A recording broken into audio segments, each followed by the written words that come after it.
Greetings, everyone, and welcome. Thank you all so much for joining me today for what promises to be a new and different experience. So, this game is called Cook Serve Forever, and I'd like to be able to say that there's a funny story behind me playing it, but the only real story that there is one of my longtime viewers a few days ago, we will be generous and say gently encouraged me to try this. And wouldn't you know it, I logged into Keymailer yesterday, and what did I find that had been sitting there waiting for me since May, but a code for this game? So, I guess, since I'm out of other ideas for the moment, we're gonna try this out today. And full disclosure, oh god, full disclosure, I'm not tired. Yami, hello and welcome. This isn't one of those channels, I promise.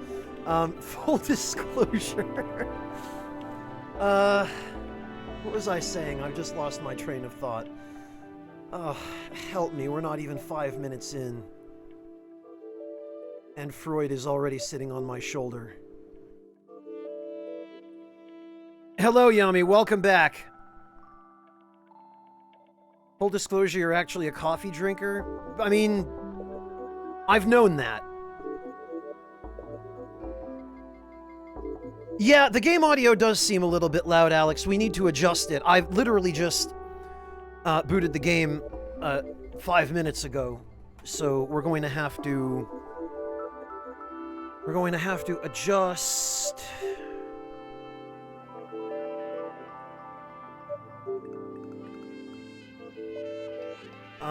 I mean, the music already seems pretty low. Okay, now it's inaudible. I guess we'll leave it here for now, and then...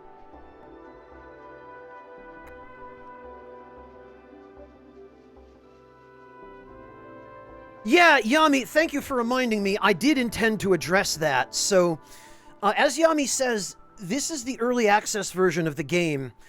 According to the literature on their Steam page, this version of the game contains roughly 25% of the content that they've planned in their roadmap. And it is still very much in development. They are still polishing it and patching it. And there was actually a major update a few days ago, apparently, or maybe not a few days ago, but relatively recently. Oh, okay, there are lyrics. Alright, that will be helpful for us in balancing the audio, but if it's still too loud, if it's drowning out my voice, or if I'm not clearly audible over the game, then maybe we bump that down a little bit. Well, the QTEs are already in, Breakfast, but apparently they made some significant changes to the UI and the game flow in the previous update. Hey, maybe we can bump that down to 4.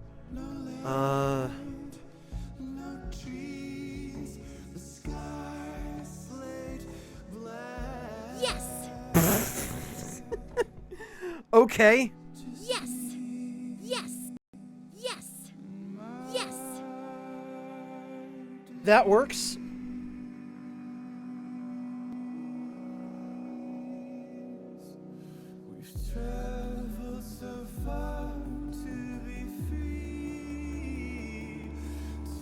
Okay, Yami, so we'll have that to look forward to then. Guess we'll just save and we'll leave it there. So, yeah, this game is, as far as I can tell, made by an indie team which consists of 2 dudes in Texas and a few outside artists that they've contracted with for the visuals. And that's all I know. I was in the process of saying before, full disclosure, this is technically a sponsored stream since I received the code via Keymailer for free.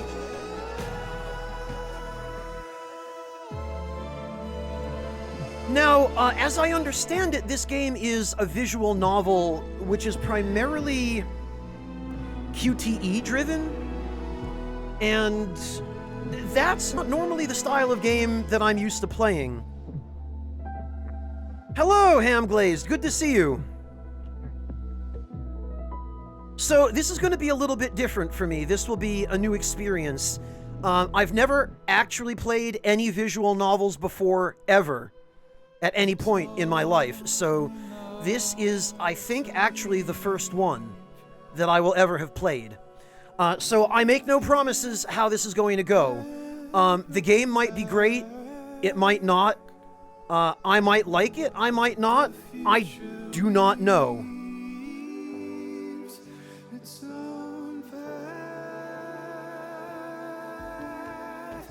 I mean, I guess, Clint, but maybe it technically is, but I just don't think of Ace Attorney as a visual novel. I guess it might as well be one, but I'm talking about, like, traditional visual novels, which it seems like this is closer to. Mind you, I did forget about Ace Attorney.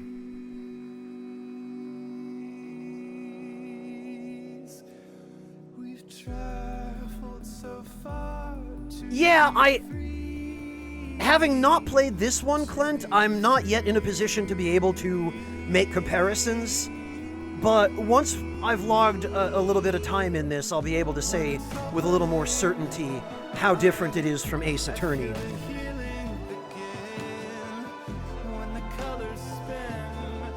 Also, yeah, why did they go so hard on the music for a visual novel about cooking? What is this? This game has gameplay. Okay. So how is the audio balance, guys? Is it still, is the music still too loud? Is it, overwhelming?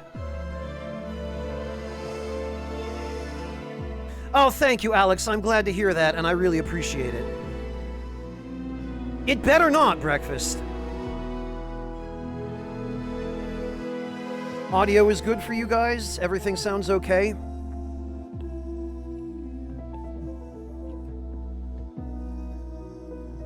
I'm trying to listen to this stream back in my own ears through my Twitch page and figure out how the audio balance is. It's not working.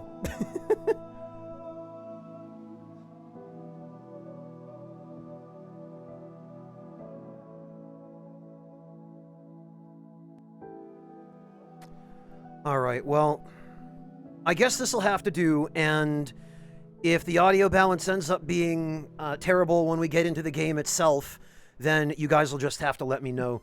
This is the kind of thing it's impossible for me to balance this without actually doing a test on stream. There's just no good way to do it.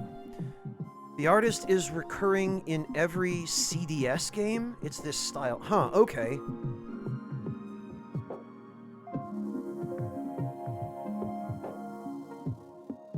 Oh, yeah, Breakfast, if there is a Gordon Ramsay equivalent, I might have to turn the audio down a little bit more, the VO audio.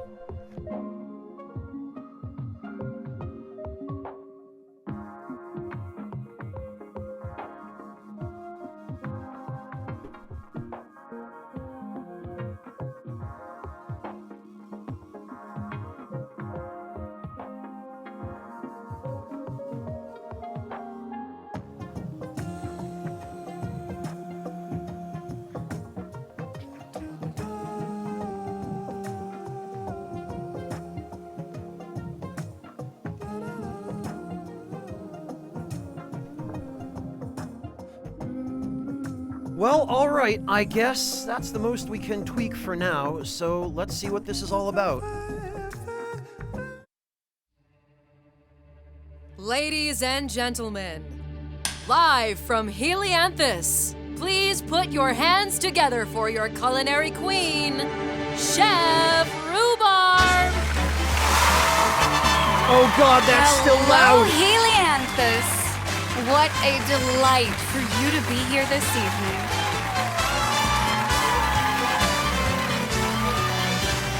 Tonight, I will be making uovo al tartufo, a delectable egg yolk ravioli with buttercream and truffles. Whoa. And as always, in this recipe and in life, be no less than the best.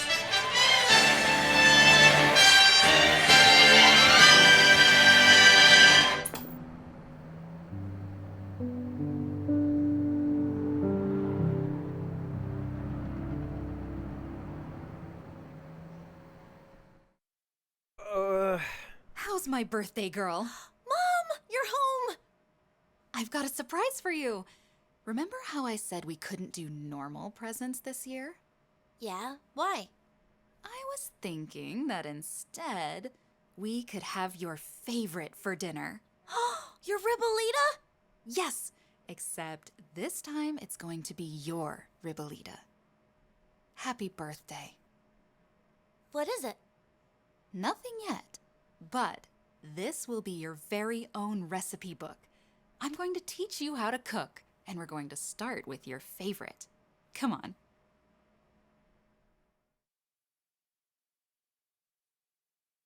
Oh, hey, Log, welcome. Good to see you. Oh, God. Okay, so there's a lot to unpack here. Do I have the luxury of time?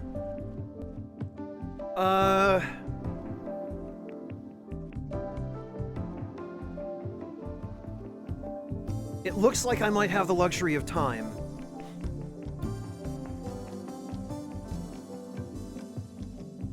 Well, Riha, that's one of the best ways to learn. I wish I'd been able to learn that way, but my mother is an incompetent cook, unless she's making a cheese souffle, and my father is... like, he went all the way around the scale, and he became such a competent cook that he ended up going back around to being incompetent, and he doesn't know when to stop adding stuff to a dish. So I never had anyone to teach me how to cook as a kid. I had to wait till high school when I was offered the opportunity to take a culinary arts class.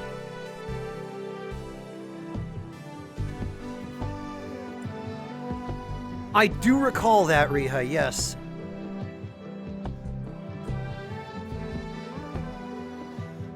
Okay, Yami, that's a relief. Thank you for clarifying. So, first of all, the mother here looks exactly like one of the lunch ladies at my old elementary school. Second of all, she sounds nothing like one of the lunch ladies at my old elementary school. I feel like the mom here is being voiced by a 25-year-old voice actress. The voice and the face definitely do not match.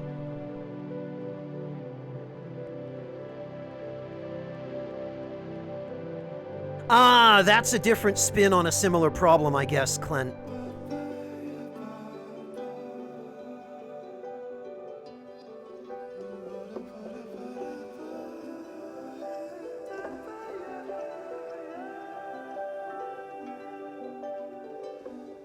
Yeah, that's pretty common, Riha. Some of them at my school were.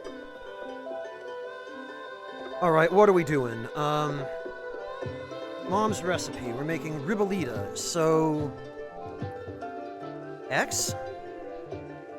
Oh, okay, that turns it on, and then circle... Wait, what? What am I supposed to do here? Hold circle. Okay, your very first Ribolita. Are you ready? Yeah. Great. Let's start with the easy stuff. Press the button shown one time. Press both buttons at the same time. Okay.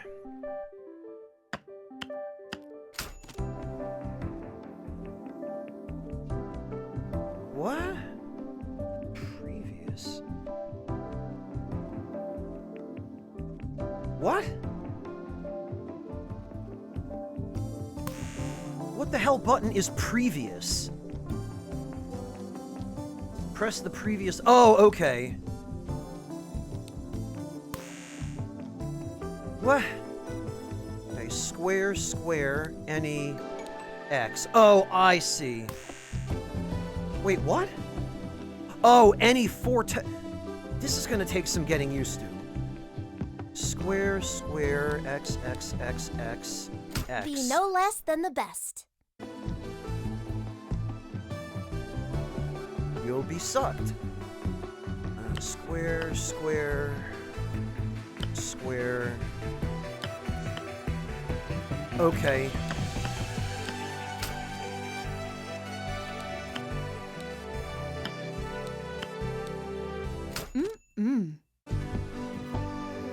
Uh...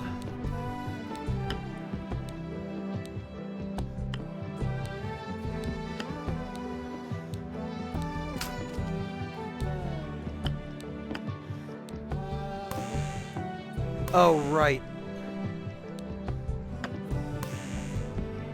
Well, it looks pretty forgiving so far. We haven't reached a fail state, which is impressive given that it's me. You got it. Do not press this button. Press any other ingredient button instead. Okay.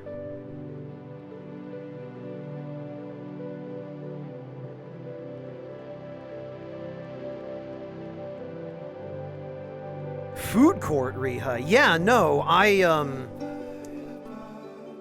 the schools I attended all had cafeterias. This game is post-apocalyptic? 2 meteors, some series of bombing, maybe an alien invasion, and an AI event horizon? Okay, but none of them are important. All right, Yami, gotcha.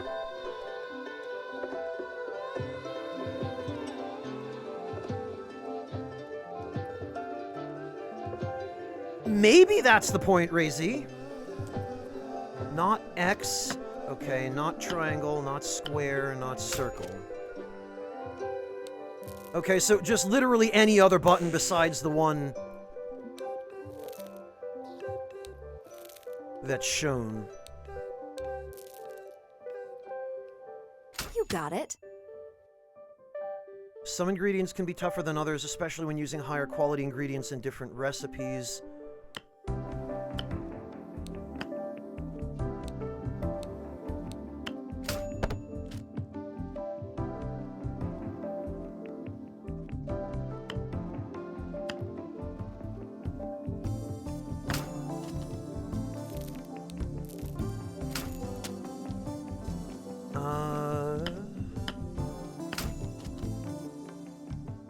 And look at that. Your Okay. first recipe. Wow. Not bad. Not bad at all. C-H-E-E-C-E. Oh god, ah! Oh, my ears, why? What is this audio balancing? Help me. Help! I have to take my headphones off.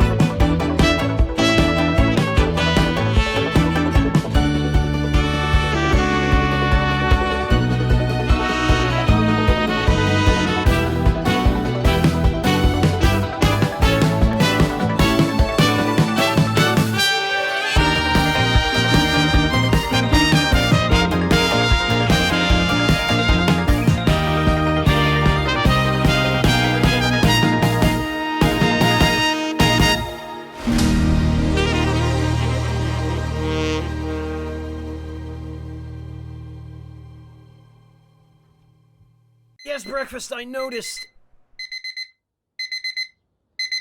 10 years later.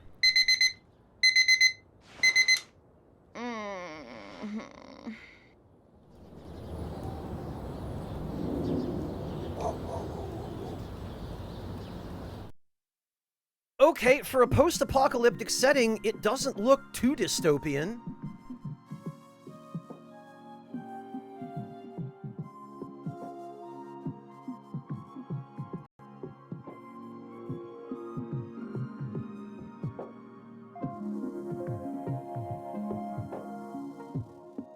I'm gonna guess 20, Riha-ish?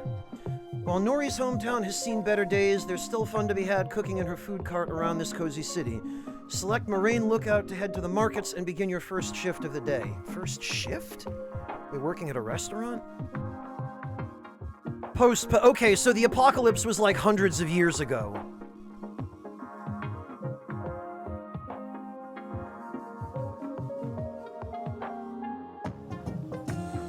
Oh. Oh, okay, we can just... Alright. So this is basically the menu. In that case, let's, Yes.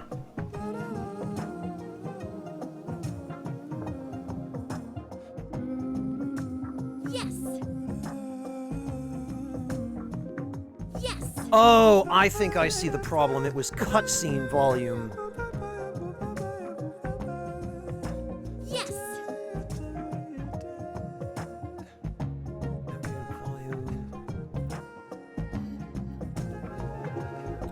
Okay, let's try that and see if it's any better. Locked, level 0. Lookout till lane. Oh, okay, so it looks like we have different dishes at each location? Norikaga! I was wondering when I'd see you today. Hola, Romero. How's it going? Slow as usual. You? Yeah, same. It'll pick up again for you someday. So, what will it be today? Now it's a little quiet.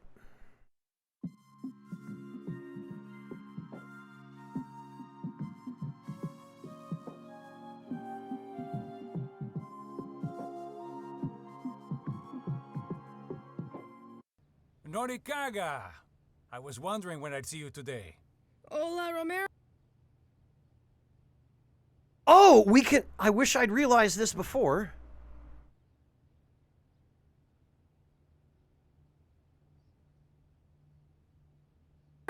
How's it going? Slow as usual. You? Yeah, same. It'll pick up again for you someday. So, what will it be today? Today's menu. Hot dog, mac and cheese, grilled cheese, elephant ears? Really? That must be something different than the elephant ear I'm thinking of. Elephant ears are... Okay, yeah, it looks like it is. I guess they're going in order from left to right and from top to bottom. So, hot dog obviously in the upper left, mac and cheese in the upper middle, grilled cheese in the upper right. The elephant ear looks like some kind of flatbread. So, elephant's ears, the ones I'm thinking of, are a plant. They are consumed as food in some parts of the world, but they have to be cooked first because they contain calcium oxalate crystals, which are harmful if you eat them raw. So I was a little bit confused. Let me see if I can...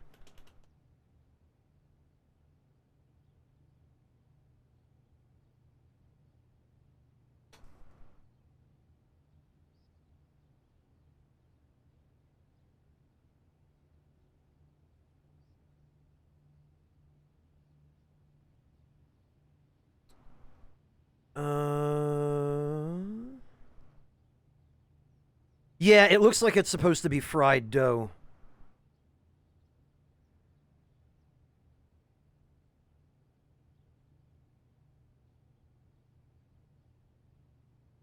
I guess they're part of the family Araceae. Here they are. I believe it's Araceae alocasia.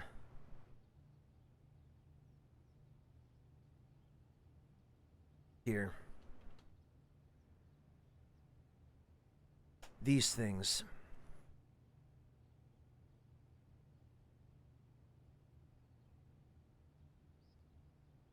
Yeah, I've never heard fried dough referred to as elephant's ears.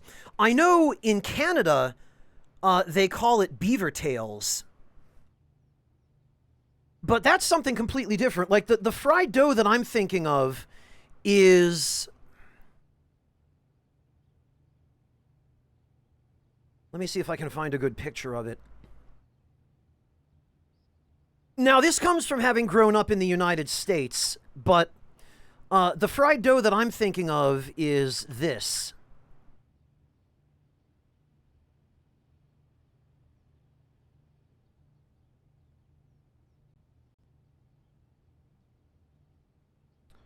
There we go. So, in the U.S., or at least in New England where I grew up, we just called that fried dough. But that, I guess, in Canada is called beaver tails.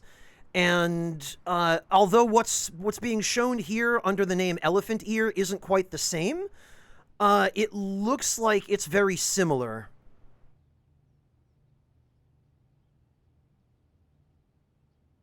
An American pseudo-carnival term? I've never heard that term before. This should be in the main game. CSD always have food descriptions. Sometimes they'll even sneak in some stupid lore dump. Ah, okay, Yami, gotcha. Yeah, maybe in retail then.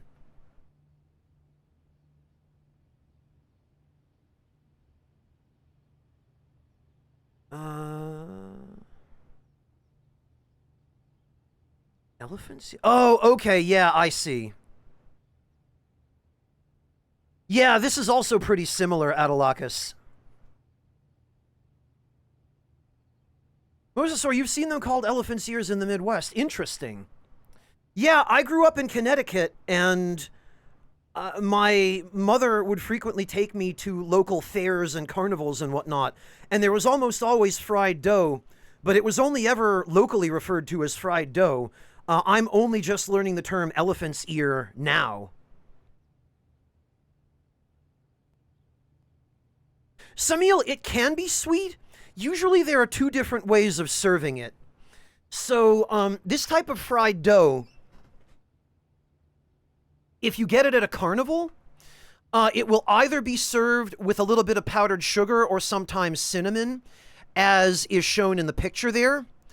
Or it will sometimes be served with marinara sauce, like a tomato sauce. And sometimes also grated Parmesan cheese. So, Samil, that would be...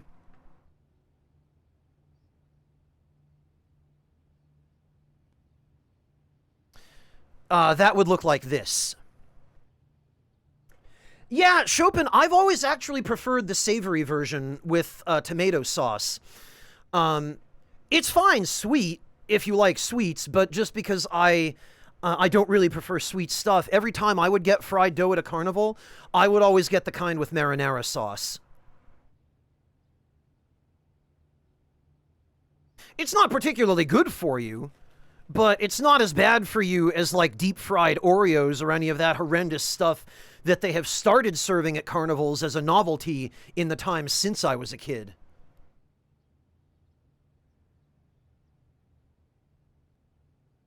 Oh, okay, Mosasaur. Well, I'm glad it wasn't just me then. I'm glad that I'm not crazy.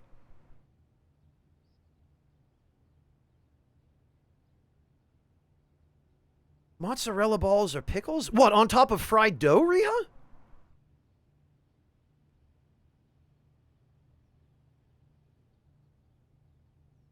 Most of the fried food they serve at carnivals is pretty bad, Chopin, yeah. Samil, you have something similar called Piji. Let me see if I can find an image of that. I don't think I've ever heard of this.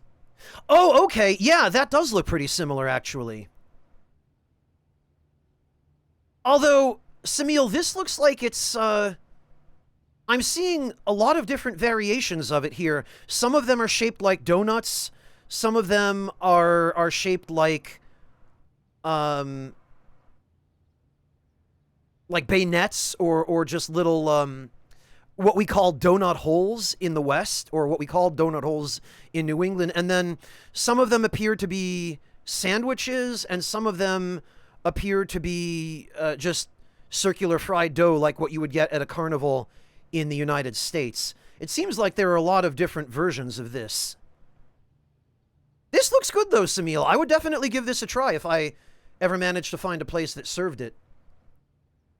Mosasaur, how the hell do you even fry Kool-Aid?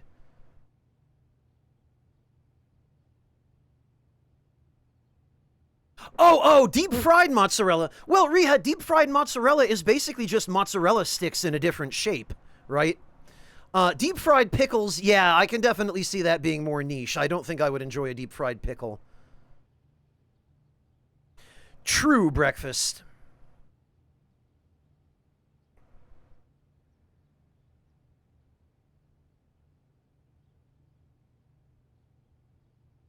You tell him, Clint. Yeah, Yami, well, I feel like you wanted this. You asked for this. This was explicitly what you intended. Oh, that's awful, Mosasaur. Adelakis, that's kind of different. Deep-fried ice cream has been a thing long before carnivals.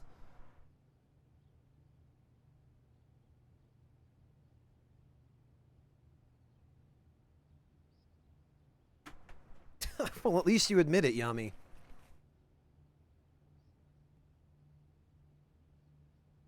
Yeah, Adelakis, deep-fried ice cream is definitely one of the better uses of deep frying.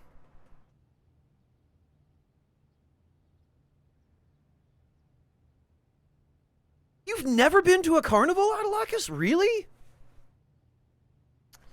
I mean, I'm not going to try to tell you it's a life-changing experience, but for kids in my generation, it was a formative experience anyway. It was the sort of thing where we would look forward to the summer, not just because it meant getting off school, although that was my main reason for looking forward to the summer, but also because it meant that the carnivals were open and that we could go ride the rides and eat all the carnival food, which back then was maybe not quite as horrifying as it is now. Are you, Adelakis? I always thought you were younger. I didn't know that you're any older than I am. Oh, yeah, I remember the Big E painfully well, Mosasaur.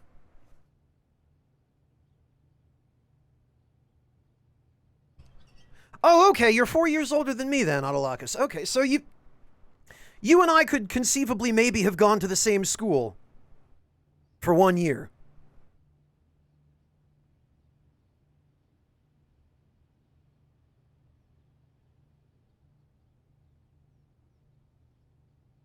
Well, Clint, that depended on what kind of parents you had and how much money they earned. But yes, all else being equal, boredom was one of the defining factors of a child's life.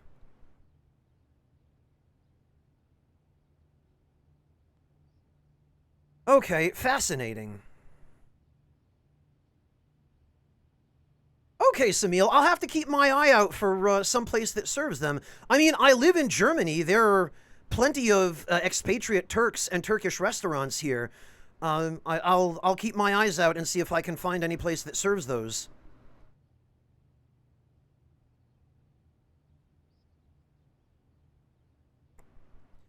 I suppose it is, Mosasaur. You and I are about the same age, I think, from the sounds of it. I don't want to have you dox yourself on stream, though, so we can figure that out later if you feel so compelled.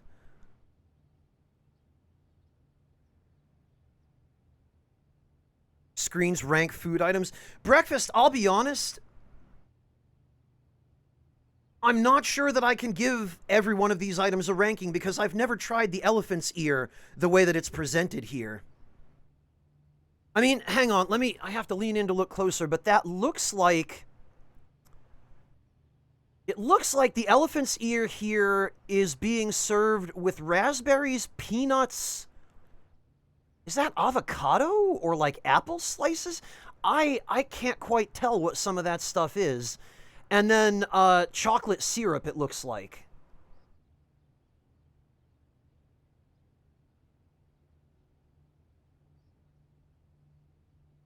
Well, Samil, some fried dough can be really good depending on what you put on it. But fried dough is all about the toppings, you know? It's... Fried dough is fried dough, right? Oh, you only went for band, Adelakis. Okay, I see. Hello, Ed. Welcome.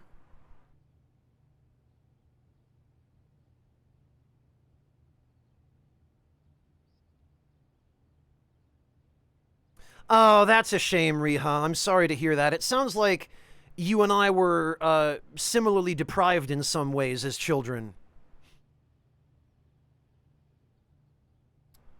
Well, Ed, I'm not necessarily saying that it's weird. It's just I've never seen that preparation of fried dough.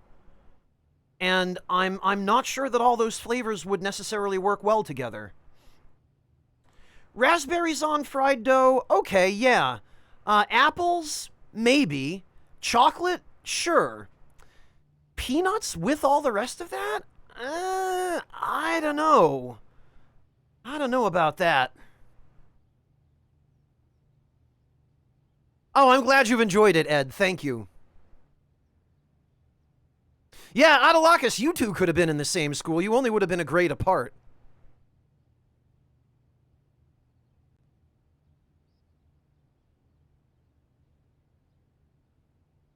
Oh, I guess under the circumstances, Riha, yeah, if you had that many restrictions anyway, you might not have had as much fun at a place like a fair.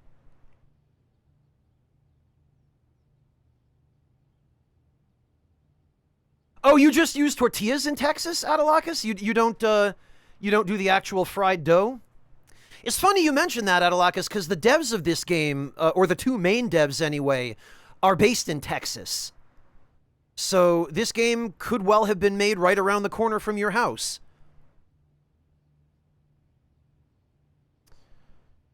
Razy, that looks like a lot of pickles for a hot dog. I mean, maybe?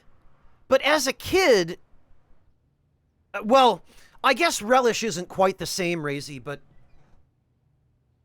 as a kid, one of the preferred toppings for a hot dog among people in my age group, not necessarily for me, was sweet relish.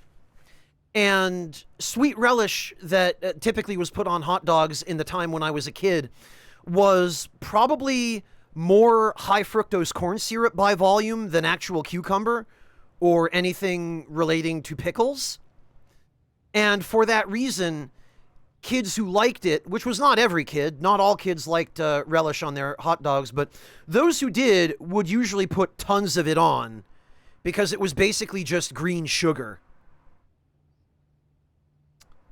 No, those are definitely pickles. Riha, you see the way that they're kind of bevel cut like that? Jalapenos aren't cut that way. And then if you look over to the right, you'll see that the mac and cheese actually does have slices of jalapeno on it.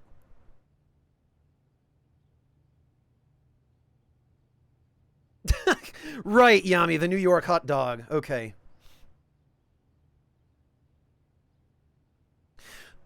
Yeah, Riha, it's a telltale indication of whether you're looking at pickles or not by whether or not they have that wave or ripple cut to them. I haven't had an actual hot dog in probably 20 years because if I'm going to, light up the charcoal grill and do a cookout, I'm going to get real sausage. I'm going to go get some chorizo or bratwurst or andouille or whatever's on special at the local butcher that I trust. So I haven't had like a hot dog, but when I do tend to like a little bit of like a hot pepper relish, but nothing too sweet. I can't stand sweet condiments.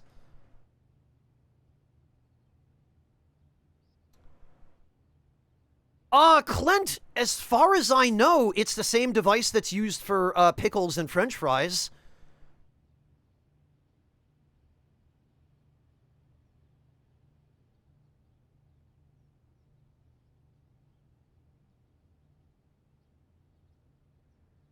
Yeah, Razy, which is why normally you would use relish on a hot dog rather than pickles, because pickles are just a little bit less convenient. Relish you can kind of distribute evenly across the entire hot dog, or you can just put a little bit of it into the bun and then put the hot dog on top of it.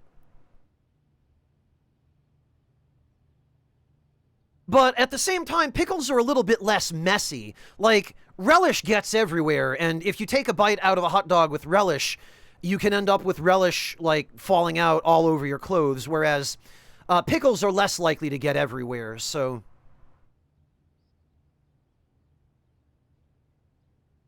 No Korean pizza? Deerburst? I don't think I've ever had Korean pizza, no. But now I'm interested.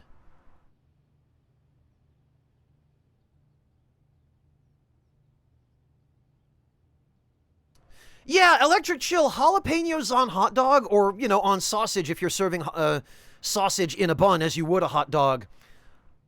Yeah, sign me up. Jalapenos are great.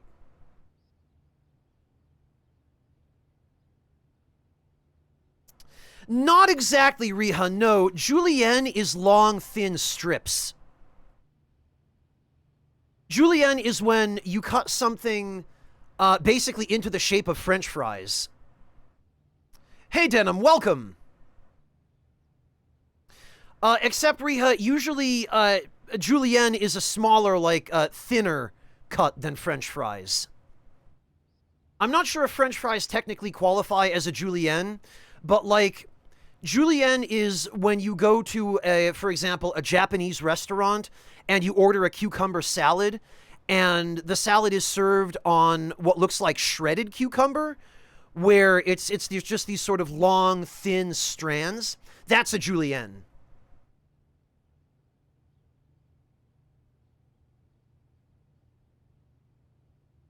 Yeah, exactly. French fries, but like a 16th of the size.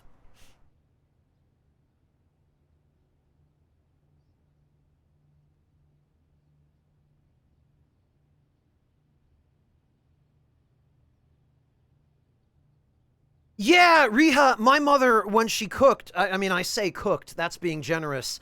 One of her favorite things to do would be to just get a can of French cut green beans and just dump it into, whatever, it was almost invariably into a casserole of some kind, usually tuna.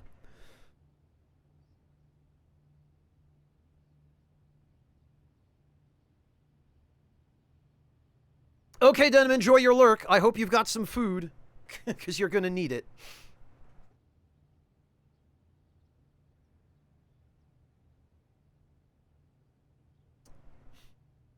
Oh, yeah, I guess you could get them frozen, too. Yeah, Chopin, most canned products are one of my worst enemies now as well. There are certain things. Canned fish I enjoy. Like, that's the only way to get kippered herring is in a can. But, like, canned vegetables? Nah, these days I go for frozen. If I'm going to get something that I need to sit around for a while. But typically, since I do all my cooking within a couple of days of my grocery shopping, I just get fresh. And then I do all my cooking and prep and just have finished dishes ready to go that you know, I pick at in the refrigerator for the next week or 10 days or however long. Oh, hey, Captain Tuna, good to see you. What a coincidence. Welcome. I'm really glad and relieved that you're still around to join us for streams, Tuna. I really appreciate you coming to hang out. Thank you.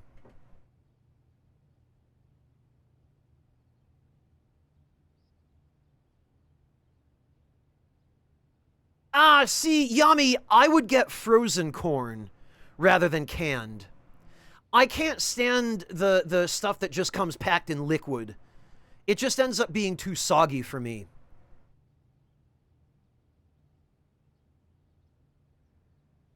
If it's all you have access to, I get it, but like, I prefer to get the frozen kind of corn if I'm going to be using corn, which I relatively rarely do. Fresh corn is nice if you're just going to have corn on the cob, but shucking your own corn at home is a huge pain, and it's kind of time consuming, and it's just more effort than I feel like making for corn. So usually if I'm going to use it, I'll just get it frozen.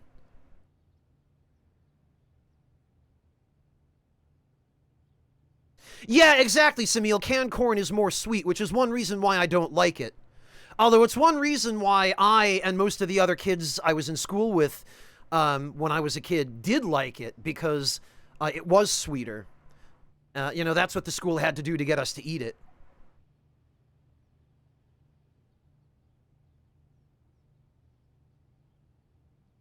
That's weird, Riha. I wonder why.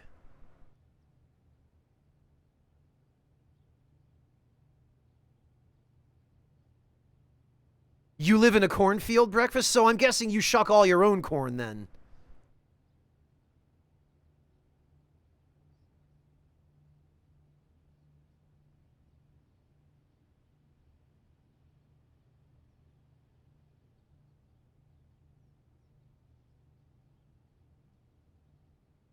Chopped liver. What, Clint?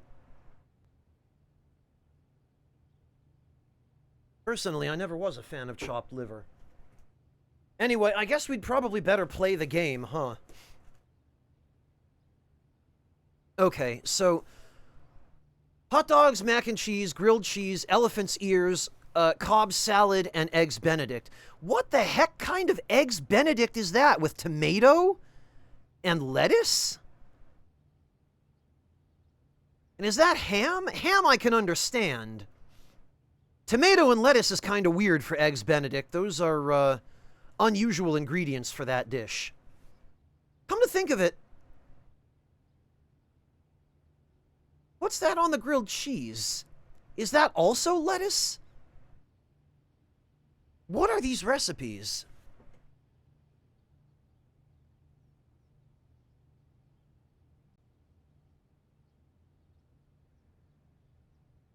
Spinach?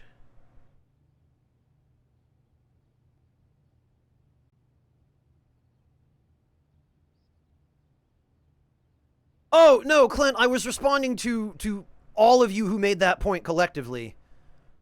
Now I have to catch up on chat. I have a box of canned corn or many different occasions. Mostly fried. Oh, yeah, no, I'm aware, Yami, and I know that corn is a common ingredient in ramen. But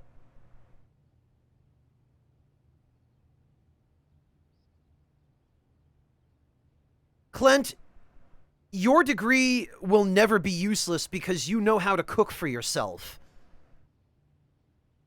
Only when I finally learned that after taking the culinary arts course in high school did I realize how important a skill that is. And yes, maybe you didn't need to go as far as a degree for it, but you probably learned things over the course of getting that degree that most other people do not know about cooking. No, Yami, you don't, but it's one way to learn how. It's especially helpful if you don't have anybody else to teach you, like I didn't.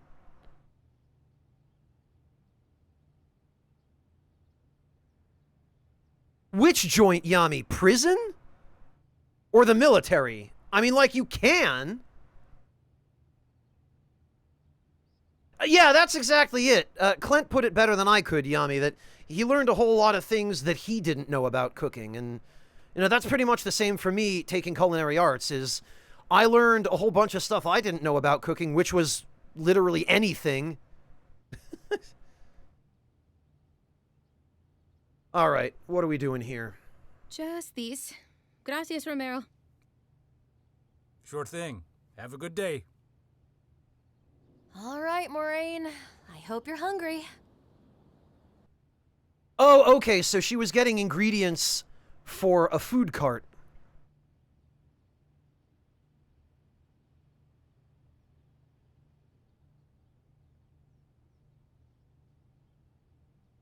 Well, Yami, I mean, your dad sounds like the kind of guy that we can probably take at his word on that. You'll be serving out orders from your food cart to hungry customers and delivery robots. Okay. Be sure to keep an eye on the order timer. You can add time to it by prepping ingredients, but if you run out of time, the day will immediately end. Keep a steady pace. All right.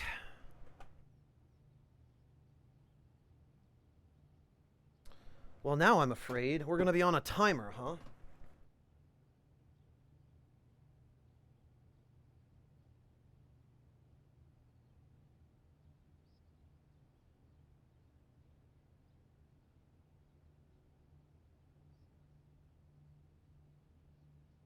Wrong about what, Yami?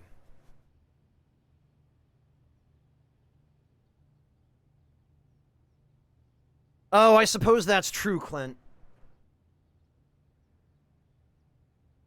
All right, let me have some tea before we do this.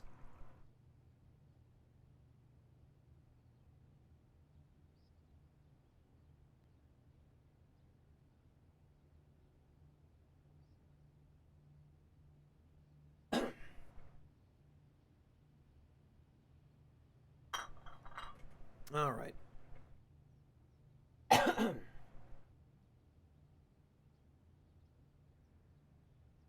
Oh, that, Yummy. I mean, there wasn't a timer in the tutorial.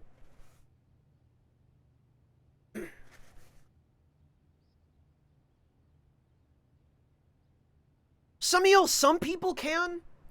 I, as a kid, needed more direct one-on-one instruction. I would have burned the house down as a kid if I had tried to learn how to cook from YouTube videos.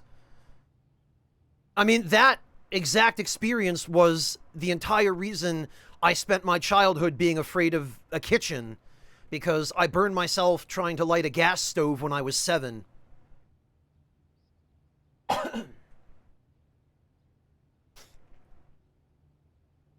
Alright, well, let's do it. Customize your day with perks. Before each shift, you'll get to pick one of 3 gameplay-affecting perks. The more challenging the perk, the more XP tokens you'll earn at the end of a successful day to level up a location. Okay. Chill out and relax. No changes for this shift. Start the order timer at delicious for the next shift.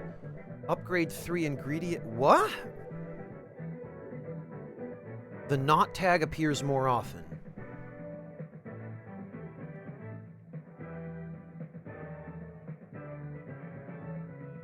Yeah, neither did I, Clint.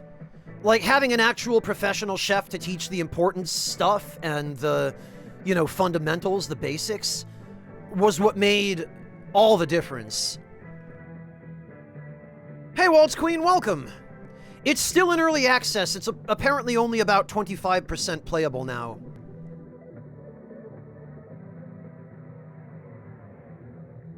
Oh yeah, Breakfast, and be sure to use your biggest, sharpest meat cleaver to cut your steak in the pan.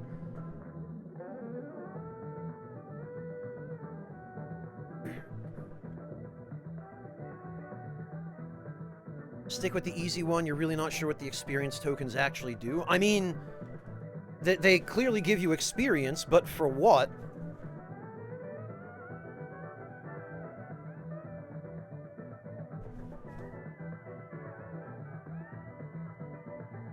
Oh no, Riha. Oh no. Oh, that's terrible. Oh, yeah, Clint makes a good point. For those of you who don't know my buddy Breakfast Mega Powers,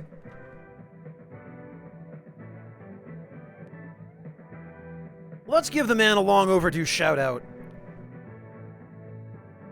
You don't actually have to follow Breakfast on Twitch because he doesn't stream on Twitch. But if you're part of our Discord, he streams frequently there. And he is working on his up-and-coming career as a pro Superman 64 streamer. But if you don't already know him, be sure to take anything he says in chat with a grain of salt. And please don't actually use steel wool on your cast iron cookware. Or rub spices and peppers in your eyes. Alright, well, this sounds like a reasonable compromise for now. Delivery order? Okay. Oh.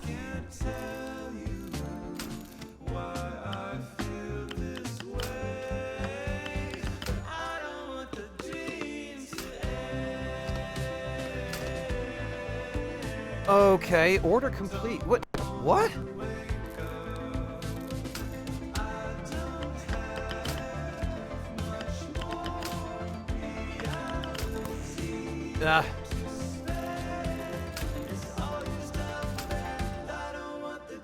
Grilled cheese? Okay.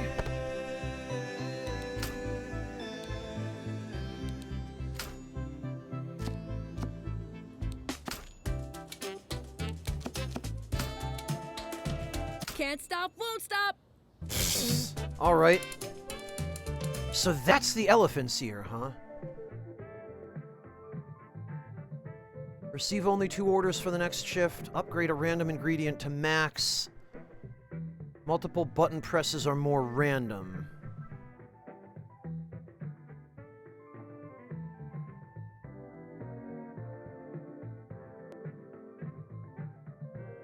Mushrooms grilled in cheese, that's in grilled cheese. Yeah, I mean, it depends, Samil, it depends, but it would have to be a very specific grilled cheese for mushrooms to work.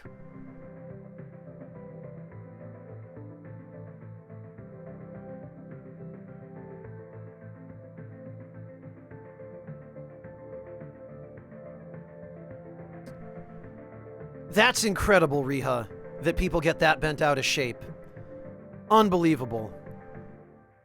Alright, I guess we'll try confusing instructions then. Hi there!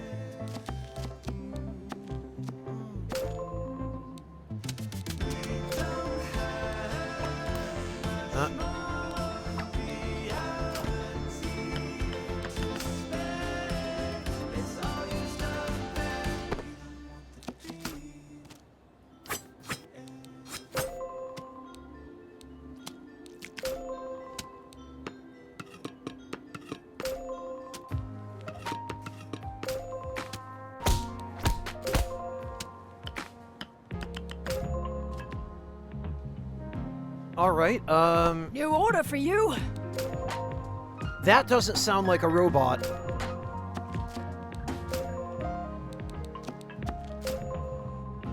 I am killing this.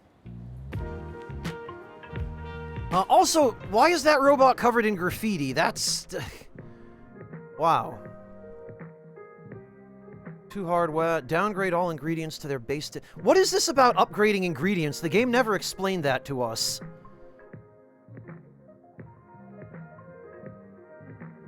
They're delivery robots, Samil. They're basically, I guess, future DoorDash.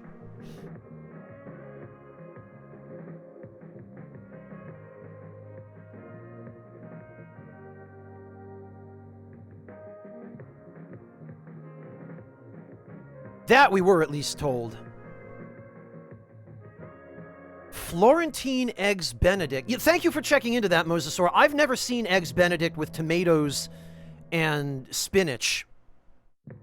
Although that does check out as Florentine.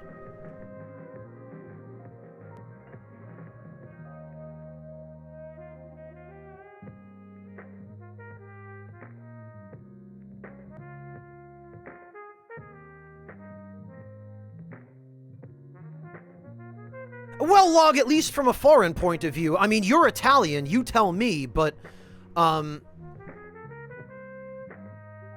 Florentine, correct me if I'm wrong, Log, is, the style of cooking in Florence, right? So, in cooking outside of Italy, well, no, Log, it's the ingredients that are used. A dish in the Florentine style, I believe, contains spinach, and I think also like white wine and tomatoes or something like that, but spinach is the star ingredient in Florentine dishes. And Log, Eggs Benedict is a dish that originated in the US. So it's not an Italian dish, it's an American dish prepared with vaguely Florence-style ingredients, is the implication by calling it Florentine. Oh god, breakfast.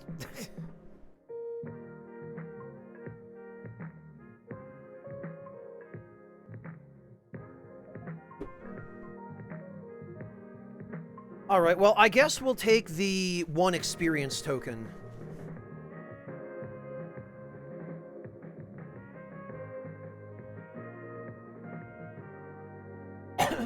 You never heard about the Florence style, and you're from Florence. Oh, okay.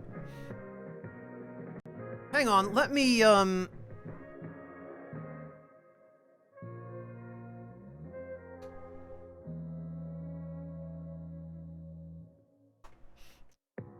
Okay, yeah.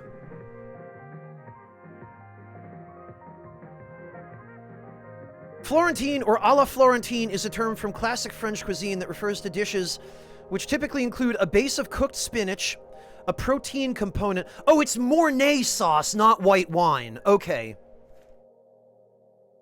Yeah, I'm looking at chicken Florentine here because this is a dish I actually learned how to make in culinary arts class.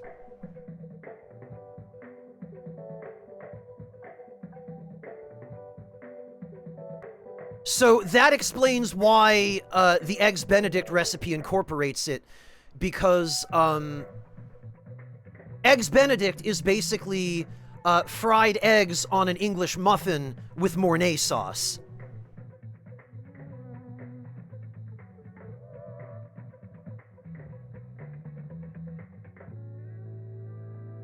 Culinary lore attributes the term to 1533, when Catherine de' Medici of Florence married Henry II of France. She supposedly brought a staff of chefs, lots of kitchen equipment, and a love of spinach to Paris, and popularized Florentine-style dishes. Well, there you go, Log. Hello, Medic, welcome.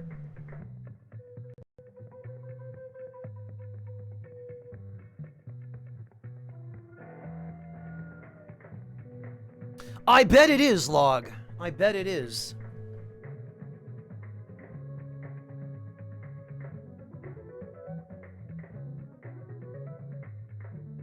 All right,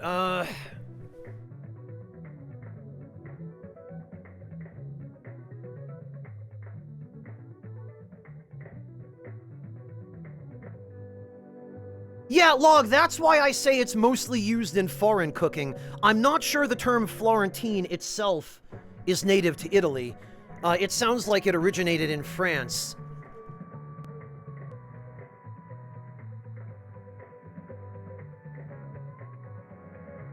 All right, well, I have no idea what it means to start the timer at delicious, but... Hey!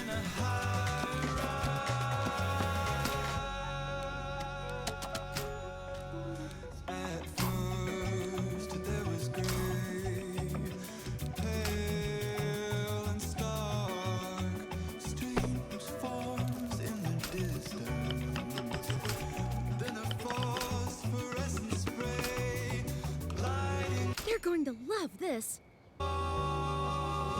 That Eggs Benedict looked like it had pesto on it.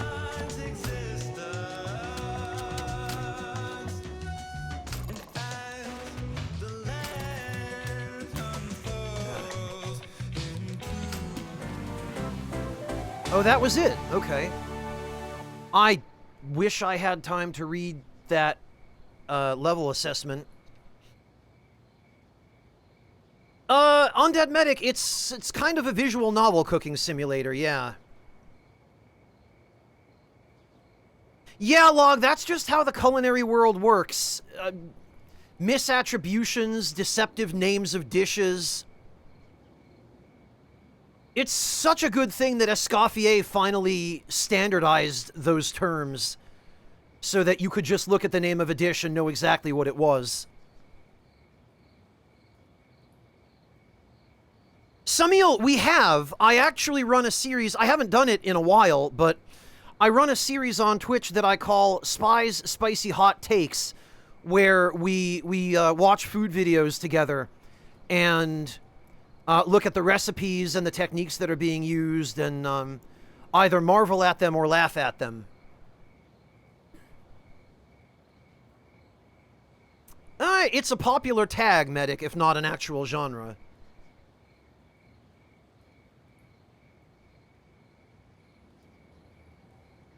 Successfully complete days at a location earn XP tokens to increase its level up to 20. Higher level locations offer bigger challenges, such as higher quality ingredients and more challenging perks. Okay. Secret bonus? Perk bonus, shift bonus, okay. This recipe is incredibly complex, so naturally it's nothing I can't handle. I wish there were more spots to cook in Moraine. You could try Main Street next time. Nobody works there anymore. I think the last business closed last month. If you change your mind, I'll join you with my guitar. Maybe we can coax a few people out of hiding. That would be wonderful. Okay. And they were roommates. Till Lane. The nearby street market is as good a place as any to spend a day, even if I'm the only vendor there these days. This place reminds me of Omoide Yokocho in Tokyo. It looks like one of those old Showa-era izakaya alleys of the type that pretty much don't exist anymore.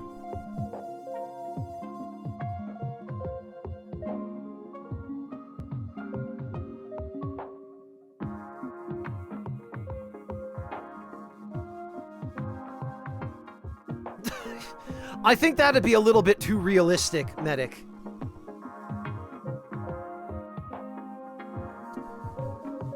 Okay, Oh, okay, we unlocked a new area.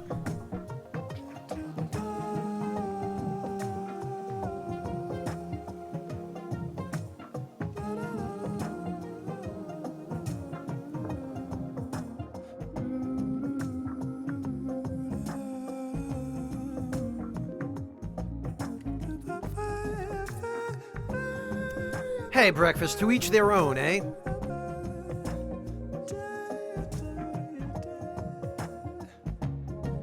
So I guess they intend for us to go here. Buenos dias, Romero.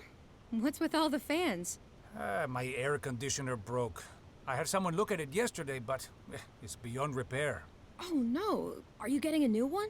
We'll see. Nobody in Moraine sells them anymore. I called some places in Helianthus, but they're so expensive there. Man, just like in real life.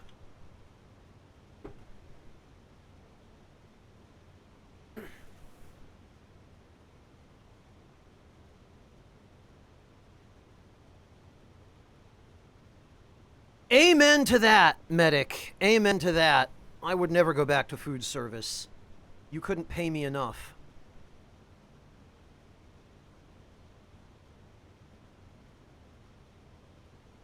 Alright, what are we doing? Grilled cheese, fettuccine, burgers, hot dogs, chicken sandwich, and Cobb salad. Alright, basic fast food stuff.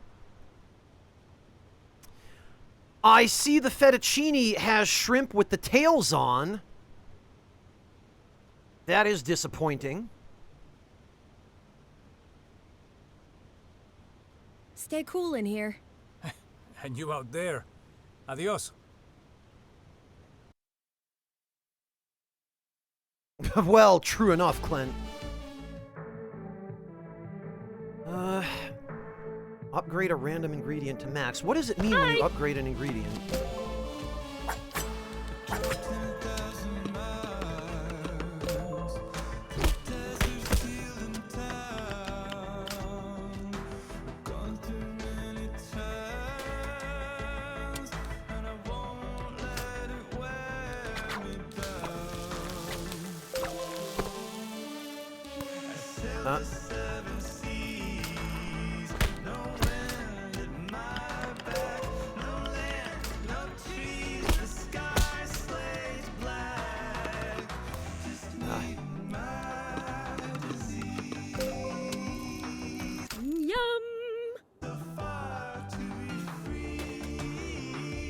I remember this guy.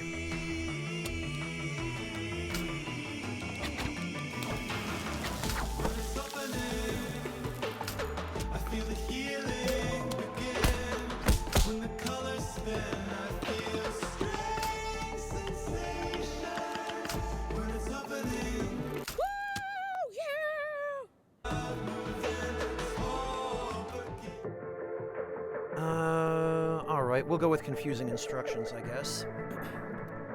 Monotone, hello and welcome, good to see you! Log, the triangle apparently means, you press the previous input that you used before the input that shows the previous triangle.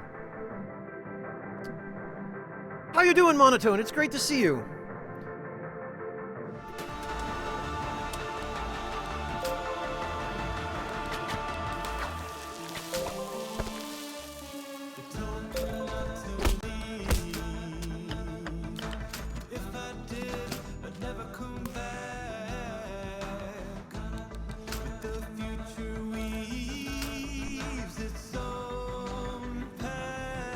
New order for you. Yeah, this music is going way harder than it needs to. Hollandaise. What? That was not hollandaise, that was mustard and ketchup.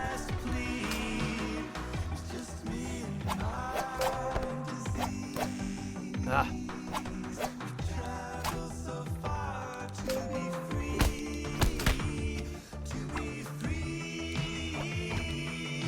I am killing this.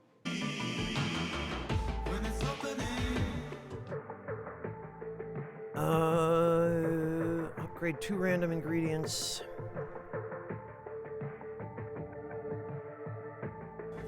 Oh.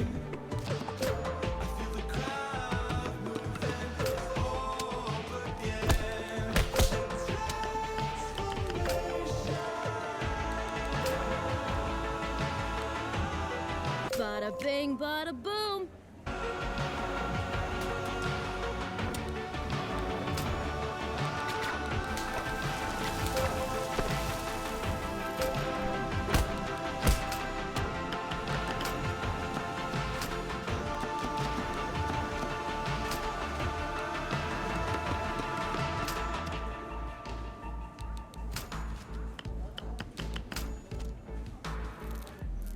Crispy.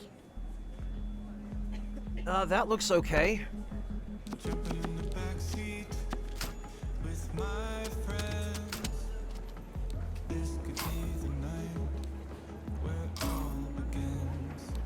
How you like them apples?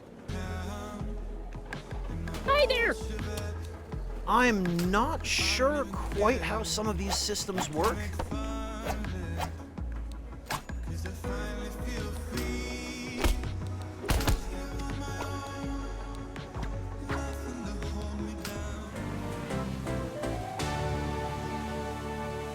Oh, we did it. Level increased.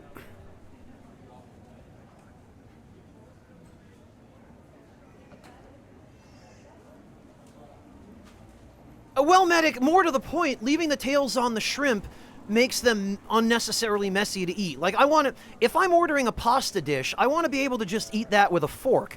I don't want to have to get my fingers in there and start lifting shrimp out of the plate, picking them up, getting my fingers covered in sauce trying to take the damn shells off the shrimp, which the kitchen should have done before putting them in the dish.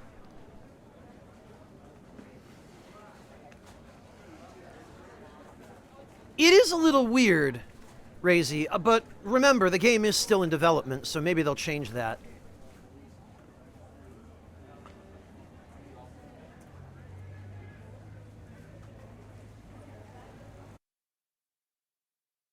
Tickets on sale now.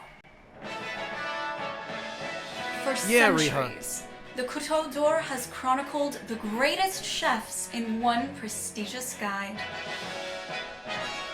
To this day, it is still the most difficult guide in which to be rated, even on the lowest end of the scale. Now, the once-in-a-decade event is returning. Dom, you... Do you have what it takes to earn a star? Do you dream of earning 2? Might you join me in history by earning a 3rd?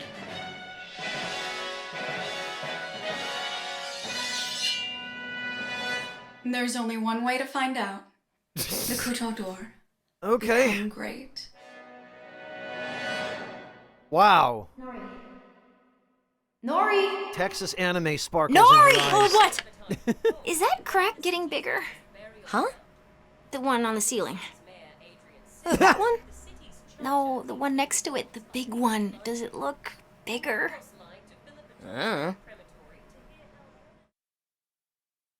Oh, God.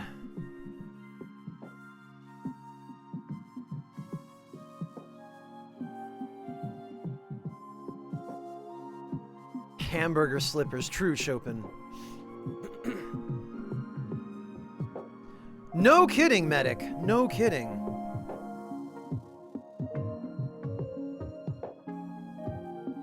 It is, Clint, and yet so many restaurants do it. Dom, eating the meat from the tails is fine. We're just talking about, the shell, specifically. Romero! Did you catch the Côte d'Or commercial last night? That's in Helianthus, right? Are you going to enter? I'd love to, but I have no experience with the fancy dishes they'd expect of me. It's hard enough to find the ingredients as it is. Oh, if only you'd been born 20 years earlier. Moraine had everything back then. Alright, grilled cheese, fettuccine, burger, jollof rice. Okay, that's incongruously exotic among the other fairly mundane foods that she's serving on today's menu.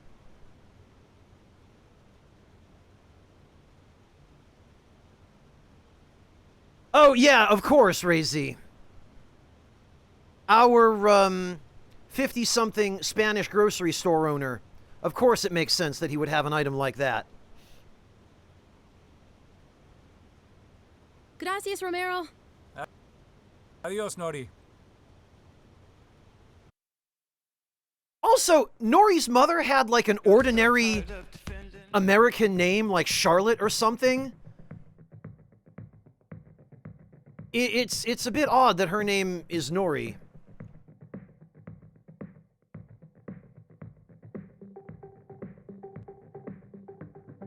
Yummy, the difference is, if I'm ordering Chinese takeout, I explicitly expect that it's not going to be the neatest meal.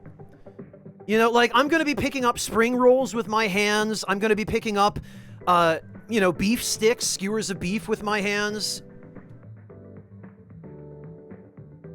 Right, Texas, Clint.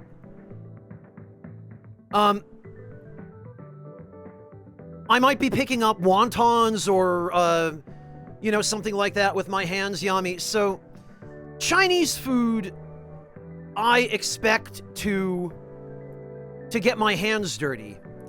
If I go to a nice Italian restaurant and I order a shrimp scampi, or, you know, carbonara, or a pasta dish that happens to have shrimp in it,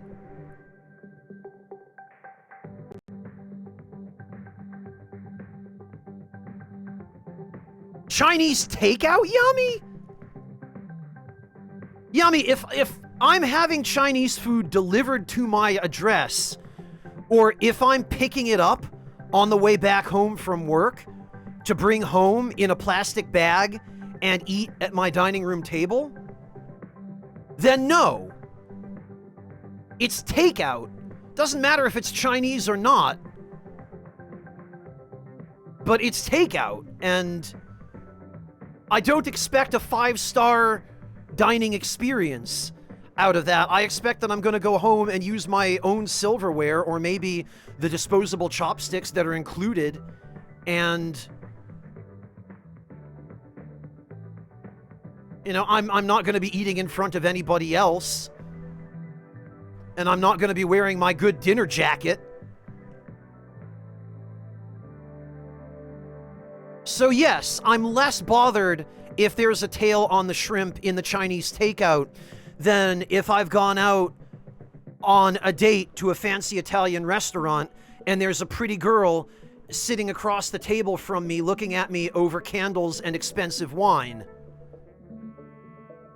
And then it turns out I have to reach my fingers into my pasta and remove the tail from a shrimp in that setting.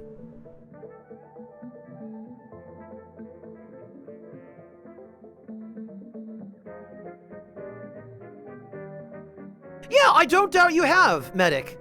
But if you're ordering takeout, the expectation is that you're probably going to get a little bit messy. And also that you're probably going to be eating in your car. Or, you know, like on a park bench or something. And not in a restaurant with other people staring at you.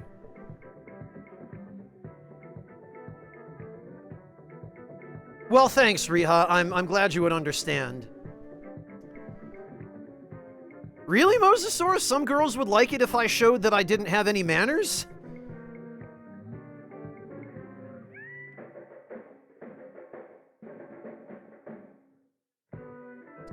Okay, Yami. Well, look. If I go to a Chinese food restaurant that is a sit-down place, you know, if I go to a nice Chinese food restaurant, right? It's going to depend on what kind of food I order. Perfect example, in fact, Yami. I know you're going to know what I'm talking about here. Let's say I went to Jing Fong, right? I know you know about Jing Fong. I know you know what it is, and I'm pretty sure you've been there. Let's say I went to Jing Fong. There are things at Jing Fong that I would expect to have to eat with my hands. And Jing Fong, although it's not like a Michelin star restaurant, it is pretty authentic. Oh God, Monotone. Yeah, there you go. Right. And Medic, you two were thinking exactly the same thing.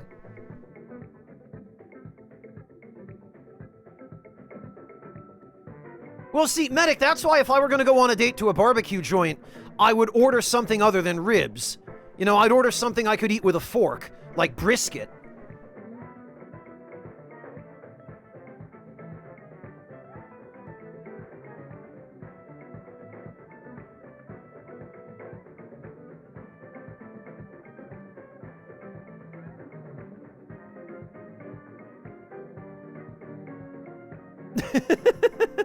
No problem, Clint. Your intentions are known.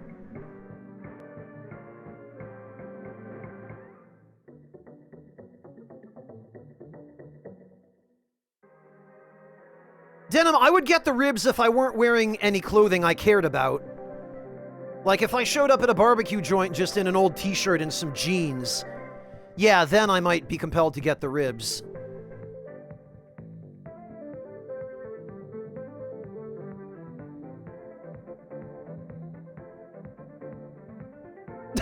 Yeah, Mosasaur, I realized my initial wording in the first half of that sentence required clarification.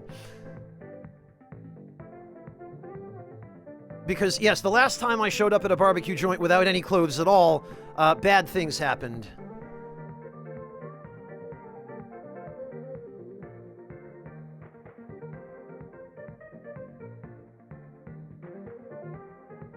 Wow, Riha. Eat the ribs with Riz. Yeah, just get sauce everywhere, Denim. You use a steak knife to eat corn on the cob? Interesting, Clint. I'm curious as to how you employ the knife in that situation.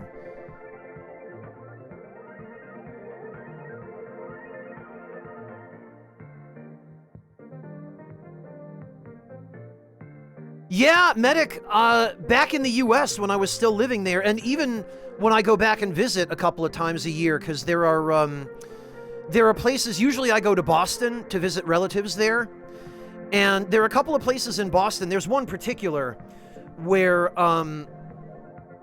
yeah, they do sell out.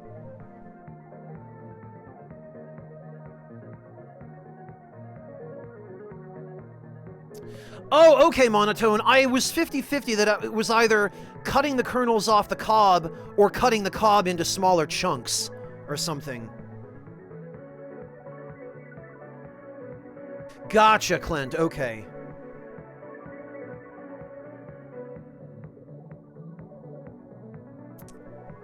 Yeah, Razy, as a kid, when I was first learning to use chopsticks, it took some time to figure out. But I don't know, there are some things in Chinese cuisine that I'm not sure are meant to be eaten with chopsticks. Are you not supposed to pick up, like, bao buns with your hand? Are those not meant to be eaten with your hand? Because some of those are way too big to be picked up with chopsticks without running the risk of dropping them on your lap.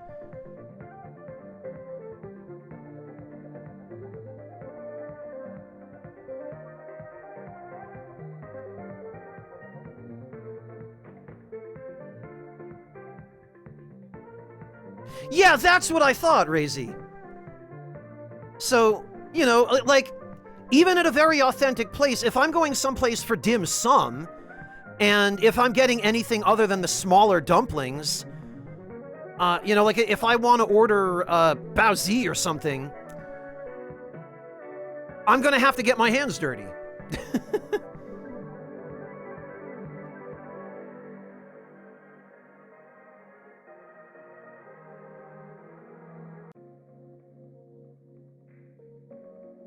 I have to say, though, I do miss Jingfong. It was a cool place. I haven't been there in years.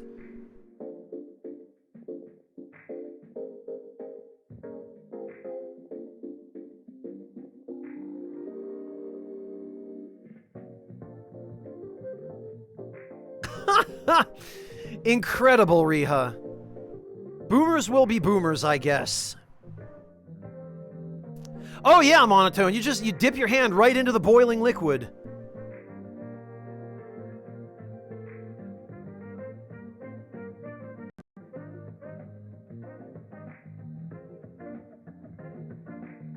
Incredible, Riha. Absolutely incredible.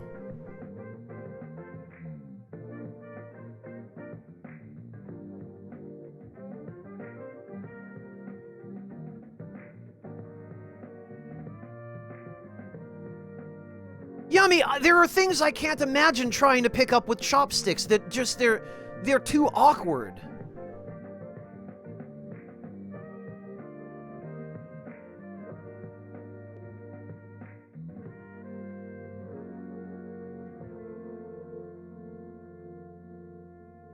Oh, okay, so even you're willing to acknowledge the exception for buns. Gotcha. Alright, I appreciate that we accomplished this.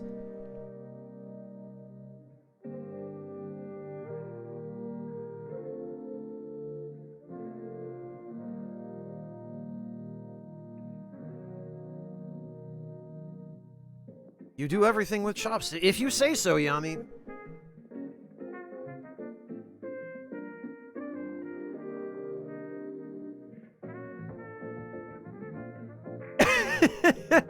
Denim, I love that that's your point of contention. Also, Yami, did Confucius actually say to pick everything up with chopsticks?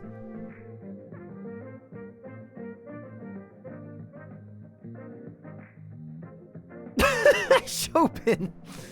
Ah, Chopin, that was mean. I appreciate it, but it was mean.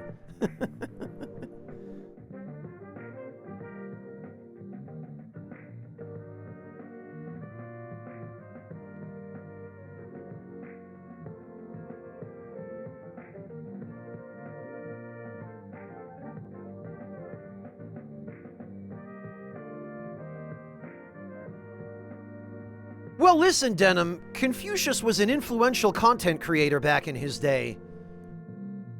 He had a big fan base and lots of people simped for him.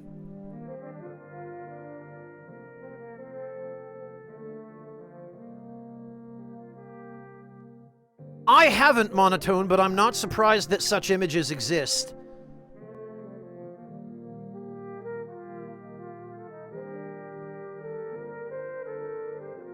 Yeah, no, Denim, I'm serious. Confucius had a whole bunch of Tier 3 subs.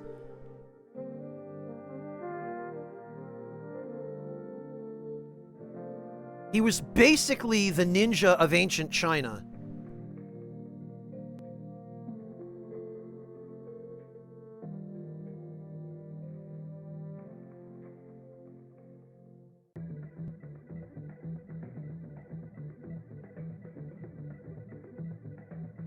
Specifically, he said that food shall not touch the lips. Well, Yami, that goes to show a few things about Confucius.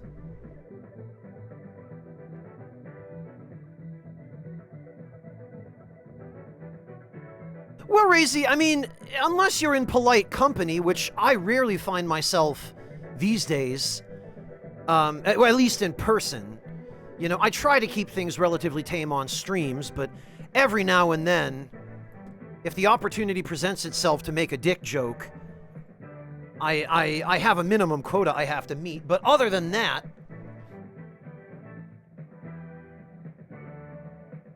Yeah, monotone, like...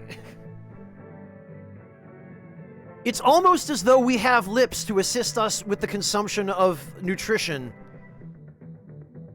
I love how people just arbitrarily decide over the years, yeah, no, we should not use this part of our body that evolved for this express purpose. We should not use it for this purpose.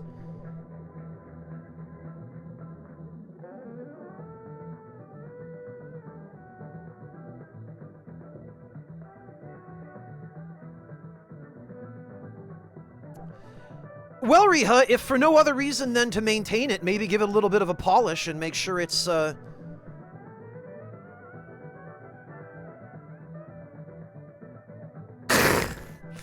Holy hell, Lolik, where did you hear that?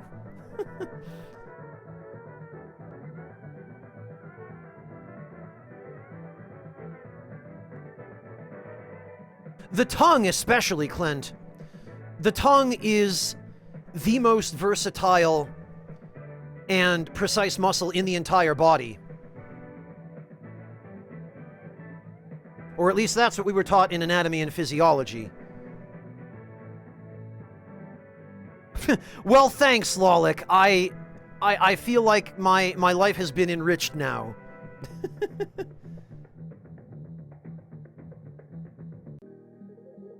Right, Riha, thank you. There actually... There was a game here that we were playing.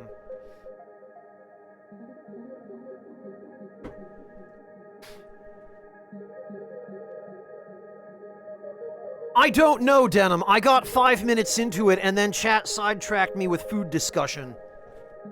I'll get back to you in a couple of weeks when we've actually played the first level.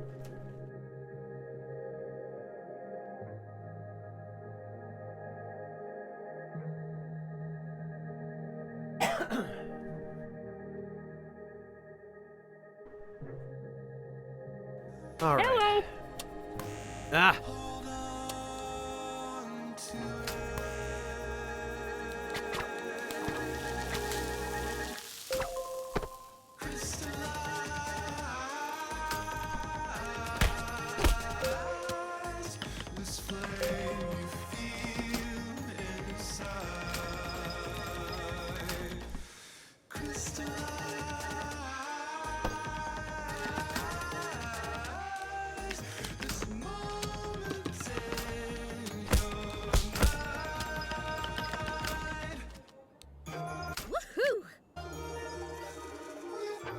All right.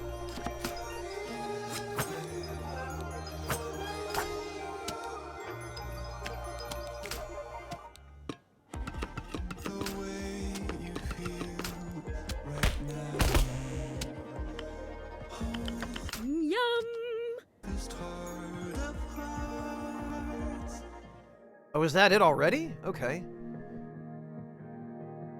Receive only 2 orders. Upgrade 2 random ingredients to max.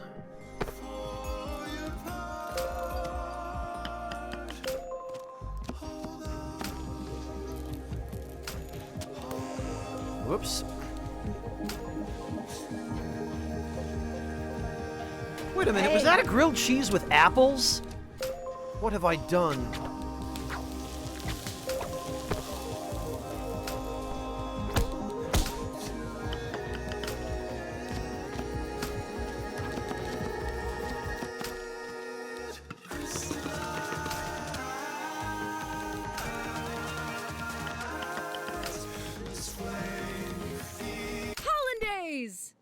But there was no hollandaise on the burger! I guess that's just a random bark.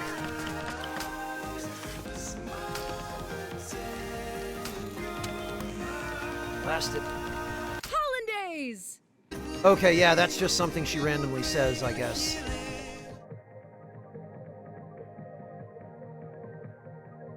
Hey, Nico, welcome!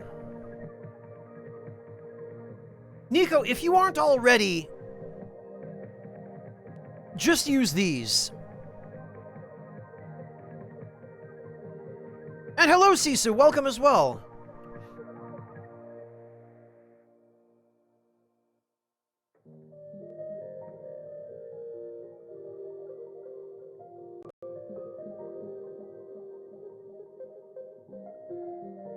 Yeah, Monotone, the mouth is certainly one of the most expressive parts of the face, along with the eyes. Oh, of course, right. Excellent. Yeah, okay. I do not know, Nico. As far as I know right now, it's only on PC. But they are going for releases on consoles as well, if they get approved.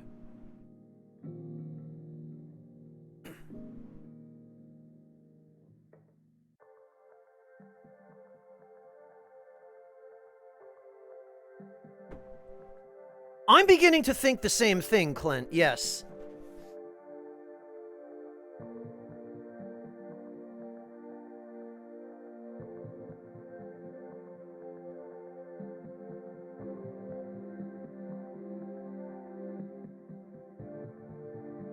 I am definitely somewhat suspicious that that is the case.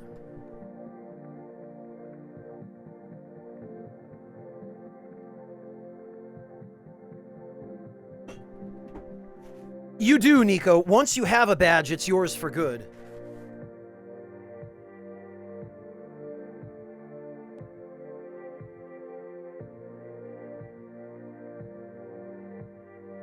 What's that, breakfast? Knowing you, probably bacon and eggs. Oh, wow, Sisu. That must have been quite a trip.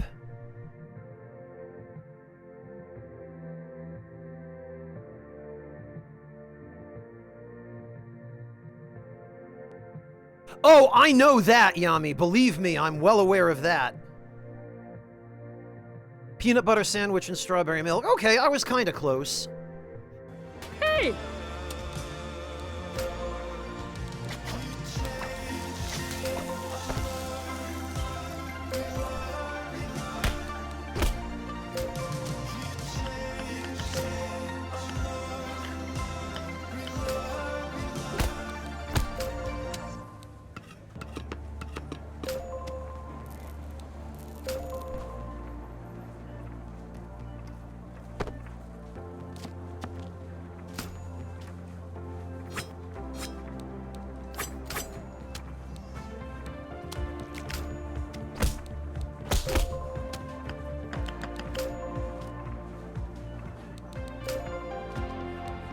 She shoots, she scores.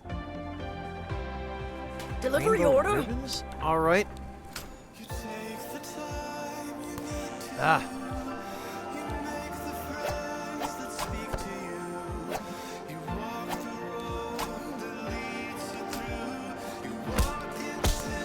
Ah.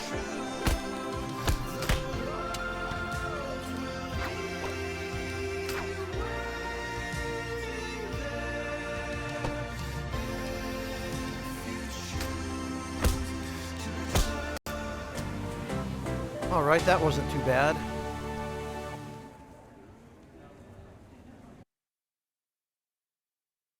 Be careful not to get beet juice on that beautiful white dress. Someone get her another apron. Oh no. Yep, that crack is definitely getting bigger. You think? Yeah, I'll call the landlord tomorrow. Hey, I forgot to ask. How was busking today? Oh, it went well. A man tipped me with a cookie, so that was nice. Still got it? Maybe we could plug the crack with it. These poor girls. Their apartment is falling apart. They're broke as hell. I know the feeling.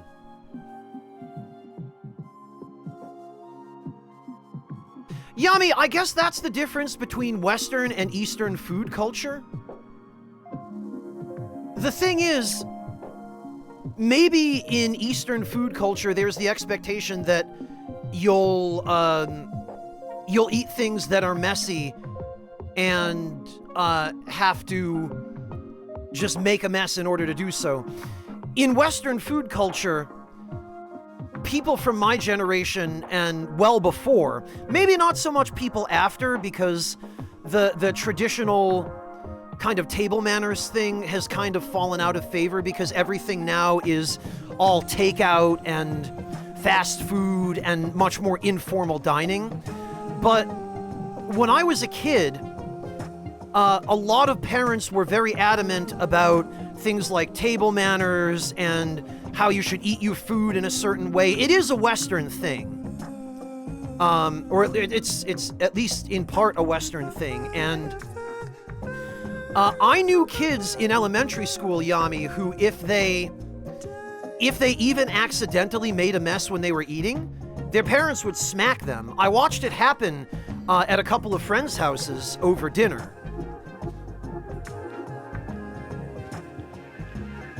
And there's this whole idea, Yami, that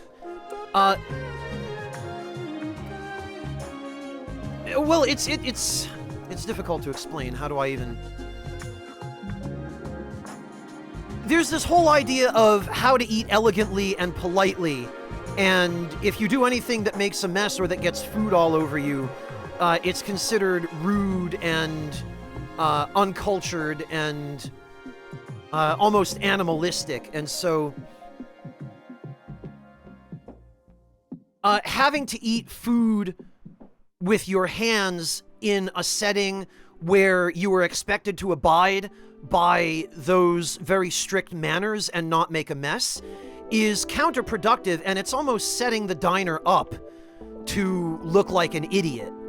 You know, it's disrespectful of the kitchen, where if you're going to a nice restaurant especially, the expectation is that you'll be on your best table manners, and that, you know, you'll tuck your napkin either into your collar or lay it on your lap, and that you'll use the correct fork in the correct order, and that you damn well will not make a mess or eat with your hands, because then you're a pig. And then for the chef to send you a dish that has the shell of a shrimp on it, it's the problem isn't so much, oh no, they sent me a shrimp with a tail on it, whatever will I do? If I were at home and no one was looking, sure, I'll just pick the freaking shrimp up and eat it with my hands, because no one's looking. I'm not in polite company. It's the setting that's the problem. If you're at a fancy restaurant, picking up a shrimp and, you know, taking the shell off with your fingers goes directly against what the etiquette of that kind of restaurant expects from you. Does that make sense?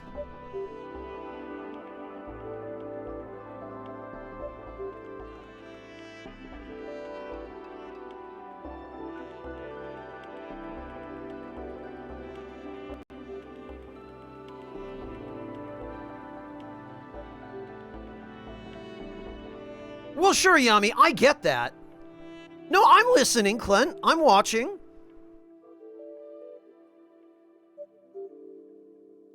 And, Yami, I get it.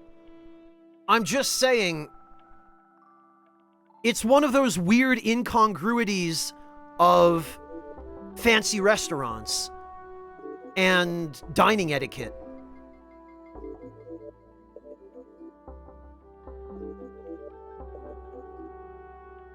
I mean, I've had to subsist on survival food, Yami. I've had to spend weeks on end in the wilderness with my parents, who decided it was a good idea to go camping for weeks on end in the wilderness.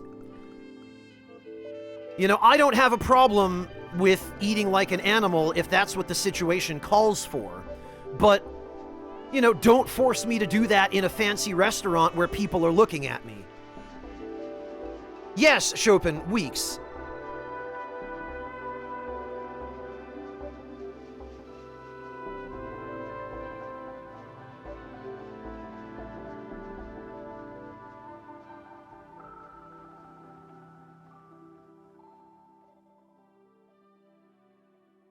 I don't know, Yami. Maybe.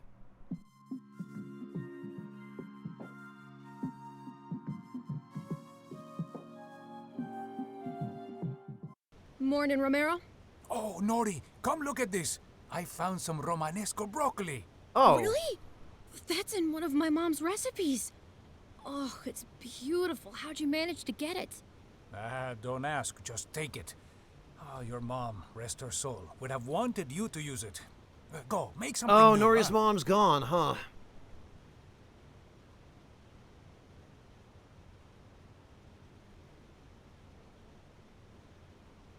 Well, Mosasaur, exactly. You know, if you're out in polite company, even if I were eating alone at a fancy restaurant, people at neighboring tables are always content to let their eyes wander. Yeah, Denim, it's like this is some kind of contraband. Listen, girl, I got you that good Romanesco broccoli. It just came off the boat from Colombia. Just shut up and don't ask questions. Just put it in the pot, and we never had this conversation.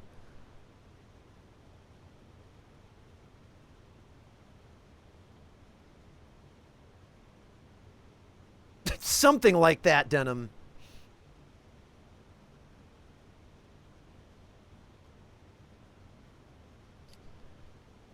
Maybe you can with chopsticks, Yami, but it's just, it's a mess. And it isn't any easier to use a knife and fork to remove the tail of a shrimp than it is to use your hands. And I'm not even sure that chopsticks are particularly well suited to it.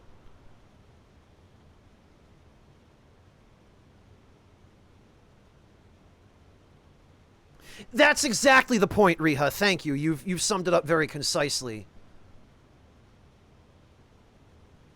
And that, Clint.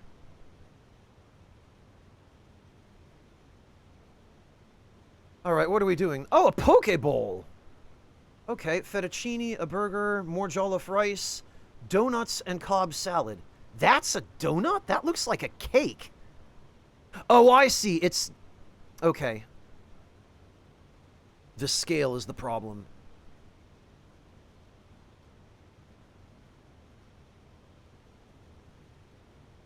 Yeah, Razy, I talked about this during a recent stream, but the teacher of my culinary arts class, who himself had been a professional chef for decades before retiring, he'd owned and operated multiple very nice restaurants. He had a rule which he taught us, and I am very, very much in favor of this rule. I think it's a great rule, and I 100% agree with him on it. His rule was, never put anything on a plate and serve to the customer that they cannot eat. Never put anything inedible on a plate, never garnish a dish with something inedible, never put an inedible decoration or anything on the plate for the customer that they cannot safely consume. And that is a good rule, and I follow it, and I know that not every chef does, but I will bloody well judge a chef on whether or not they do.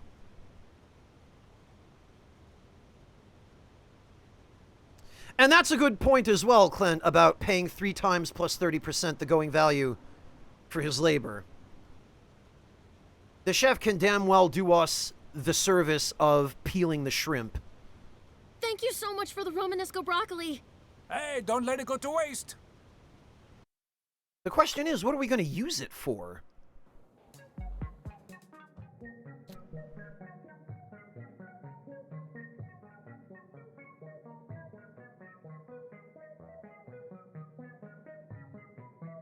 Not only consumption, Razy, but especially if you're talking about a fancier, more upscale restaurant, the experience of eating at the restaurant.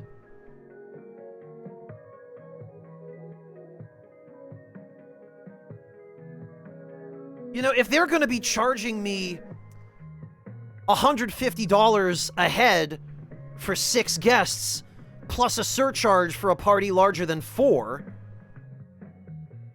plus the courtesy fees to the kitchen and all the additional fees that are added to restaurants now on top of the existing gratuity, they damn well better peel the shrimp in whatever they serve me.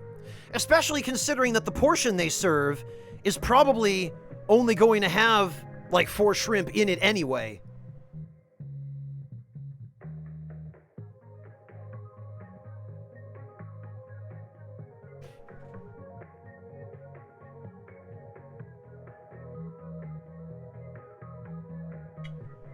And I mean, if I'm making the dish at home, I'll peel the shrimp myself before I cook them.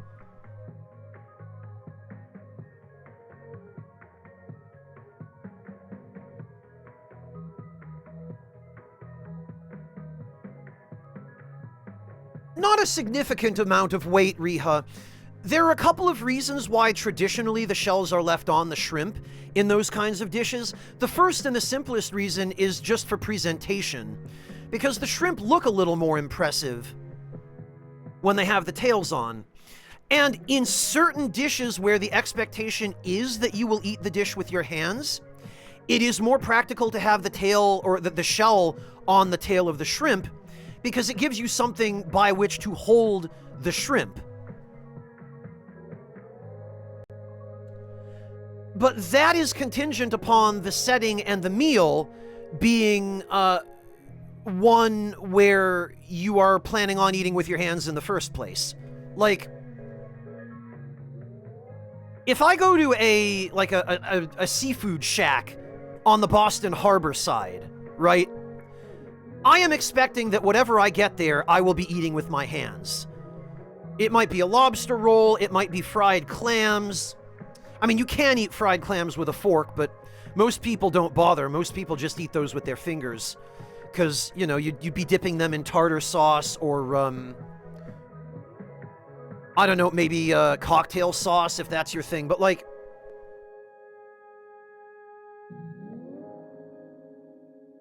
in situations like that, if you're ordering something like a shrimp cocktail, Riha, very explicitly with a shrimp cocktail, the shells are left on the tails so that you have something to hold the shrimp with. Whereas if you're sitting down in a restaurant and you're eating, I don't know, shrimp Alfredo, you're eating that with a fork and knife, and the whole point, as you very eloquently pointed out a minute ago, is not to have to eat directly with your fingers. It's to use your utensils and keep your hands clean. Well, yeah, or a crayfish boil was the example that came up the other day, Riha. If you're in Louisiana and you're having like 20 of your friends over for a crayfish boil or something, yeah, you're going to be eating corn on the cob, potatoes, and crayfish at minimum that will have been seasoned and boiled in a gigantic, like 20-gallon cauldron.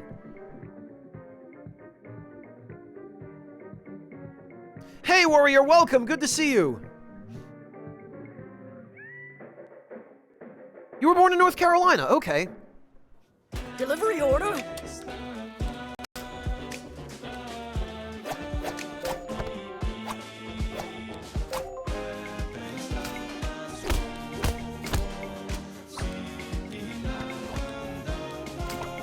Right, very good. Shrimp and steak on the same Alfredo? Talk about extravagant.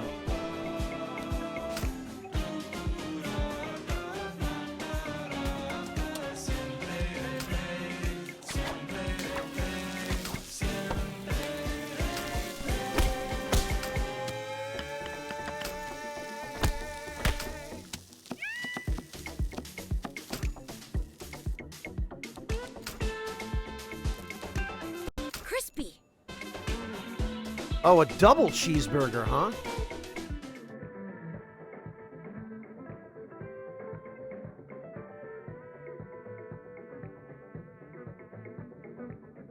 Nice breakfast, thanks. I will leave that up to your judgment, Razy. Clint, I was waiting for somebody to quote that.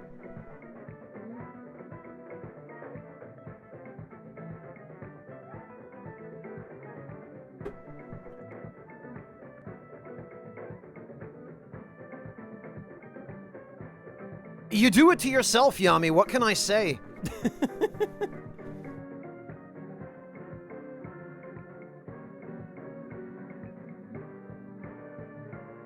I don't know what to tell you, man.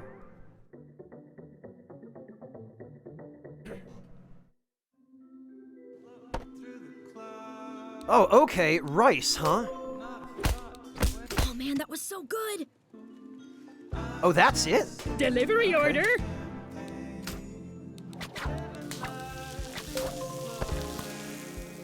Oh, right.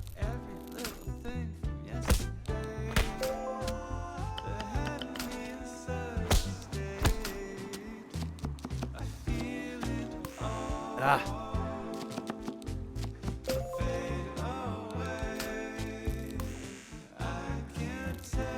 Bada bing, bada boom. Hello.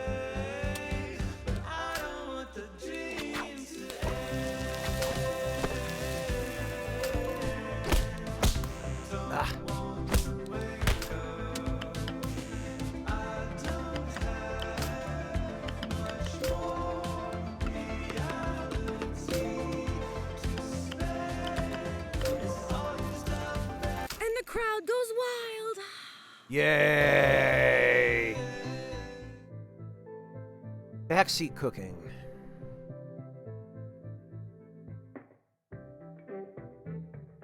I think it's supposed to be Japan, Yami. It certainly looks like it.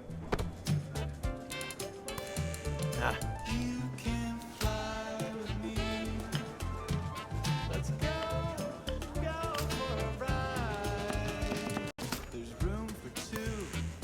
Ah, right.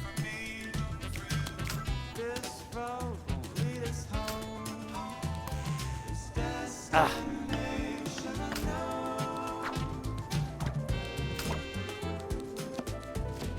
Look at me go.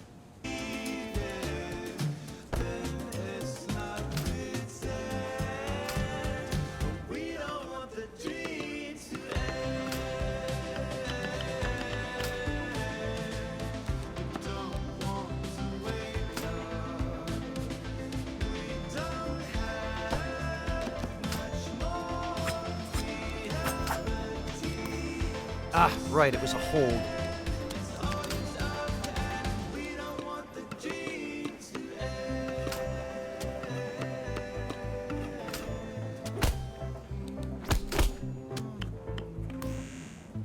Ah.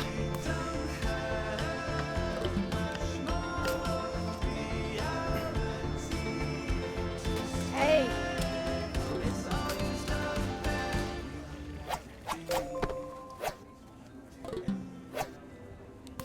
Ah. Guess I now have to actually start concentrating.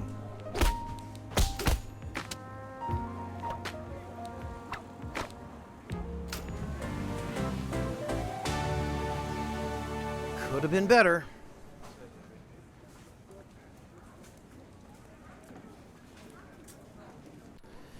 Razy, I've been to actually very few fancy Chinese restaurants. Other than Jing Fong, most of the ones I've been to have been just kind of regular sit-down places or else just takeout joints.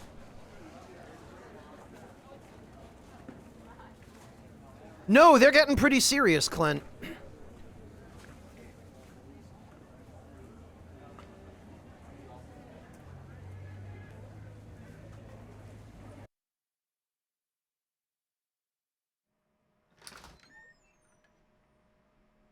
Hey, how was your day?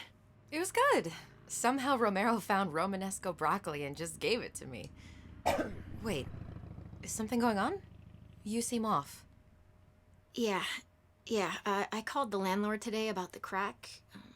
The good news is we won't have to deal with it anymore because of the bad news. Now we got evicted, Which is huh? the building is being condemned. Oh, even worse. Oh. I'm sorry, Nori. I know this place meant a lot to you. It's going to be okay. I did some digging, and I found us a place around the corner. It's not much, but it'll do.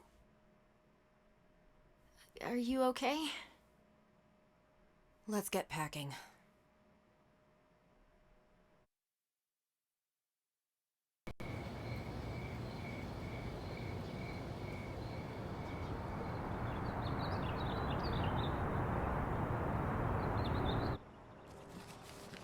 How's the bedroom going? Nearly done. Oh, this was the same apartment she grew up in with her mother. I see.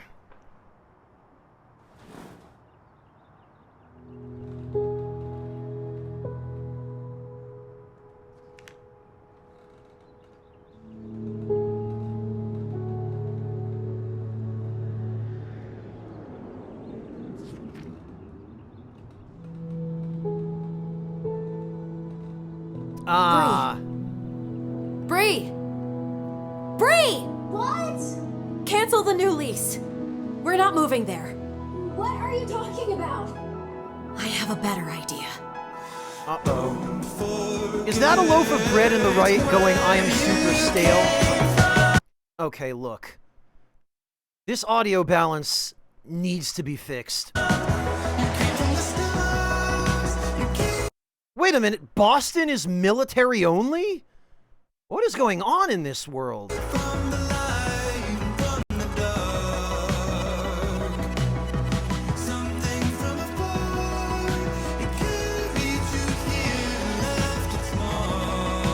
Bun Bun Bay? Okay, look.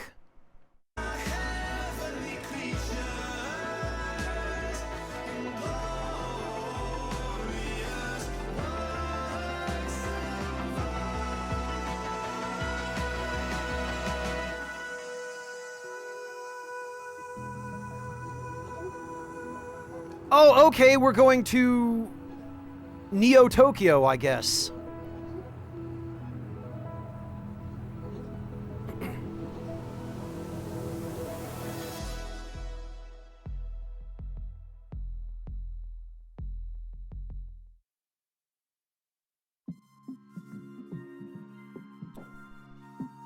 Except apparently we're still stuck in our original city. Bienvenido. Oh, and we now no longer have any cutscenes.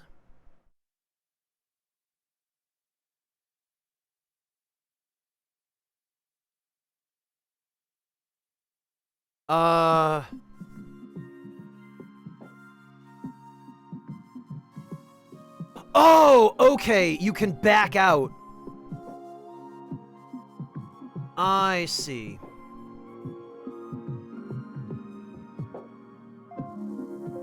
How is my XP so low, Yami? I've been taking every possible experience perk.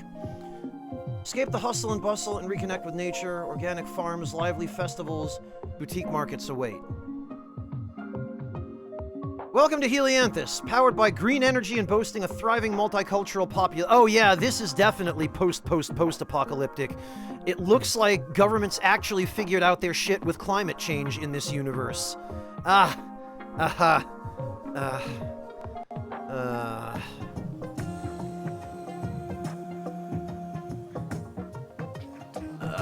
Powered by green energy and boasting a thriving multicultural population, this dazzling city stands as a beacon of hope to the world. Explore and master dozens of unique locations on your way to culinary greatness. Oh, okay, yeah,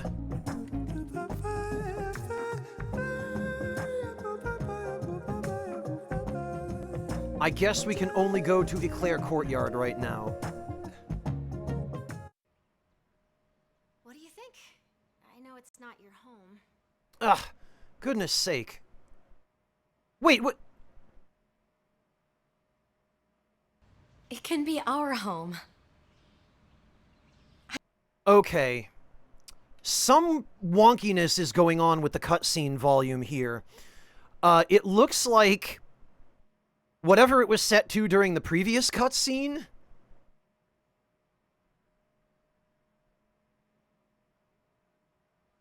is not correctly reflected in the next cutscene. Because I had it set to 1 during the previous cutscene, and then it reset to 6 during this cutscene, but the actual volume was still as quiet as it was at 1. It is definitely a bug, Yami. I can't believe we're actually here. I'm actually going to the Kuto Door this summer! I was thinking about that. You're going to be trying a lot of new things, and you shouldn't have to do it alone. Is there room in your food cart for me to help? Are you kidding me? I'd love that! Really? Yes! Wow, even the markets here are nicer than in Moraine. There's no one here. Oh, do you think they'll care if I steal an apple? Yes. Well, too bad. Don't do it, Bree! Oi, did you just steal that apple? I told you. Do you know what we do to people like you? Nothing. It's just an apple. They're good, hey? I told you. It's Vadi! I don't think we've met before. Name's Baz. No, it's Hi, Lance. Baz. I'm Nori, and this is Bree. Well, we don't do cash here, so just take what you want and I'll start a tab. Then whichever one of you is better with money, Me. well, we can settle up later. Apple? No thanks. This guy is remarkably chill. No, breakfast, this Lance.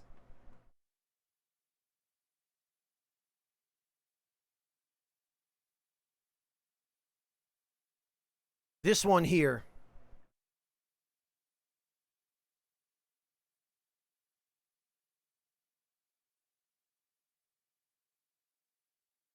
What? Clint, I literally was not referring to you.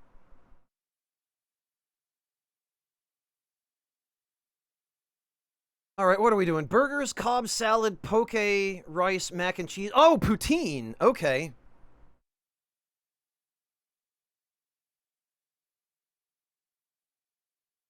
Oh, geez, Chopin, that's not nice.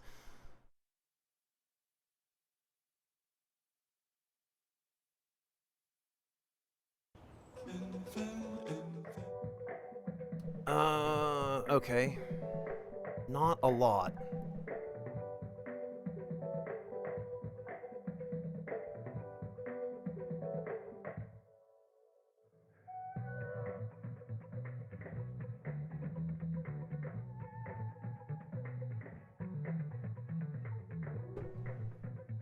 Alright, I guess we'll go with this one. Razy, I have no idea.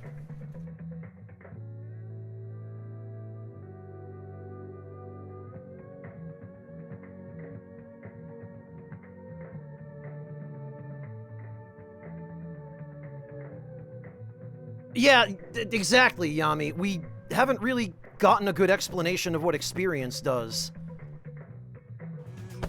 Woo! Oh, it's so exciting to be working with you in your cart.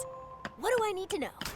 Okay, first things first, just make sure not to hit your... My head! That. Ow! Is your head okay? It's fine. You were saying? Maybe if you take the orders and deal with the money, then I can just focus on cooking. Deal. I'll just stay over here then. Good idea.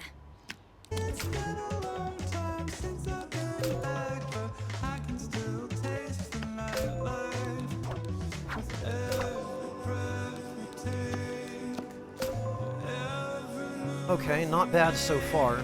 Hello!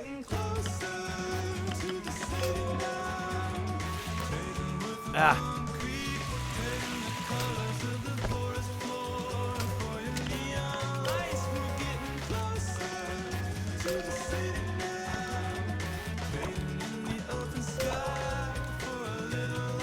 Hot diggity dog! Oh, I guess that's poutine.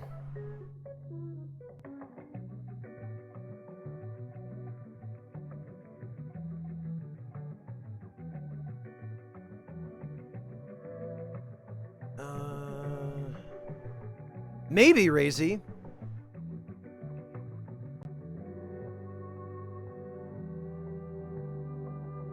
Budget Ricky Gervais. Probably best not to point it out, Riha.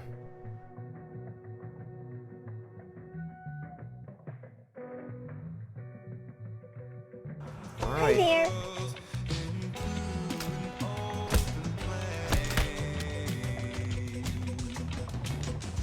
Delivery order.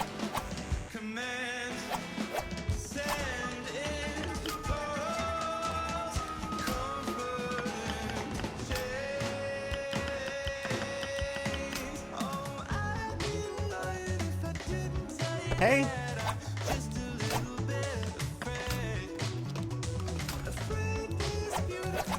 Hey, that's fantastic. All right, that worked okay. Were those supposed to be slices of sausage on that dish?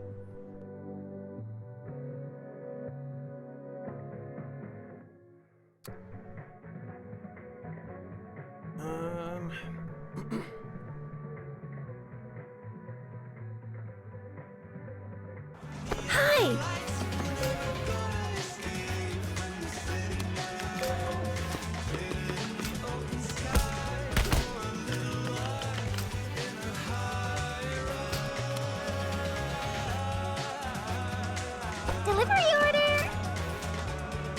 On it.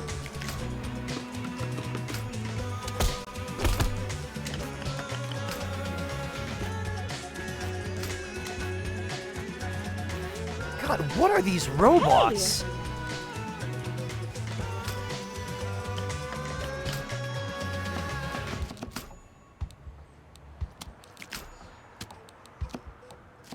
You're a natural. Delivery order.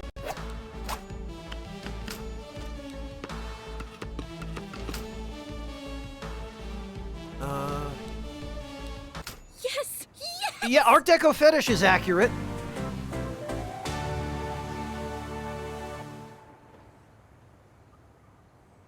Well, I guess we did okay.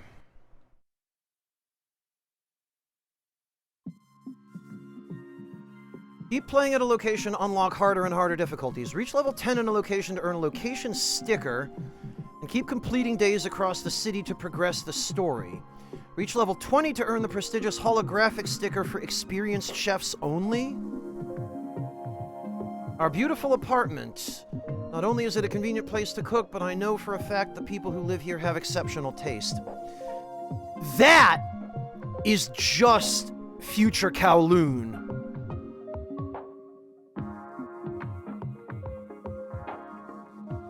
Yami, it's funny you mentioned Kowloon the other day because I think we're looking at it right now. It's just cleaner and greener.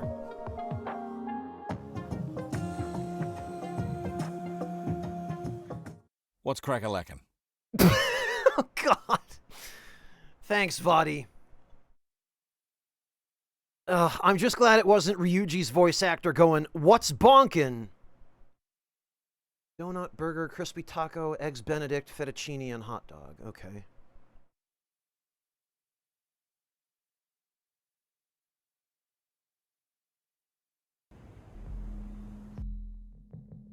Hi.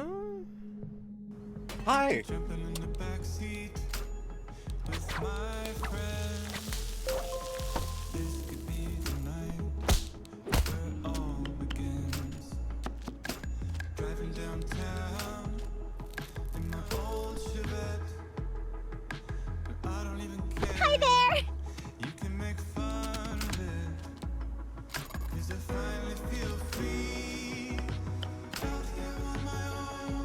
Onion rings on the hot dog, eh? Hello! I could get on board with that.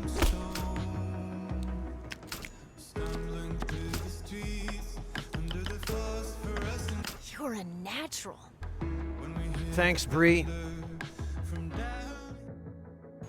Hi there.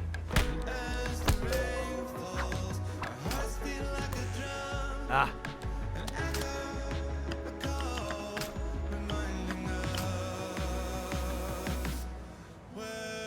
Hey! The more I look at these characters who are coming to place these orders, the less certain I am that they are robots.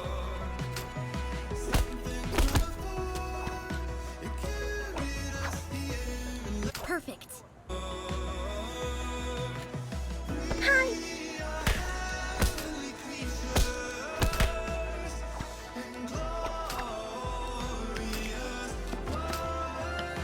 Oh, that's fantastic.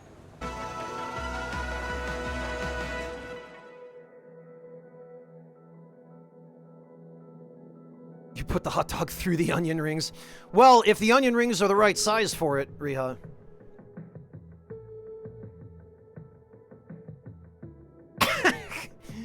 Incredible, Clint.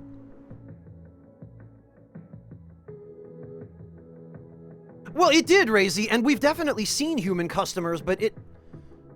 Looking at this, I'm having more and more trouble being able to tell whether they're human or robot. This looks like a robot. It has joints like a robot.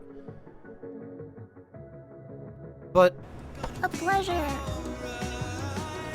This, I'm not even sure.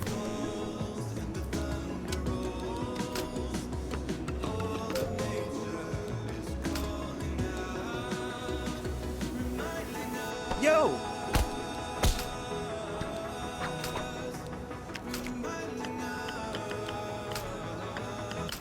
Hollandaise! Yes, on a taco. Pardon me? Perfect.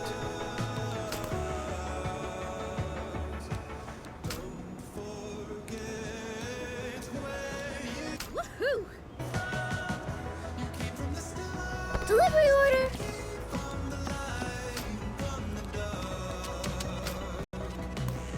Ah.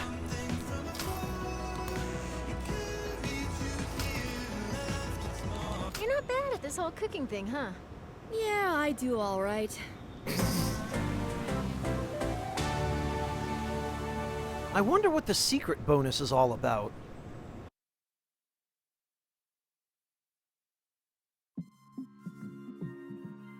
The old amusement park is full of hungry families that need a quick bite on the go. How you going? What have we... Oh, shawarma! I could definitely get on board with some shawarma. And banh mi! And tea sandwiches. That's interesting. It looks like we're gradually transitioning over to actual street food now. Have a good one. Thanks, mate. Got so tired of defending.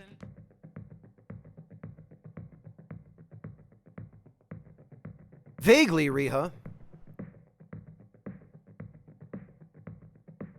Yeah, Razy, maybe it's just human brains and central nervous systems in a cyborg body. It's just Ghost in the Shell, but with worse fashion. Okay, elephant in the room. What's with all the robots? They're delivery robots. Helianthans aren't big on waiting in lines, so most people use delivery apps.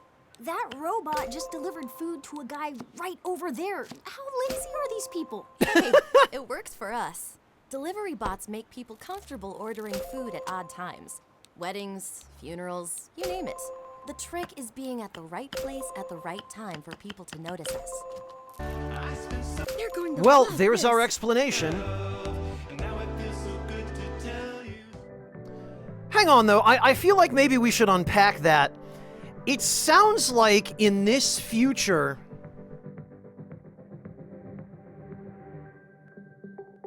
It sounds like in this future, COVID defined the entire post-apocalyptic culture, where everybody is too anxious to even order food face-to-face. So they use robots to do it for them. Really, Yami, this was the company's previous game. This actually reminds me a little bit more of Dave the Diver, in terms of its graphical style.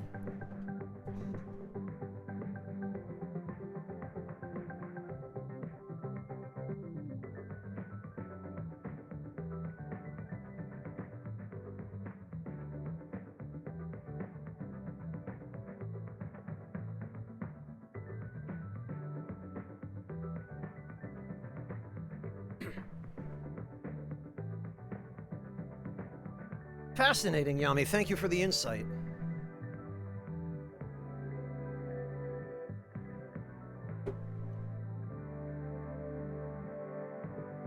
Riha, are your friends younger?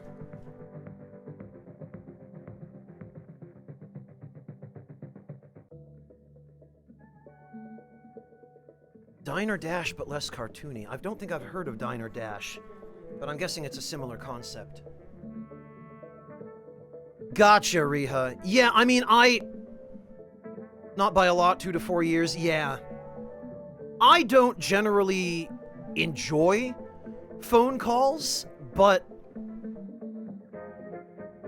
my situation is also a little more complicated because since one of my jobs is as a freelance writer, I do a lot of typing because, you know, we do our word processing electronically nowadays, obviously, and so my hands tend to be under a fair amount of strain when I'm working on a writing project, and especially the Elden Ring guide for the last 19 months. I was doing a lot of typing, and I have to be very careful to manage my pace so that I don't end up with chronic carpal tunnel syndrome. And so for me personally, although I'm not a big fan of phone calls, I can deal with them if I have to, you know, I'm making appointments and whatnot, and You know, the few occasions where I have to actually call somebody on a phone rather than just navigate a website nowadays. If I'm going to spend time with my friends, I tend to prefer to do voice calls, mainly because it spares my hands any additional strain.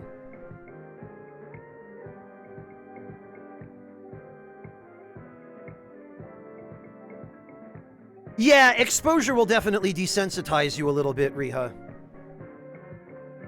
I mean, I spent most of my life using a telephone for any kind of long distance communication. This phenomenon of apps like Skype and Discord and Vent? Anyone remember Vent? Ventrilo? You'd probably only know Ventrilo if you played certain online games during a very specific period of time, but those sorts of voice chat apps are, by the reckoning of my lifetime, a fairly new phenomenon.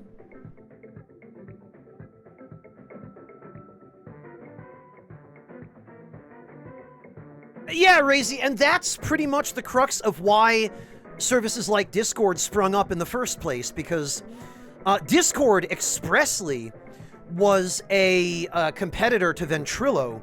Both of them were designed as gaming voice chats that were separate from the actual games. They were really just chats that were meant for friend groups or guilds or link shells if you were playing a Final Fantasy MMO. And yeah.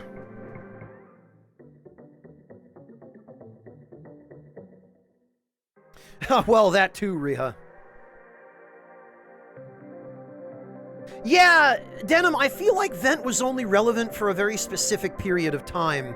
It was kind of a flash in the pan, and then they brought it back. They brought back a more modern version of Vent that I guess they intended to compete with Discord, but they ended up being very different, and I'm not sure if anyone even still uses the newer version of Ventrilo.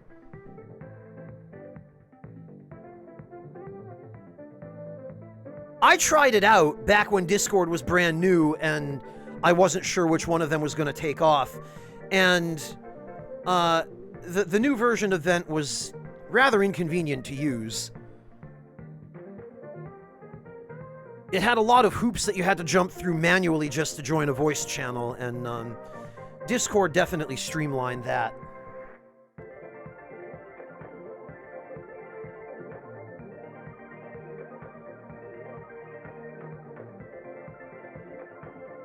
Yeah, Clint, for about that 10 years, it was either you would use Skype or you would use Vent. And Vent was way better for gaming chat. But yeah, as soon as Discord became available, Vent ceased to be relevant. Like, that was one of the most decisive replacements I've ever seen by one service of another. Oh yeah, TeamSpeak was a thing for a while too, Razy. I think TeamSpeak lasted even less time than Vent did. But I remember Vent and TeamSpeak were kind of competing for the same niche.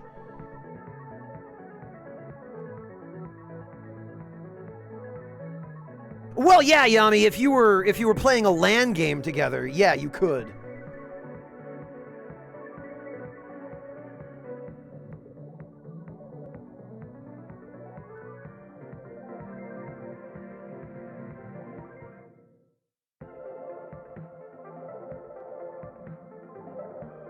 Yeah, I remember, before I found out about Vent, I remember trying to use Skype as a gaming chat, and boy, was it not great. Yeah, Denim, so do I. I remember when those arguments first started.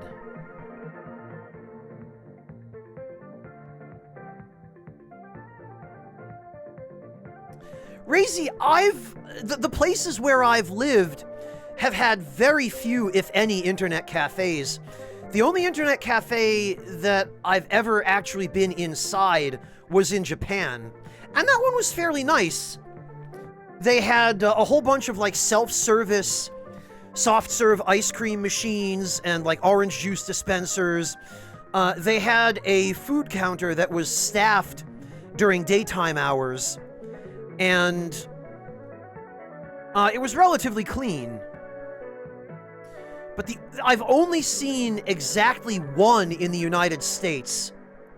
And it was a very small one. It was in the town of Canton in Connecticut. And I don't know if it's even still open. But there was one, like, kind of on the border of Canton and Farmington. I remember driving by it a few times. I've never been into it, but it might not even be there anymore.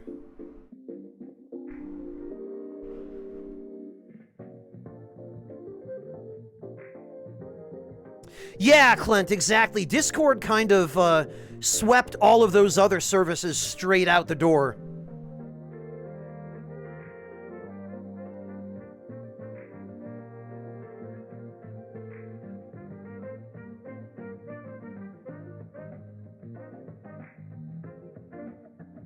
I mean, Yami, my understanding is that many of those kinds of establishments in places like Japan are just straight up run by the Yakuza. So, I don't doubt it.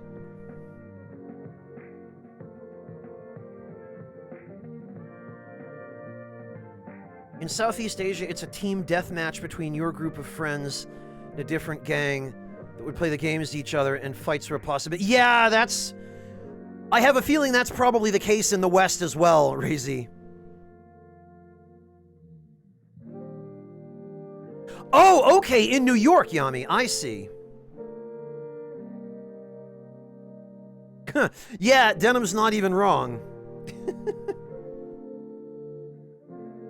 You know, Denim, I feel like you and Yami should hang out. You'd have a lot to commiserate about, being fellow New Yorkers. Denizens of the greater New York area.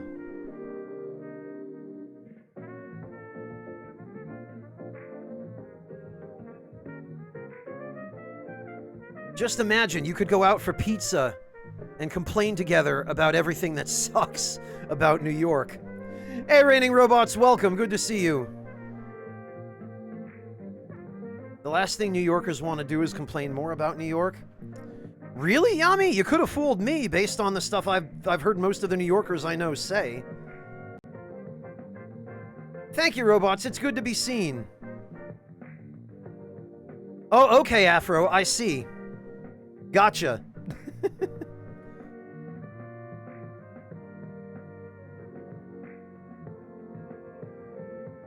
All right. What are we doing here? You talk about it or you don't want to hear about it? Okay, fair enough.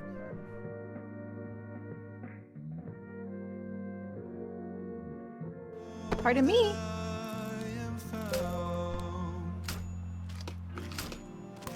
Ah.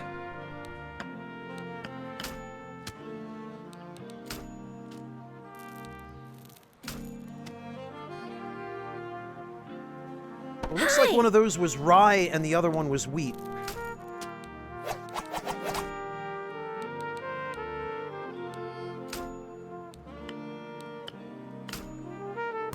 Ah.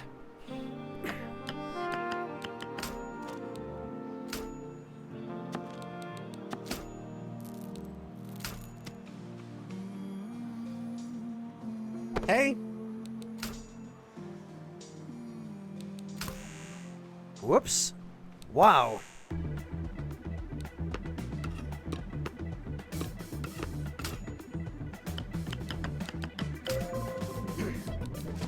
Perfect.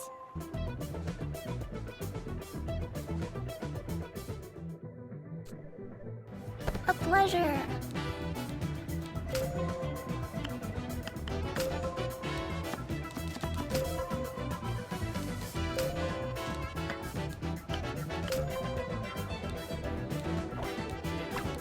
Look at you go. Hey!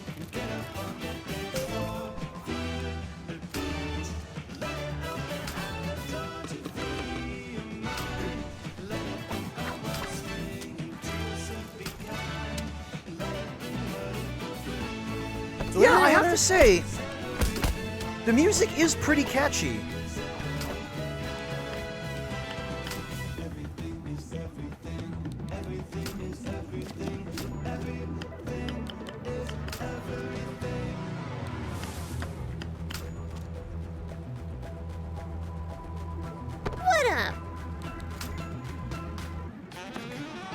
Yeah, okay, so...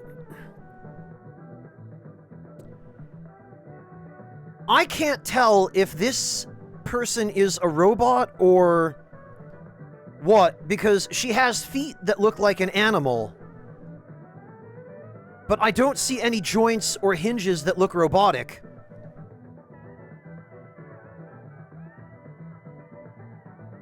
So I'm not sure if this is just a genetically engineered human or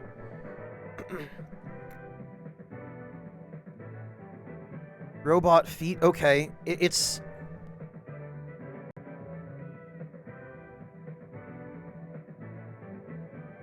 joints, Clint. I see what look like metal accents or bracelets or something, but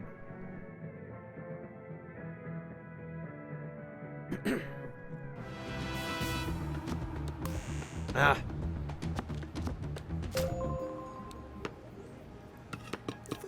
What does Rhubarb say? Be no less than the best. Uncanny. Nobody says that.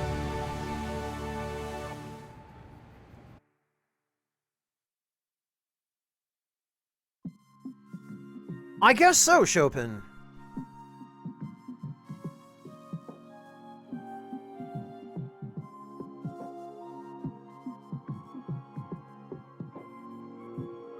Church of the Sun? That doesn't sound ominous at all.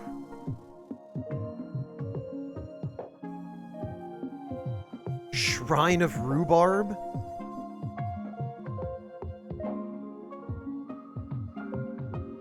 Okay, so I guess we have to level up one of these locations before we can proceed with the story. Yeah, Mosasaur, I don't know that it's a combination I would order.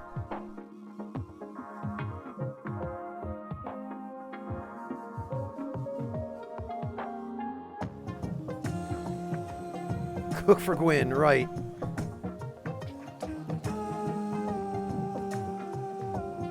I guess we'll do the apartments again then. And right on time. Chicken sandwich, Cobb salad, tacos, rice, soft... Oh, we've got crispy and soft tacos. Interesting.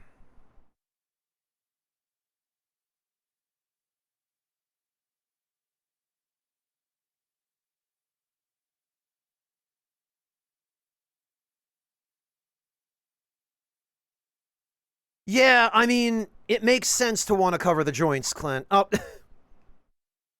Anon, thank you very much for the gift sub to Happy Cooking.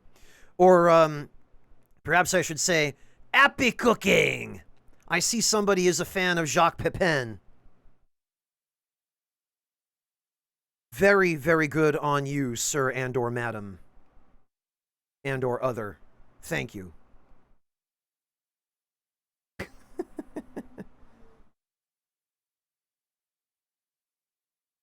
The ones that are willing to turn their backs to us during the cooking segments and show us the battery packs certainly do, Clint.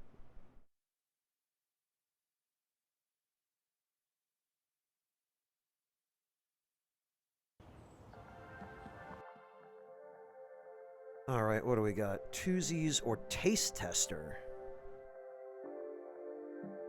Oh, that's why I didn't recognize it as a battery pack, Clint, because it was shaped like a carrot.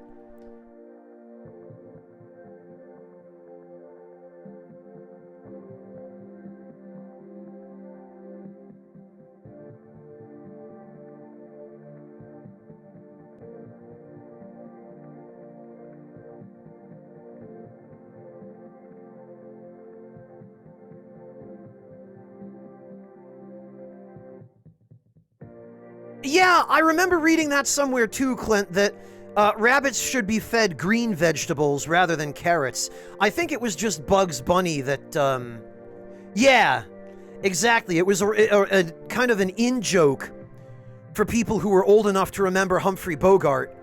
And my generation had no idea who the hell Humphrey Bogart was, or, you know, any context for him smoking the cigar and saying the line, so...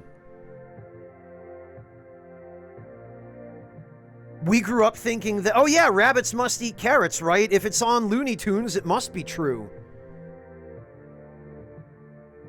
When, in fact, you should actually feed your rabbits lettuce.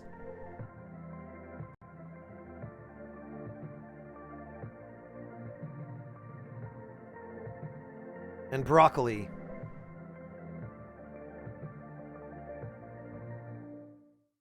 The Age of Flappy?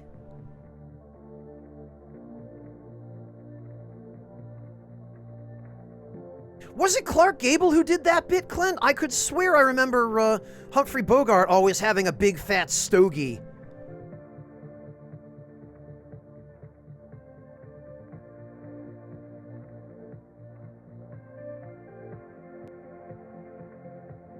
Oh, yeah, Riha, you did mention they're tearing up your garden, huh?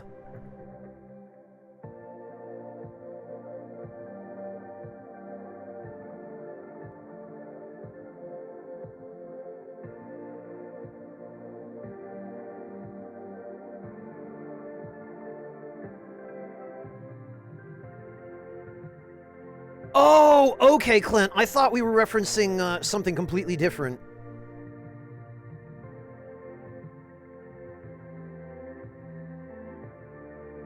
Koi Koi denim? You'll have to enlighten me. Is Koi Koi a food? Is it the latest drug on the streets of Queens? Is it a video game? Like what? It's a game, okay. I'm not familiar. I don't think I've ever heard of it.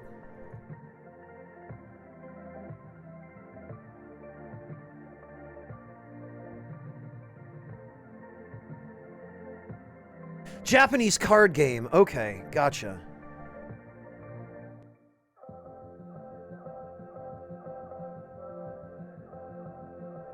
Also, Coriel Strauss, hello and welcome. It's been ages since I've seen you. I hope you're doing okay. Oh, is it just Hanafuda, Yami? I see. Oh, wait, no. Denim has rather kindly posted a link.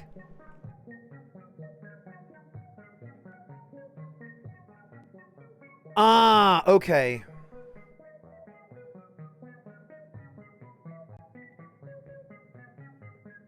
It just uses Hanafuda cards. I gotcha.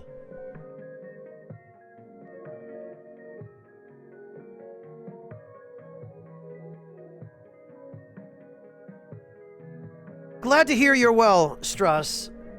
Thank you for stopping in to say hi. I appreciate that.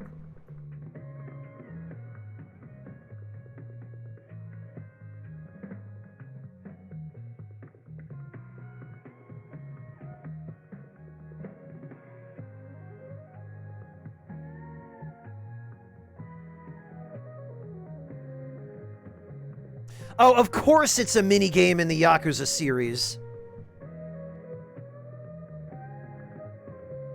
Oh, wait a minute. No, I do know of it. Isn't it a minigame in Yakuza 7? Isn't it one of the games you can play with those guys under the bridge in Ijincho? Actually, now that I think about it. Like right near the homeless camp?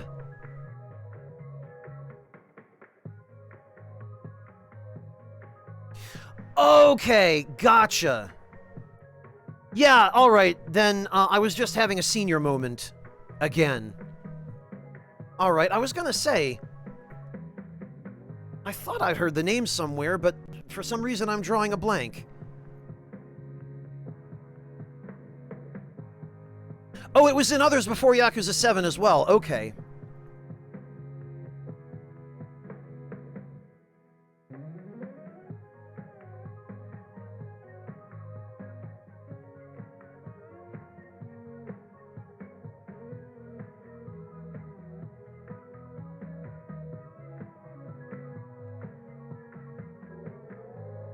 Yeah, I never spent enough time with it, Denim, to really figure it out.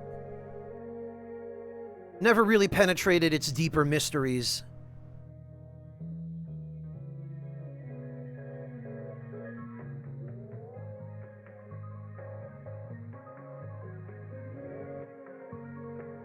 And it definitely strikes me as a mysterious game.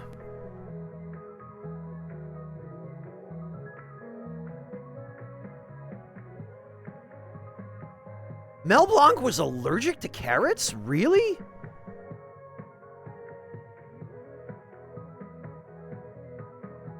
Oh god, Clint, what did Automod even do? I didn't even get a notification.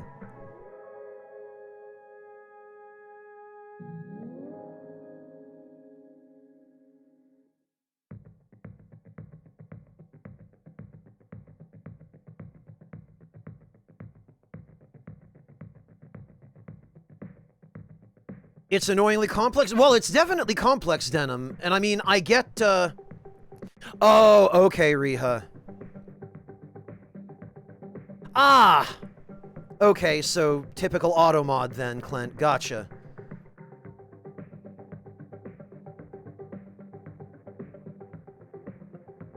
Unbelievable. Riha, Automod doesn't really know anybody very well. It just goes for random stuff at the worst times.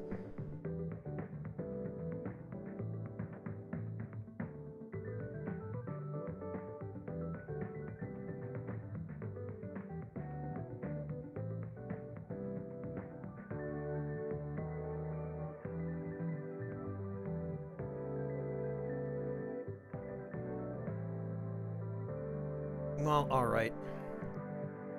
I'm not even sure how relevant the different handicaps here are. So I'm just going for the ones that are worth the most points. Kowloon. I like that, Razy. Oh, really, Yami? Automod is out here pretending to be all clean and pure, and it's trying to slide into your DMs behind our backs? That's... Oh. Well, frankly, that's just Twitch for you anymore, isn't it?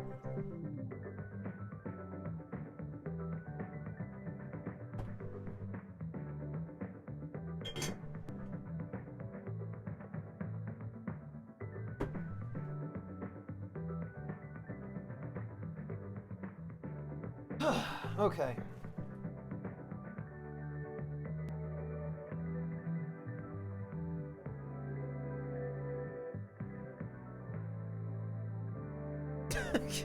Yeah, with roughly that level of tact, Clint. What up?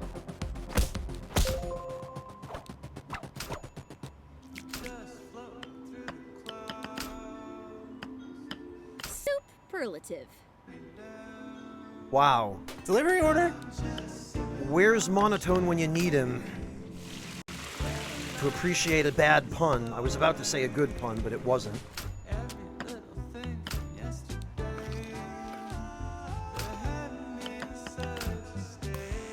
Ah, right. Another happy customer. We hope. Delivery order. I've got this. Interesting. That looked like a raw shrimp on that rice.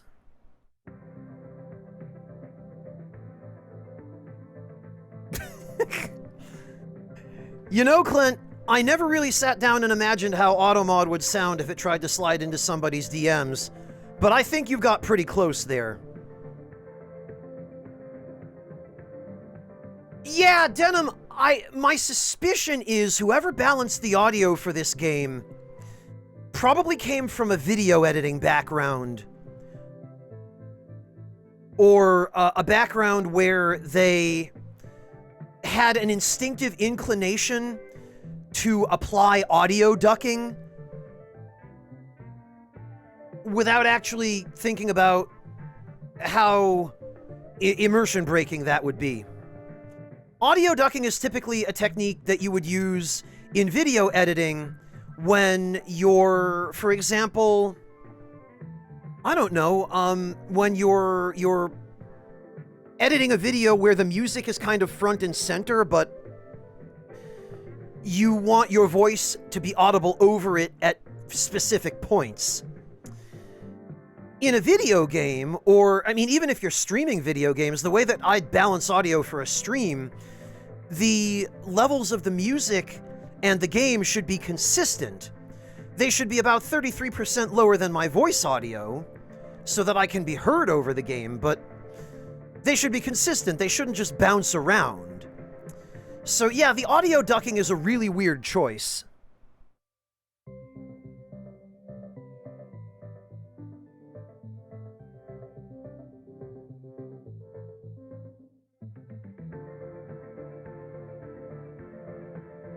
Kinda, Denim, yeah. And the fact that this game uses audio ducking, like, that's not a feature you add by accident. It's there deliberately, if it's there at all. But the mentality behind it is peculiar. It's not something video games generally do, and it's not really advantageous in a video game.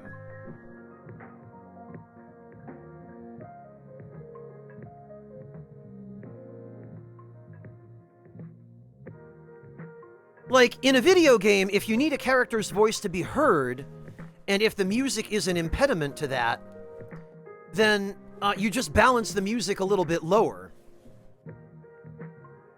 Yeah, it is very much a work in progress, Razy.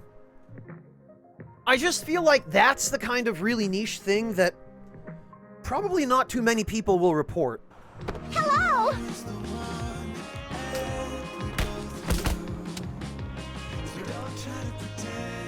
Hi there!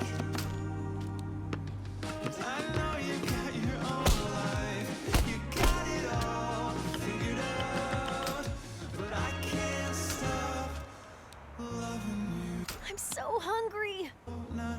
Yeah, me too. Hey! Fire special.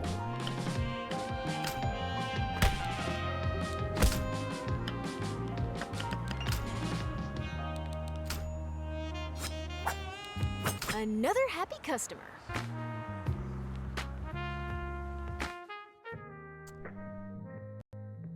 Delivery order.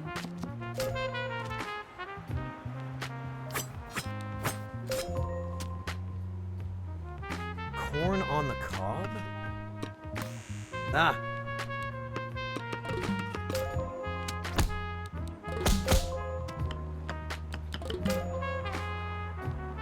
That was close. Delivery order! Classic Supreme.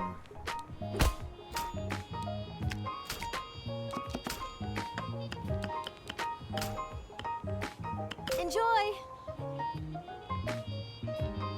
Hey. Awkward?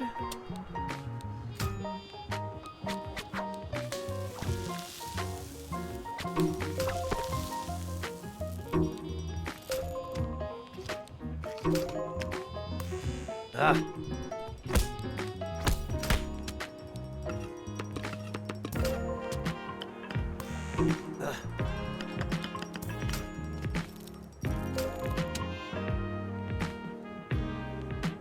A pleasure.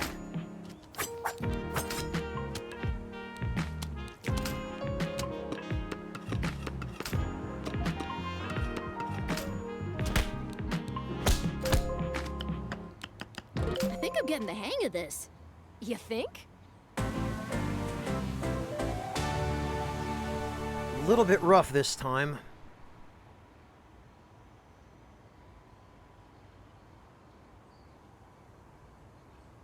Oh, that's true, Denim. Yeah, that is weird. I mean, might just be an oversight. Bree thinks the old canals would be a relaxing place to cook. She might be onto something. Howdy. G'day, mate.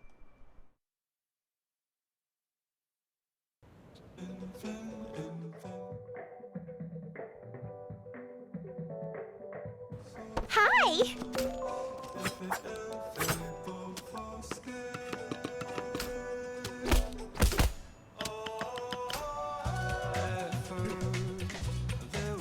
Hello!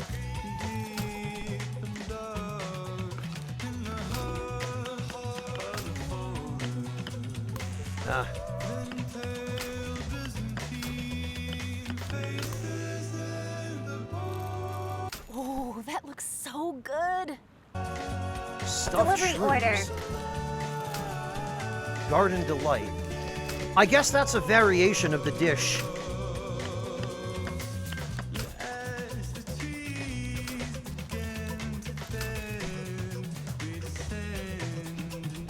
Delivery order?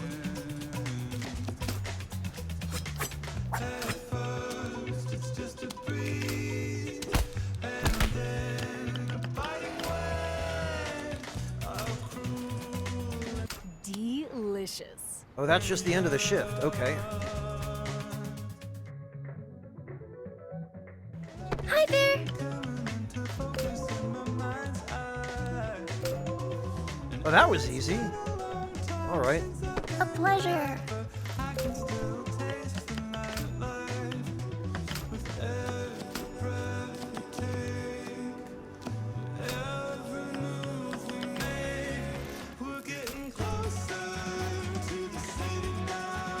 Hi there.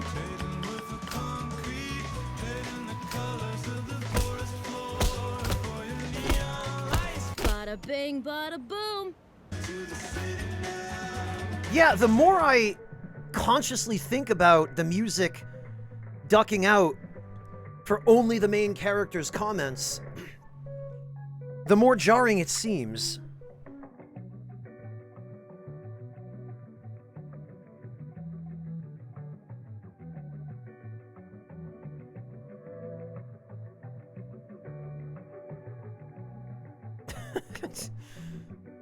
Amazing, Clint.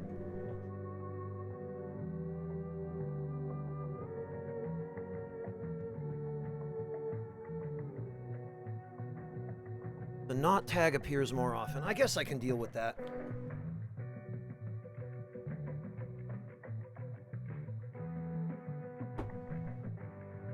Yeah, Razy, and that's one reason why I make so much curry.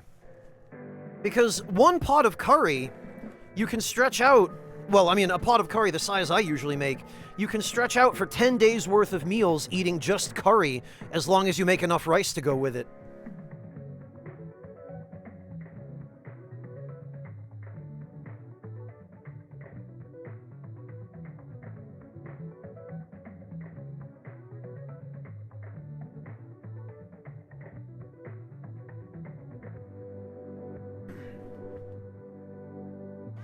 Hey!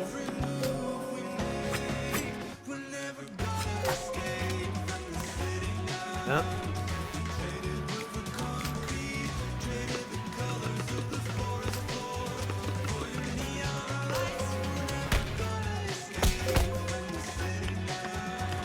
Piece of cake. Delivery order.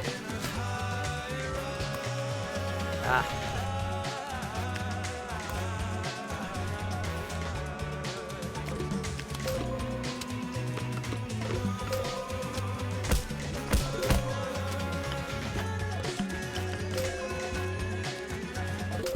Hollandaise. Hi.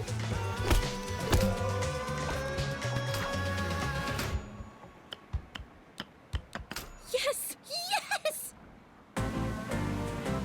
Who does she think she is? M. Bison?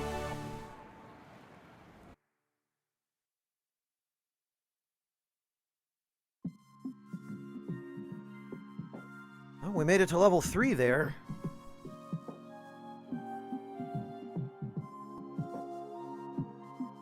Yeah, Chopin, it is. Ladies. Right. Portobello burger, portobello burger, shawarma, rice, tacos, poutine, and okay. Go cook up a storm. Right on, mate.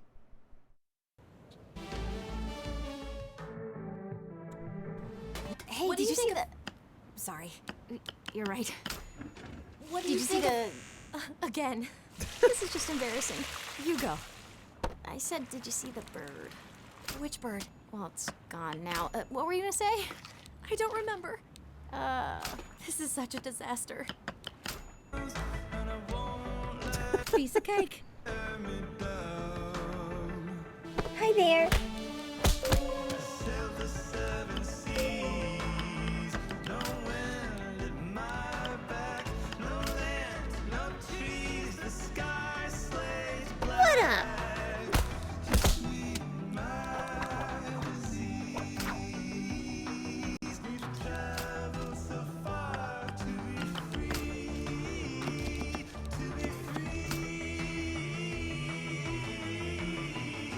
Hi there. Creamed cob.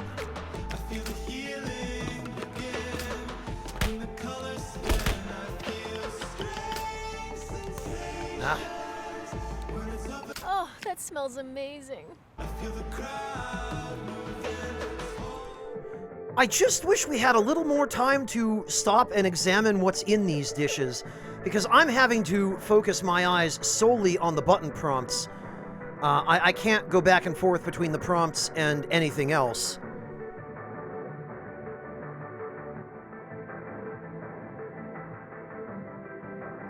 Hey, John Reed, welcome! What rice do I prefer with curry? Well, it depends on the curry. Usually I'll make a seasoned rice. But if I'm going to make a particular type of curry, I'll try to season the rice with complementary flavors to that type of curry. So if I'm making yellow curry, I'll usually get a little bit of yellow curry powder as well, and then I'll use the yellow curry powder to season the rice. But the way that I prepare my rice, I toast it in a pan, or like a pot. I melt some butter in the pot, and I'll throw in some shallots and saute the shallots in butter. And then I'll add the pre-soaked, pre-washed rice to the pot, and I'll just saute the rice a little bit to kind of cook the butter into it and make sure that every grain gets plenty of butter and plenty of that shallot flavor. And at that point, I'll add the whatever other seasonings I'm going to add, the powder if I'm adding curry powder, a pinch of salt depending on what I'm using the rice for or not. And from there, the rice goes into a rice cooker, not with water, but with some kind of stock, usually either chicken or beef stock, depending on what I have on hand.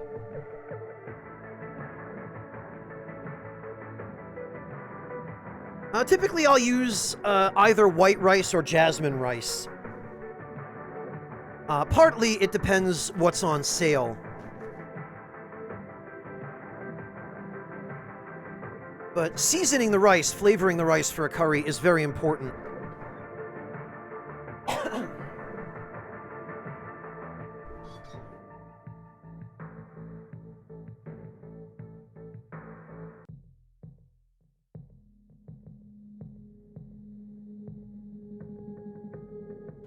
Hi!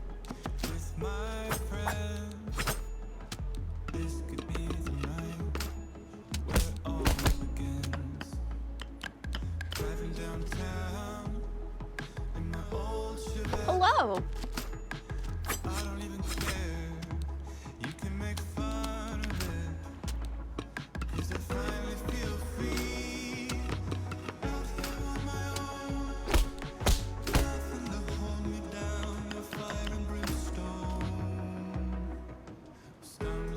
Hi.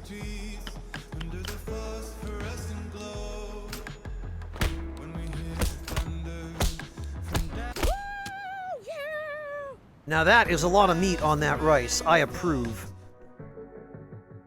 Delivery order! Ah.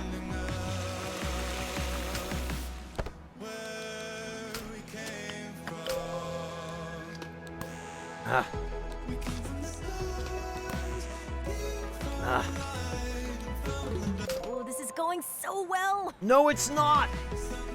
Hey.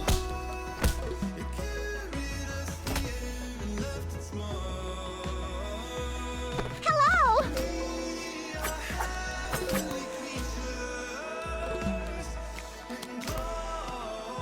Ugh.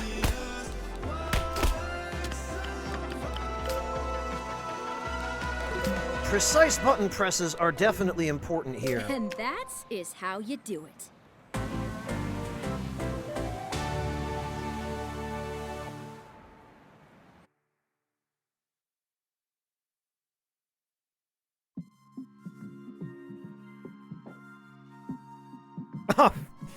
Interesting, Razy.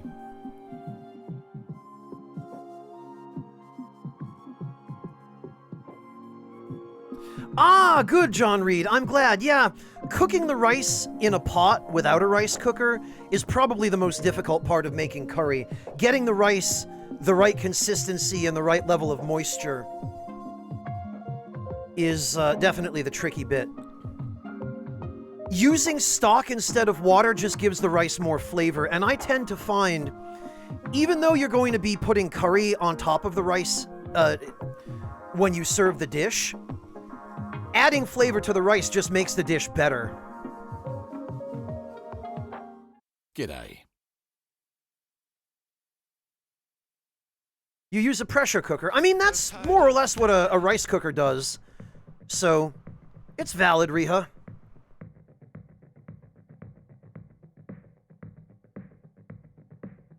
Delivery order. Oh, a corn dog.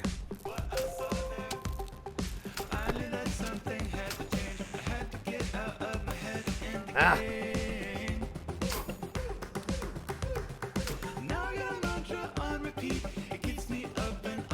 Oh, a Korean corn dog, no less. Ah. Okay, I gotta shut up so I can focus. Ah.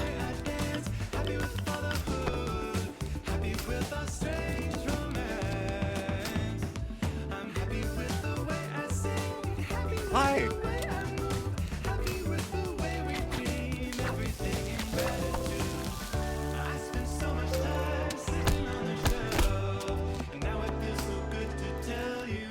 I love watching you work. Hi. Ah.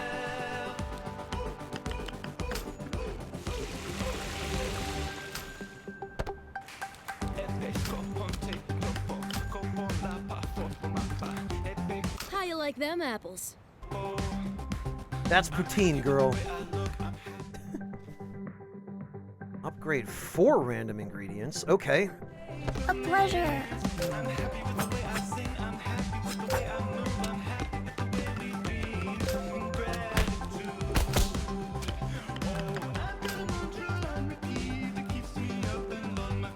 Hi there.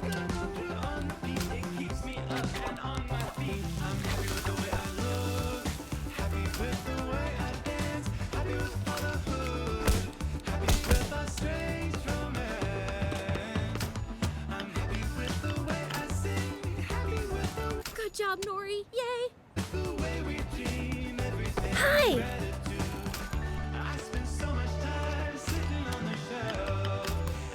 Ah.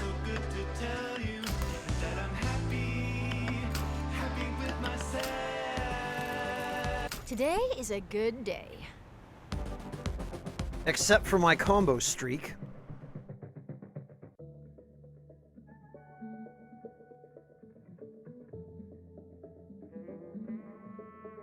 I didn't figure that, Reza. I don't worry. I'm not thinking you're seasoning your rice cooker. Oh, I'm glad to hear that, Riha.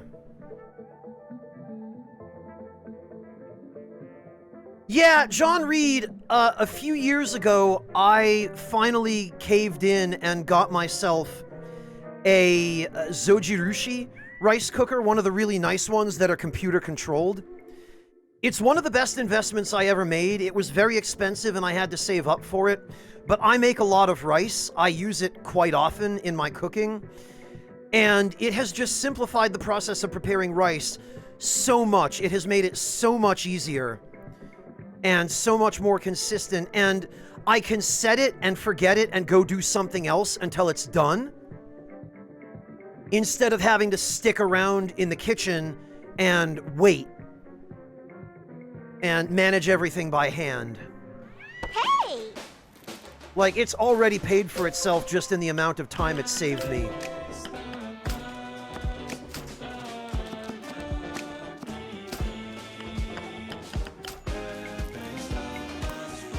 Ah. Hunger cured. Delivery order.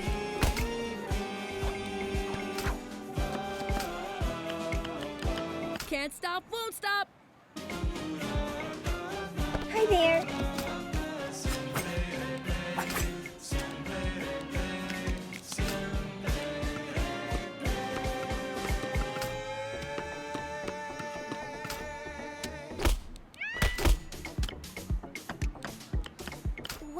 rhubarb say? Be no less than the best. Uncanny.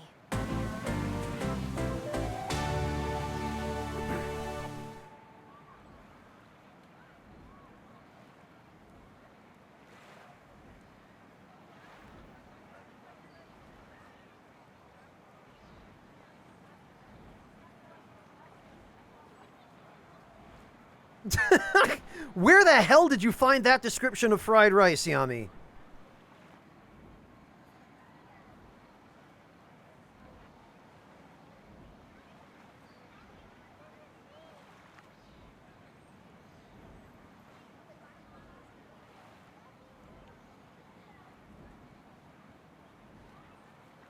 Where did you even find that? Oh, it's the cook serve description in their previous game. Ah. Beats me, Clint. My first job, I've been invited to cook at a local community garden using ingredients straight from the garden. Okay. Wow. Take jobs and meet new people in Helianthus. Some side quests will disable the order timer and let you cook at a relaxed pace. Once complete, the location will be permanently available to cook in. Oh, okay. Good morning, Nori. It's so wonderful to have you in our sleepy little corner of the city. Thanks for inviting me. I don't usually get to cook with ingredients straight from a garden. We're very excited to see what you can make for our community. Just remember not to eat any of it yourself. Wait, why? As it said in the letter, this is more than just food to us. It's what gets many of our residents through rough days. Tranquilitas. Tranquilitas. Oh, God. Okay, so for a so-called community garden, they are awfully closed about sharing their products. Are you really not going to try anything from the garden? Of course not. I gave my word. Well, right. You did. Tranquilitas. Tranquilitas. Tranquilitas. Tequilitas. I'm serious. Don't eat anything. Fine, I won't eat anything. Yet. Yeah, I'm too distracted Oh, all this food looks so good. Oh, look at that tomato. to come up with a Leave quip it. Too late. It's about... Oh, wow. That is good. You want to bite? Bree! No! Oh, relax. Juniper won't find out. Didn't you read the letter? Dr. Juniper said everything in the garden is laced with sedatives. What? This is a mental health facility. Oh. They use the garden to treat the residents with extreme neurosis. Oh, that would have been really good to know. Why didn't you read the letter?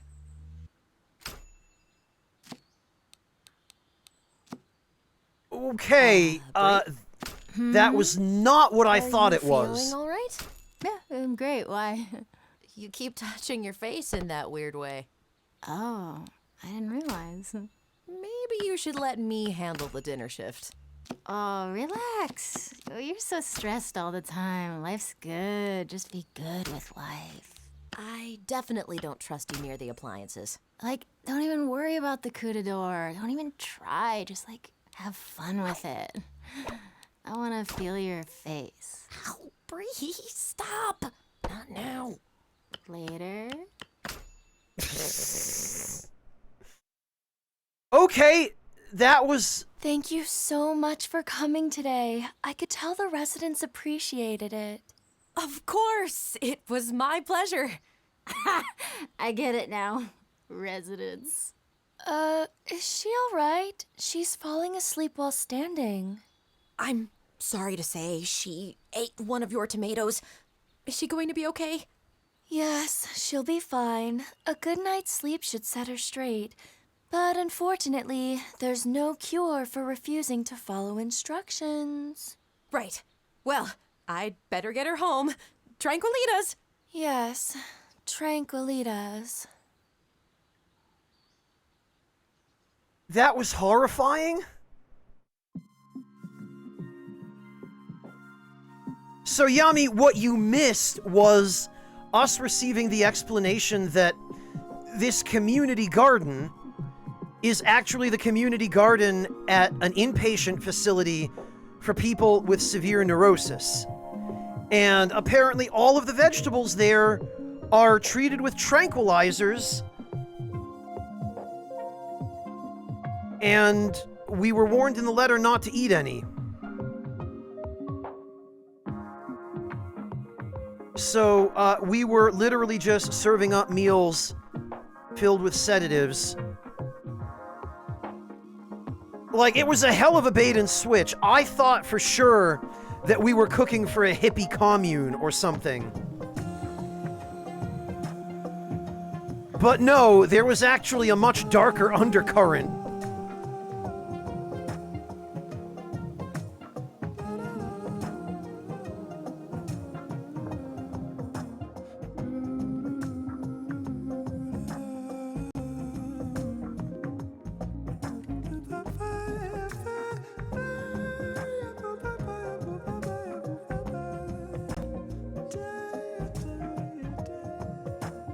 Well, John, I'm sorry, I'm trying to catch up on chat here.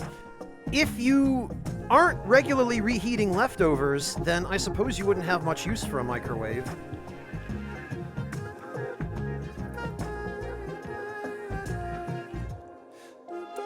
And yeah, Chopin, the lack of music during that entire scene was a little bit weird until we realized what was really going on.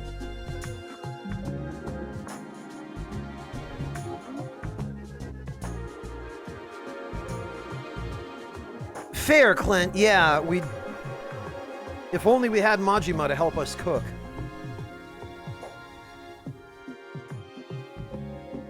I was completely expecting that too, Riha, but I suppose the writers knew that.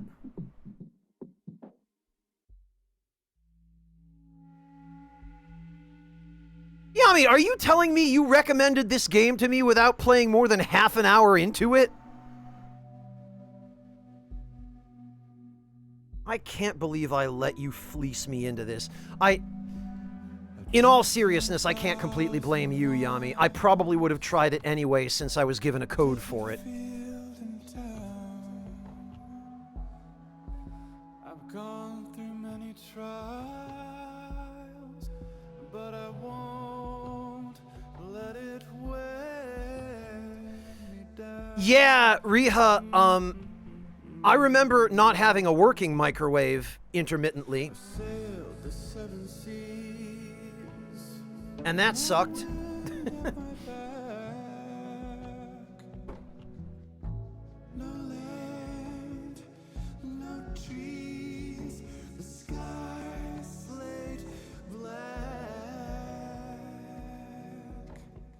What game was that, Yami?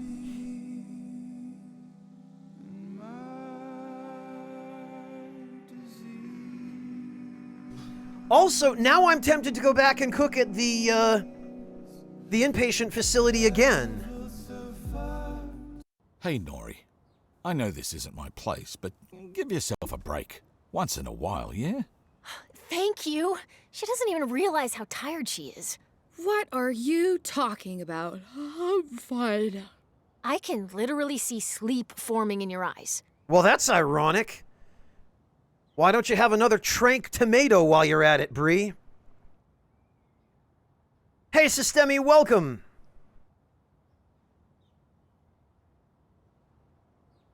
Yeah, Riha, that was before manufacturers of appliances realized that maybe it was a good idea to put limiters on their microwaves.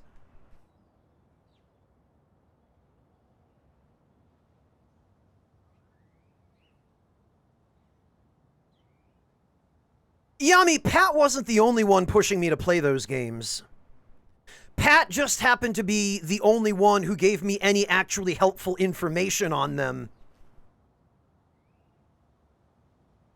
that was sufficient to assist me in deciding to play them.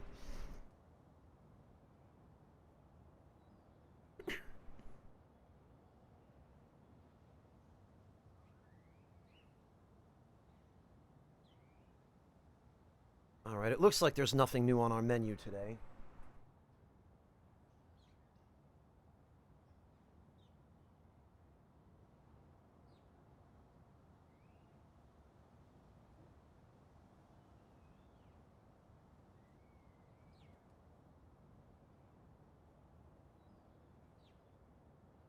Yami, everybody else was just like, hey, Spy, when are you going to play Monster Hunter? And I was like, I don't know. Maybe never. Maybe sometime. I don't know anything about it. And then Pat came to me one day and he was like, hey, Spy, guess what? And I was like, what? He was like, I'm going to teach you about Monster Hunter. I was like, okay, sure. And 4 hours later, I knew some stuff about Monster Hunter.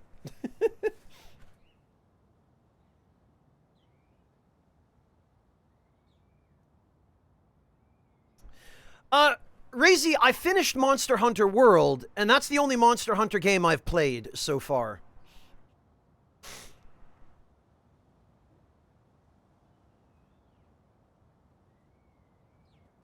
Yeah, Yami, that's pretty much what happened.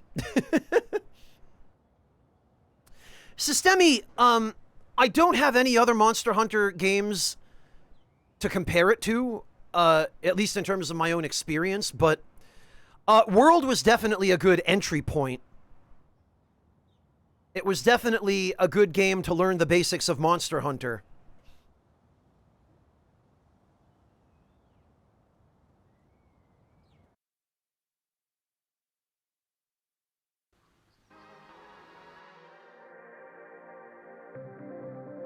Okay, I imagine... Yup. We're on the timer again. Ah.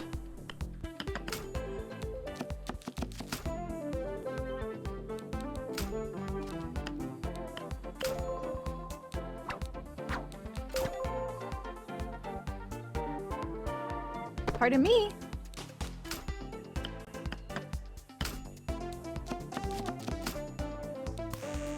Ah.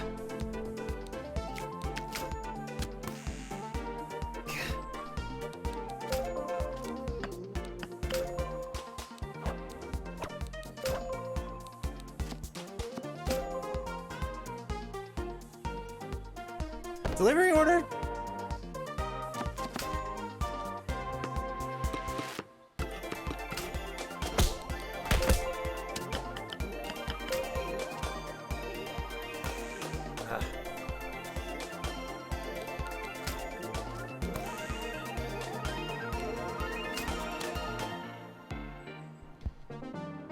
Hello!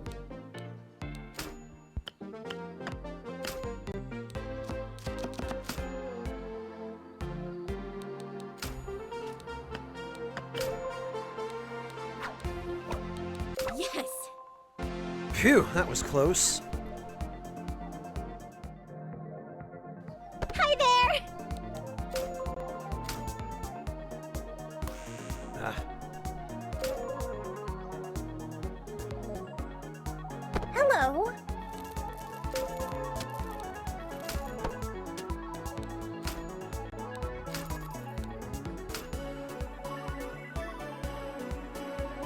Hi there.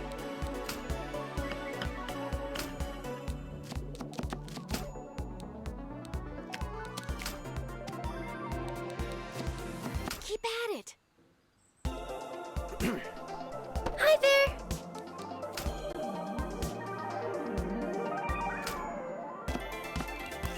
Ah. Piece of cake. Alright, what the heck kind of... So a moose ear is just an elephant ear with avocado? Corial Stress, thank you so much for the Prime sub. Welcome back. Really appreciate that. And hello, Magnus. Welcome.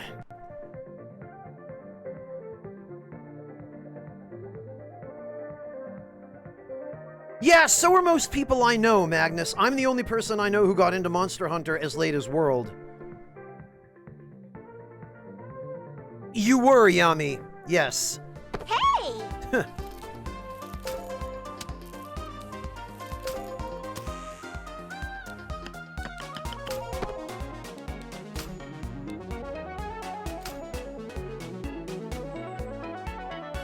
Hi there.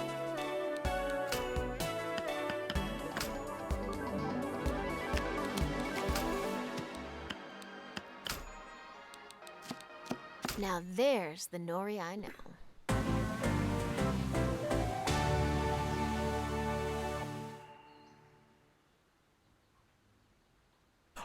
Okay, Razy, so you're the second person then.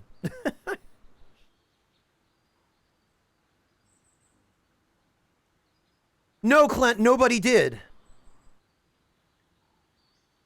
Nothing coherent. The only thing anyone had ever told me about Monster Hunter, Clint, was people attempting to convince me that it was vaguely Souls-like. To which I responded by looking at a little bit of trailer footage from an earlier Monster Hunter game and going, yeah, I don't believe you.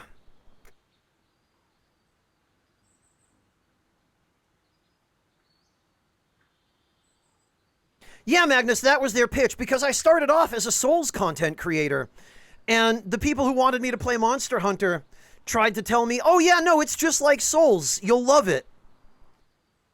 And I took one look at a little bit of footage of like Monster Hunter 3 Generations or whatever it was, and went, yeah, no.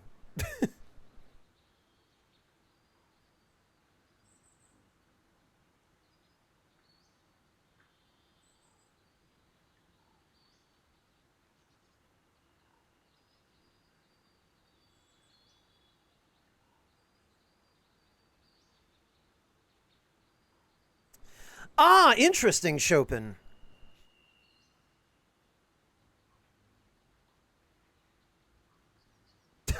Right, Dab Ancient. Right, exactly. It's third person, so it's definitely a Souls-like.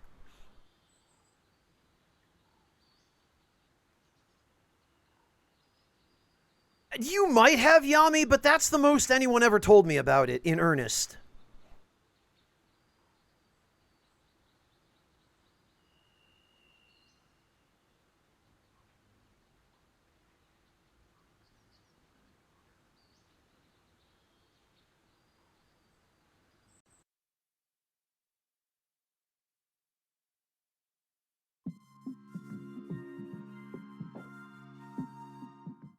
And right on time.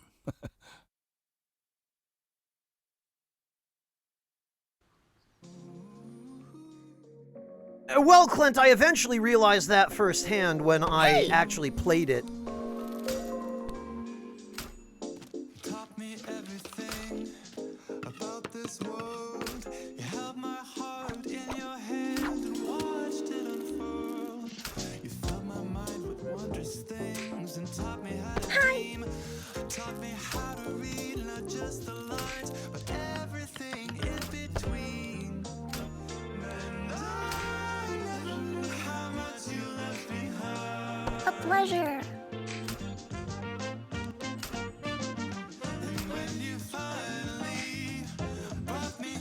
So chocolate syrup and raspberries is a bunny ear.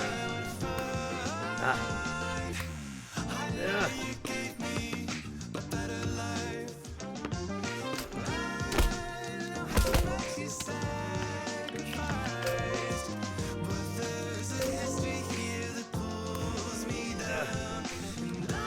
So good.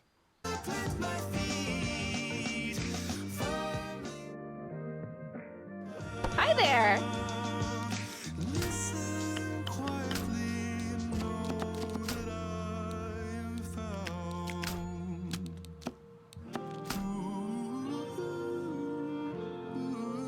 Delivery order.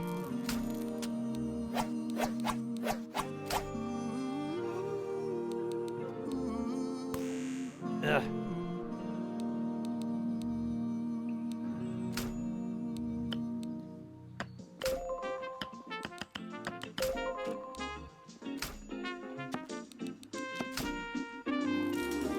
Oh, I could eat 1,000 of those. Hi there.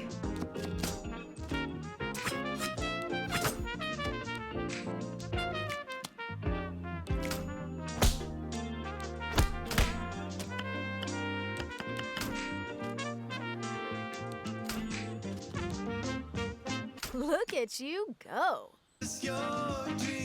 Hi there.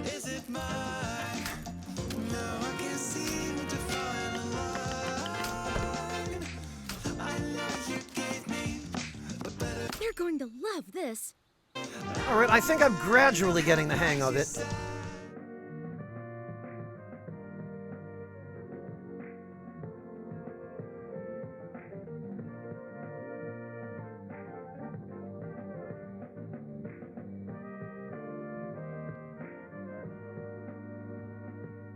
Do you mean food truck, Yami?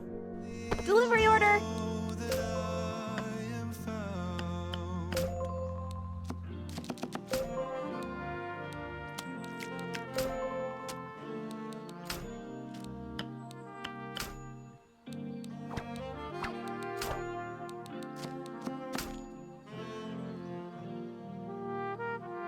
Hey!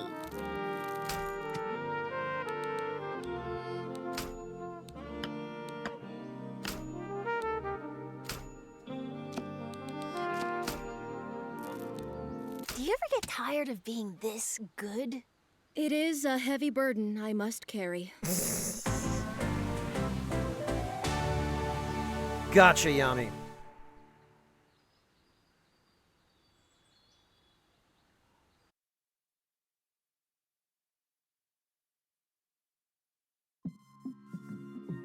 Shrine of Rhubarb. I've always wanted to visit the Shrine of Rhubarb. People here like good food, so it stands to reason they'll like me, right? G'day. Okay. Oh, this is the place from the title screen. A pleasure.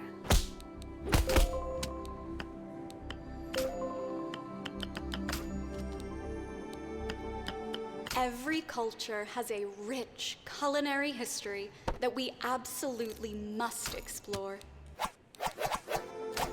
Okay.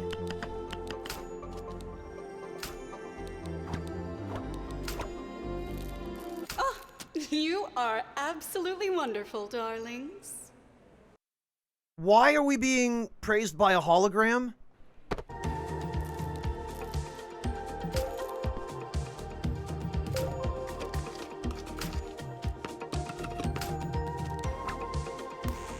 Ah.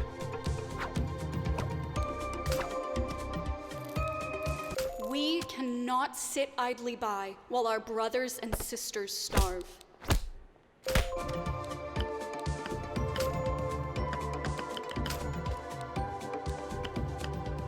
The Chef Rhubarb Show is currently syndicated in every country around the world.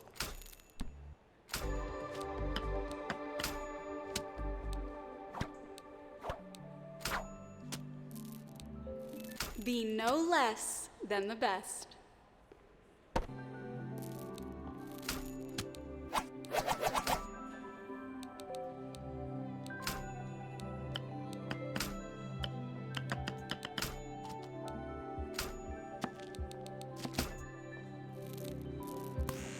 Ah. What a delight for you to be here this evening. Delivery order. Well, that was simple. Hi!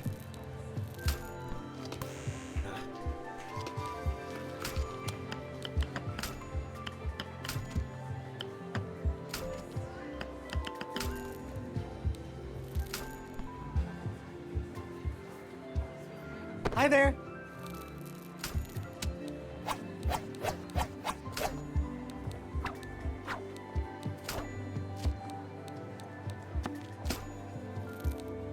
The Rhubarb World Tour sends food trucks across the globe to serve Chef Rhubarb's most famous recipes in even the most remote and inhospitable locations. Okay. Well, she's casting herself as a real Samaritan, Not a bad but... way to spend a day.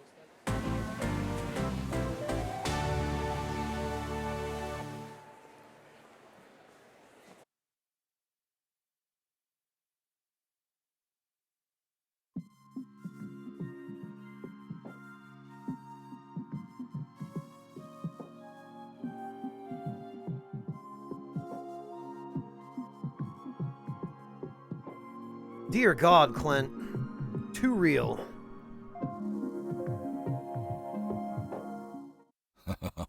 Here's trouble. Alright, it doesn't look like we've added anything new to our repertoire yet. Hi there!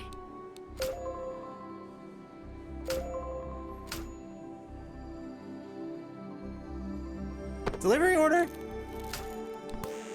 Ah.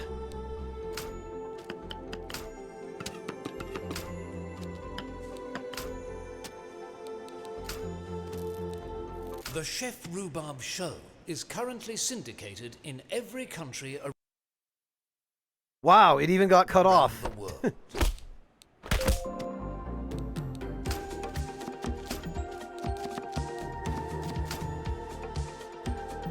Wait a minute, is that pickles on a shawarma?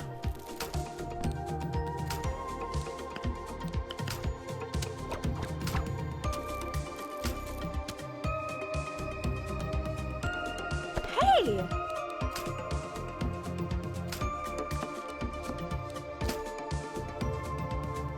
Okay, and just apple slices on an elephant ear, huh?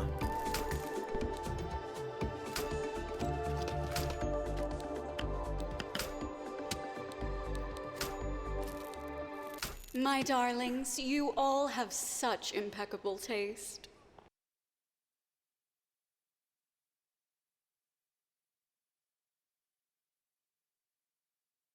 Yeah, I was gonna say, Denim, there seems to be a weird dissonance between this being a however many post-apocalyptic setting and, yeah, look at all this awesome food.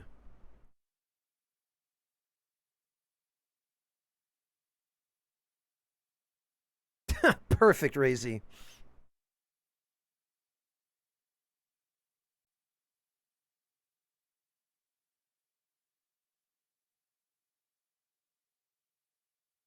Well, Yami, you could have forewarned me about that when you know, pushed me to play the game.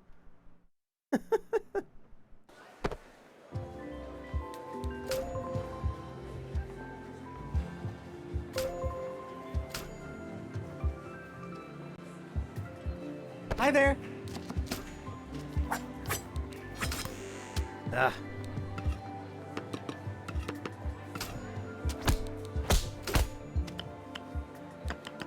Thank you for visiting the Shrine of Rhubarb, sponsored by T-Zilla. Oh God, Clint, don't do that to me. I am forever going to be mixing you up with other people who've had pink usernames. No, it's okay. You can if you really want. I'll adjust. I'll figure it out. Hi there.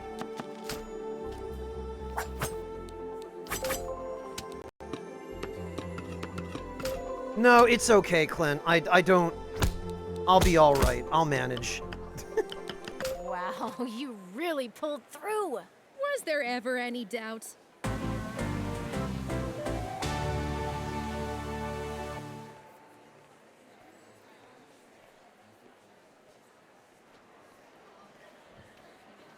Why, is the gameplay in that game any different than this, Yami? Honestly, Magnus, I would have gone for a black username color too.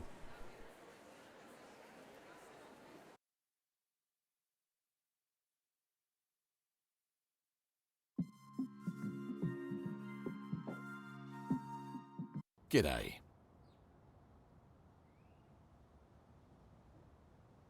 Nothing See new. you later. Wait, what?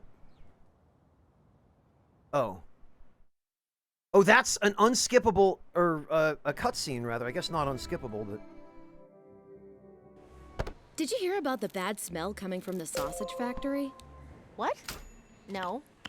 It was the worst. Oh, get out.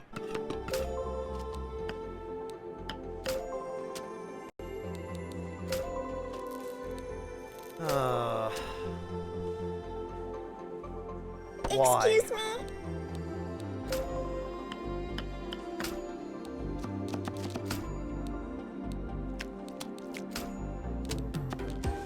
Chef Rhubarb's work as an advocate for ending world hunger Oh, I guess world hunger is still a thing in this setting. has seen her honored as the Reunited Nations Goodwill Ambassador.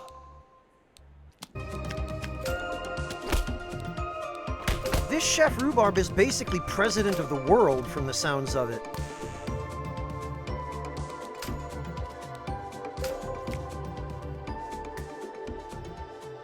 Yo!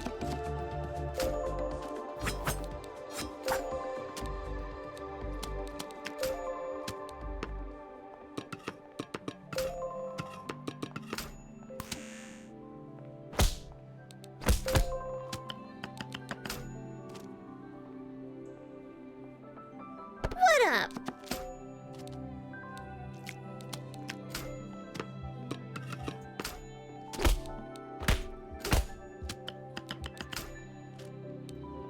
The Rhubarb World Tour sends food trucks across the globe to serve Chef. Also, I'm just noticing now, when I had a moment to glance into the background, this place basically appears to be just the Sistine Chapel. That mural on the upper left is a reference to Michelangelo's painting in the Sistine Chapel. Yeah, exactly, Clint. She's totally into all sorts of shady stuff. Oh, wow, Yami. Okay, then I would probably struggle with in it. even the most remote and inhospitable locations. Ah.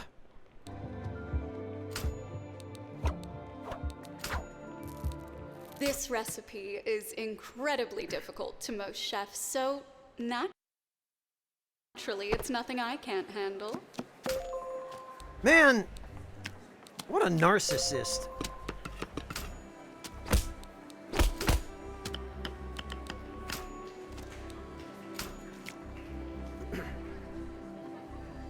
Hi there.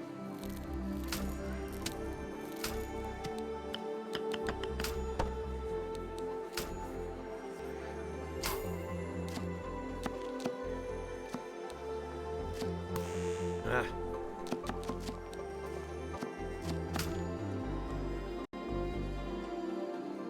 Hey!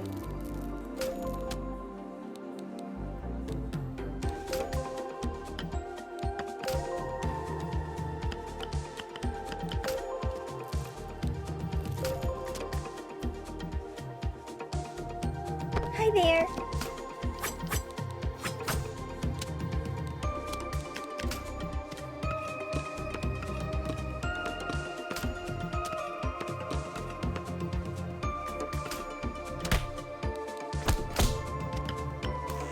What? Nori, listen to me. You're a really great chef. Thanks, Bree.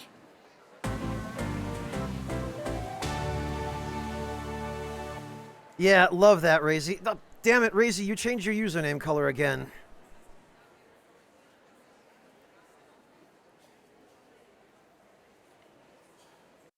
Well, okay, Clint, yes, that was the only reference I had time to notice in between QTEs. I'm guessing we're supposed to crack-a-lackin'? increase this a little more.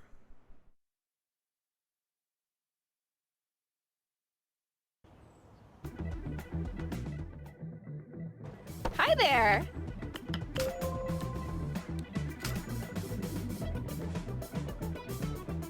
Delivery order.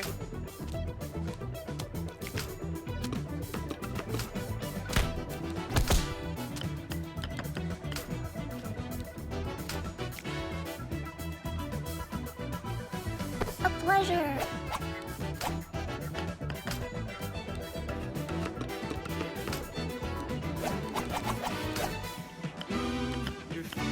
You're a natural.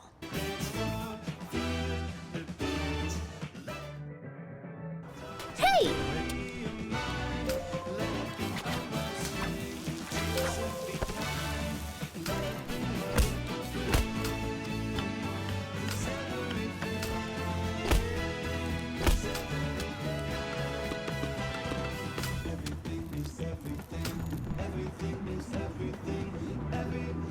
Yo!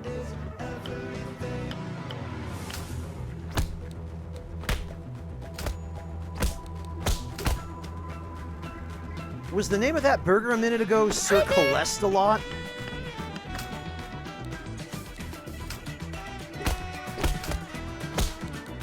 Look at you go.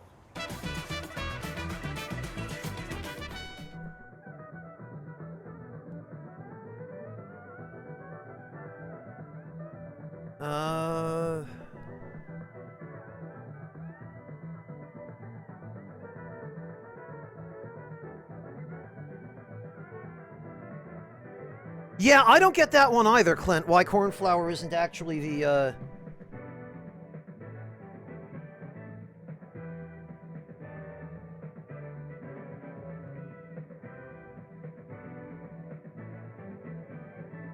I've just lost my train of thought. Too much is going on. Delivery order.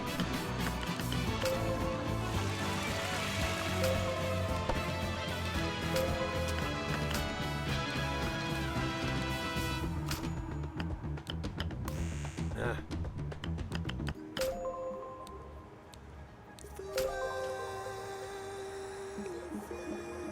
Hi. Ah.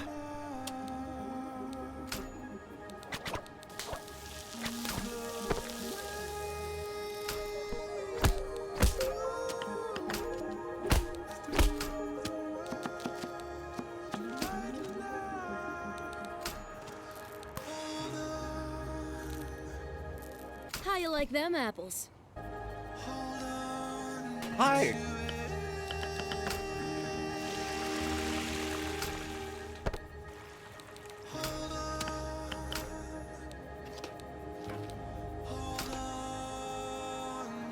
All right. Delivery order.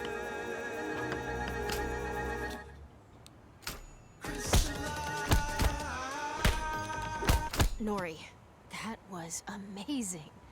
You should be really proud of yourself. Aw, shucks.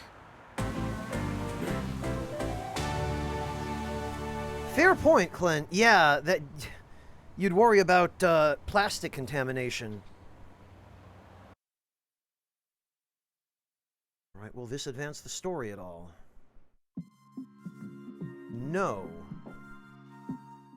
What's crack-a-lackin'?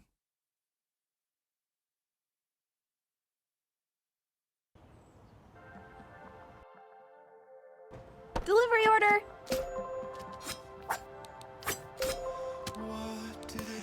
Ah. Feel like a gentle breeze, the leaves of grass, swaying trees and starlight. Delivery order. Tug on your weary heartstrings. Hi there. Wow, Yami, okay. Very different gameplay than this.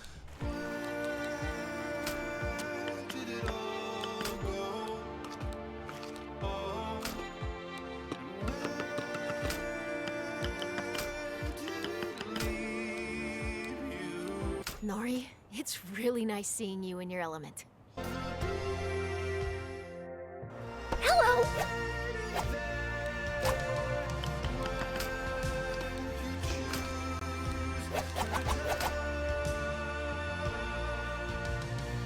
Excuse me.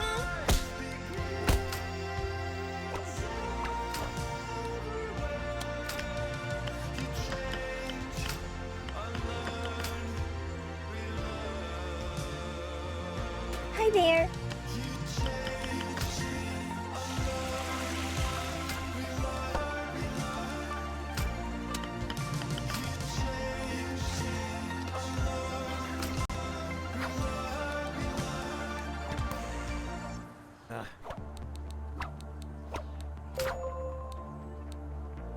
Today is a good day. What up?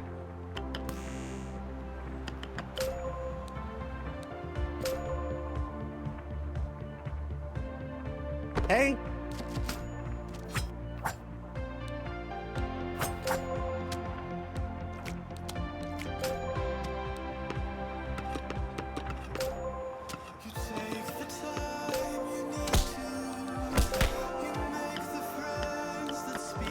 Boom! Right in the kisser.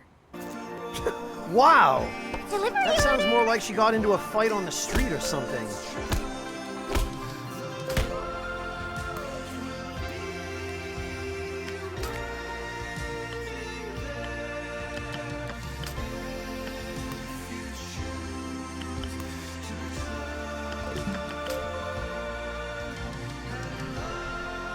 Hi.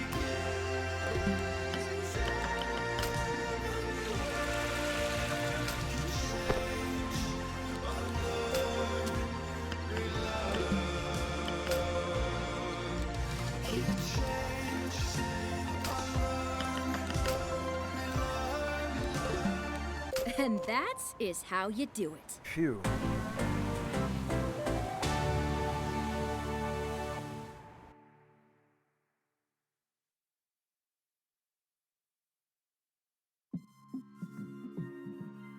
Green Tech Power Plant. Word on the street is the power plant is actually a pretty popular hangout spot. Maybe I could be the first one to serve food there. Okay, What's let's crack-a-lack? give it a try. No new menu items here, though.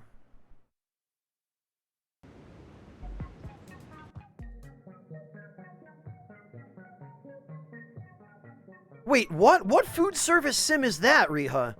You have to lock up the shop before you can run from the face-eating monster?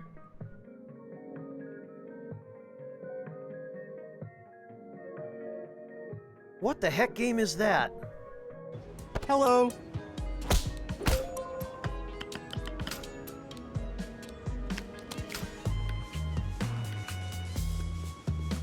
Hey!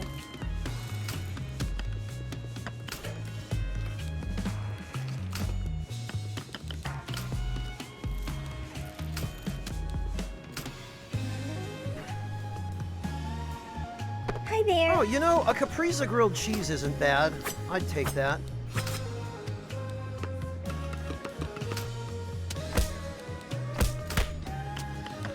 Order up!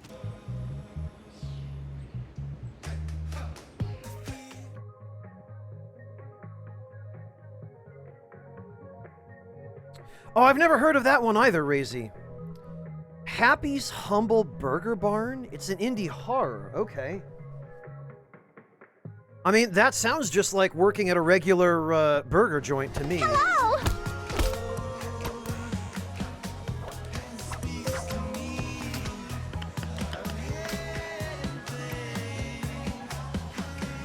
Hi!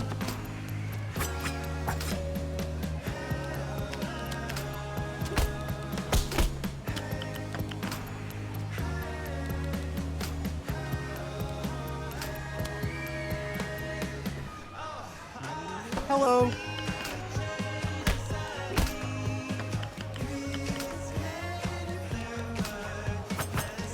You've got this. What up?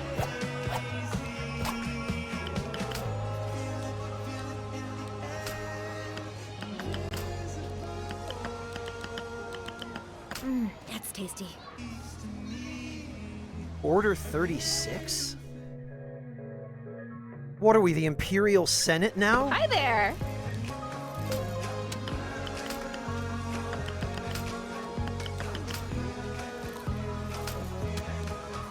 Oh wait, no, that was It's order really 66. Nice seeing you in your element. Hi there.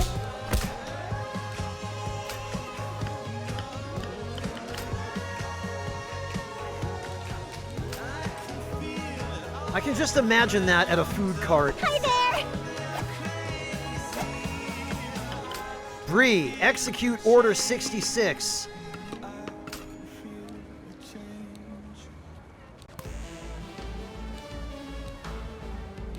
Keep at it.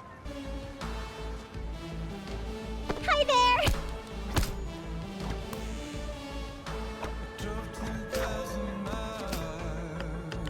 A feast for the eyes. And I'm not just talking about the food. No! I get it. It's like if you took FNAF and Slender Man and stirred them with a stick. Ah.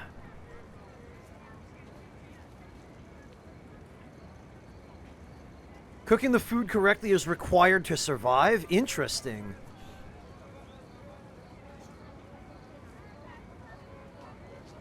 Order 36 is just a General Tso's chicken taco. Yeah, what? Okay, an abomination.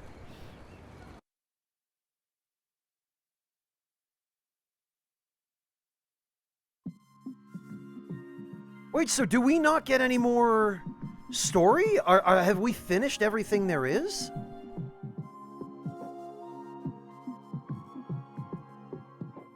Morning.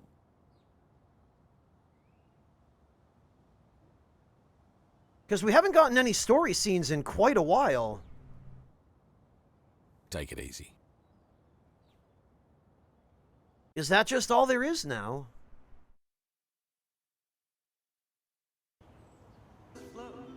Well, Razy, I get the impression it's meant to be you cooking in the parking lot, you know, setting up a food stand in the parking lot.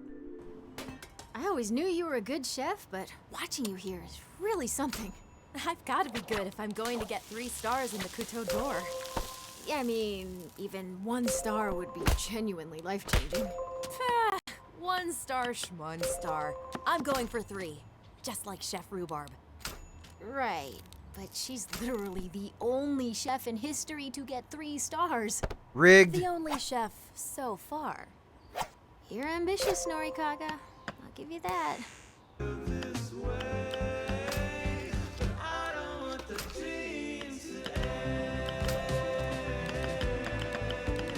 Bada bing, bada boom. Hi!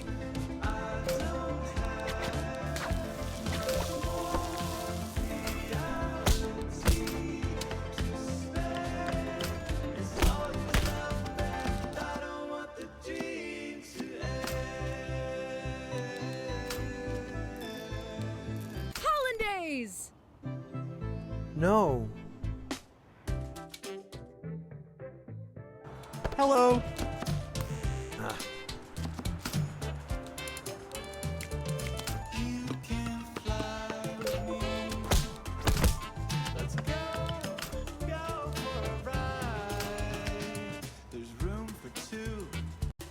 Delivery order!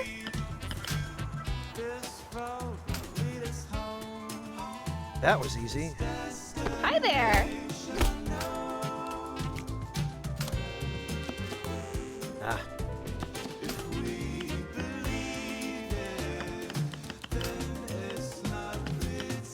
Oh, that looks so good. Delivery order?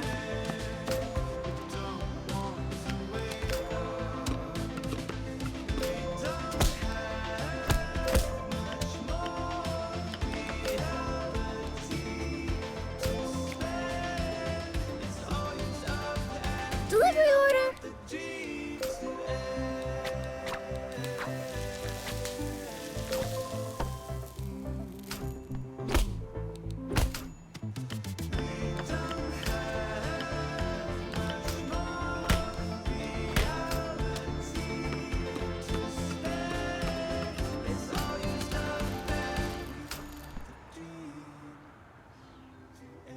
Delivery order.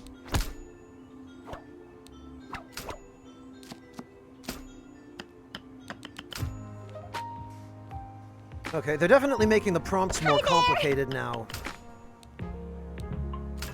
They're hiding some of them until I actually get to them. Not a bad way to spend a day.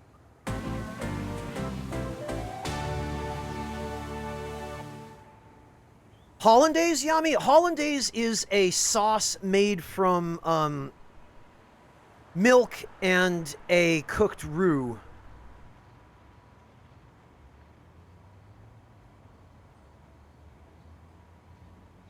Oh wait, no, I'm thinking of bechamel. Hollandaise is egg, I'm sorry.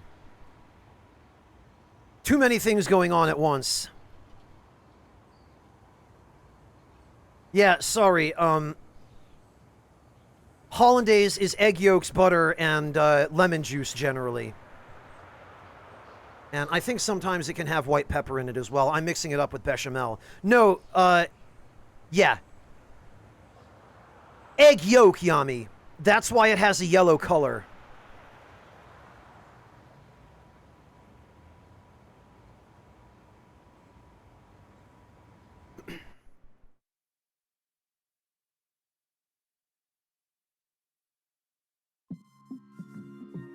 Alright, I guess we'll try one more level and see if we get any more story scenes here, but my guess is that's probably all that's left in the early access version.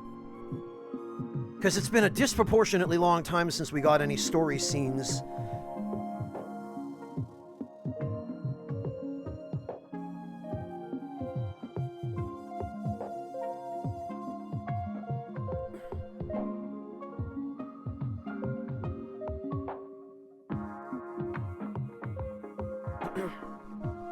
Yep, it sure is, Riha.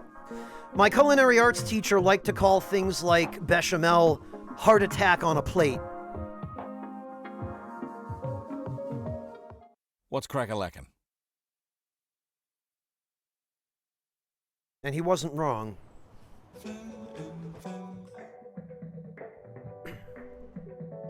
Hi.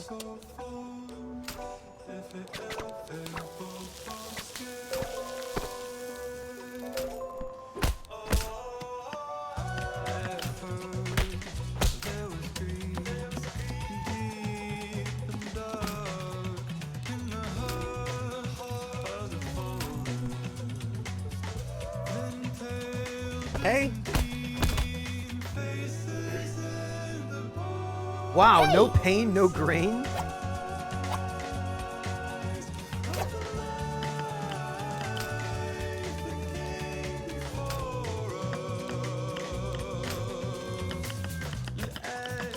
Yes, nailed it.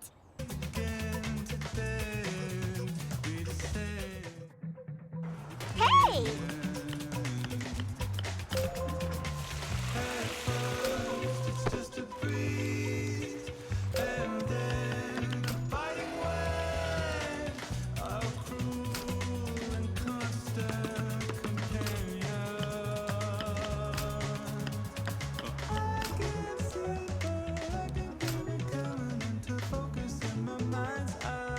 Delivery order.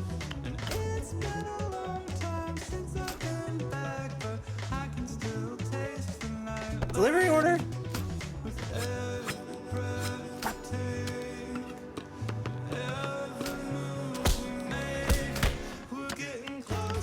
Oh, that looks so good. Memory lapse? The mystery button appears more often. Oh dear.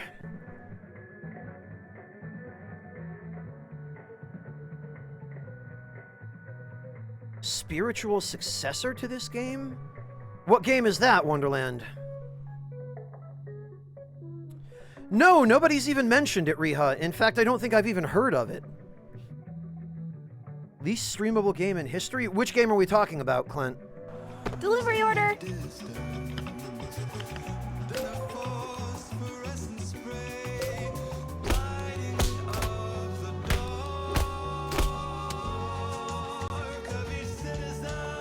Hey!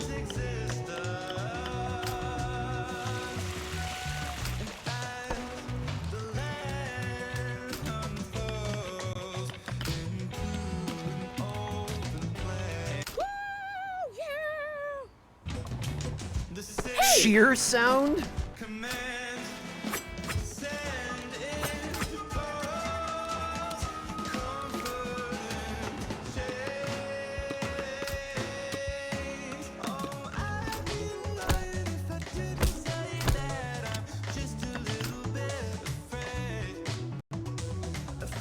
Hi there!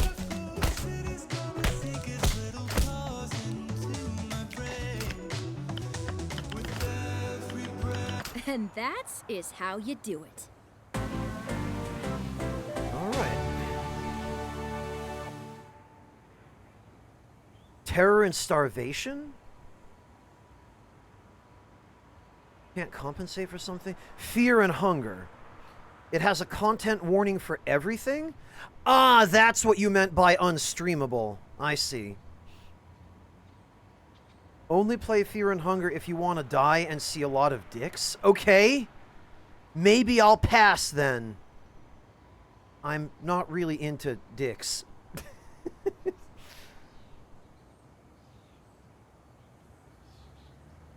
Oh, I see, Systemi. It's that kind of game. Can't tell if this is it. There might be something at the end of the region. Yummy, they said that the content in the game is 25% of what is planned, but that doesn't give us any idea of how much content is actually planned.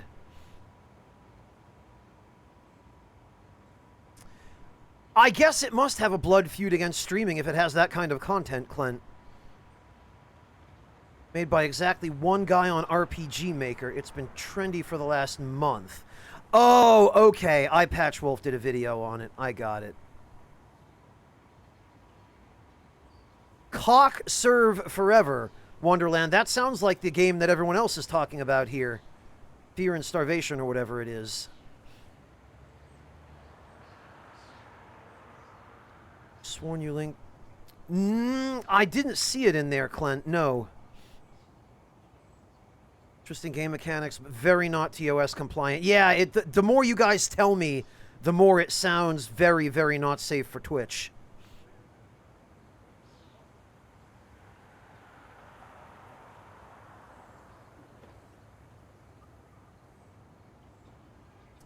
I see, Riha.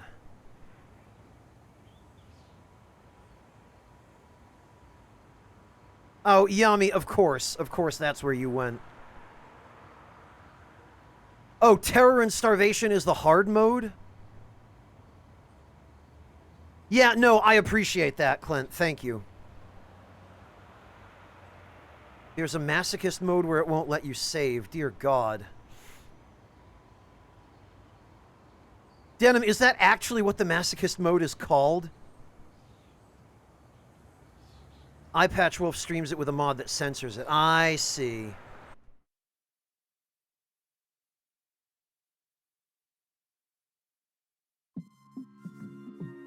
Petal County Courthouse.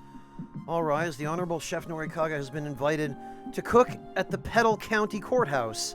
Objection overruled. Intermission sustained. Oh, okay. It did unlock something. We've got an event.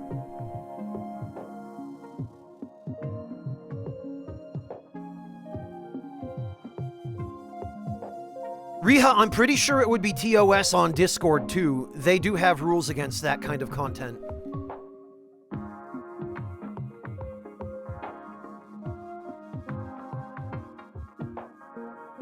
Well, Yami, I was anticipating that once we got a zone to rank 10, maybe something would happen. It's the only thing I had to go on.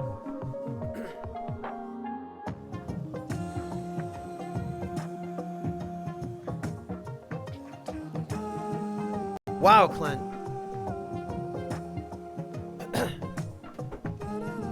No, Riha, this is the first time I've ever heard anyone mention it, and I guess now I know why.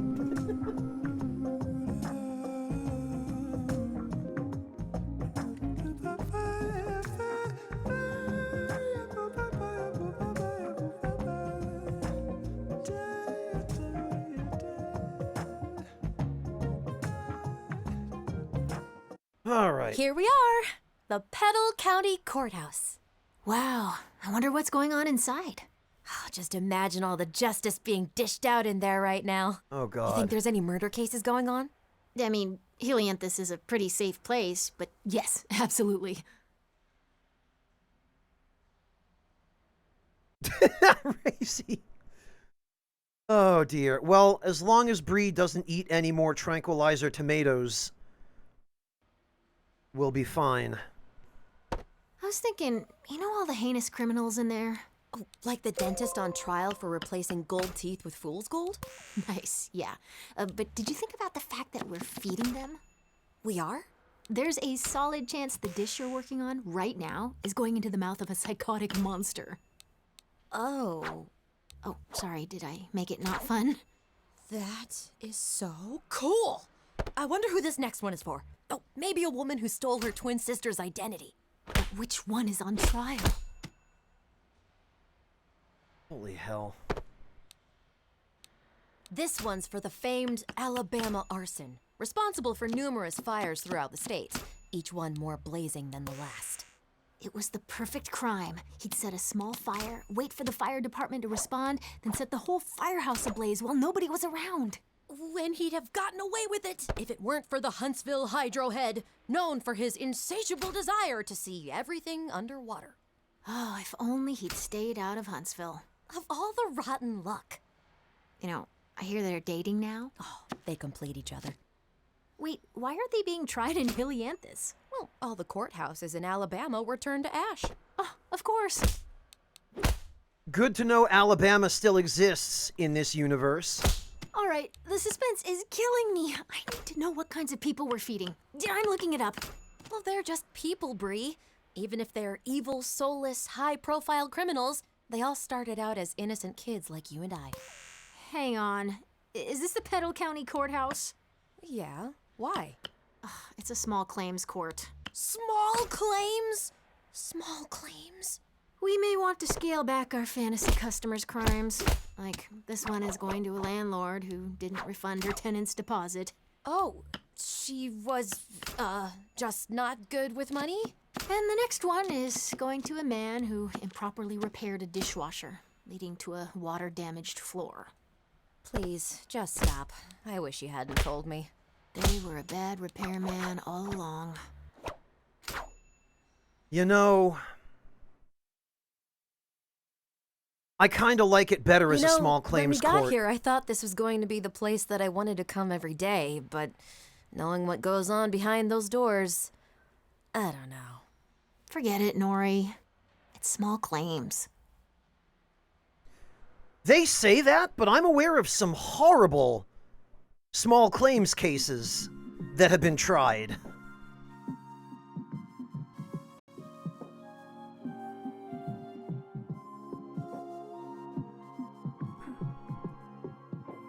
Yeah, Riha, a number of places on the East Coast, I guess, got a ton of rain yesterday and the day before. The town I used to live in, apparently, had some flooding, according to my father. He messaged me the other day with a link to a news article about it.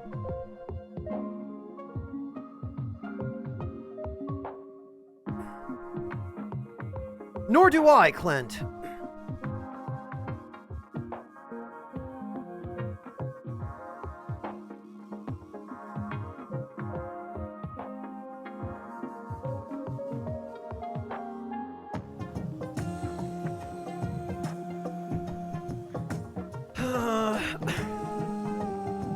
We've got a couple of other areas that are close to 10. I guess we'll try for maybe one more.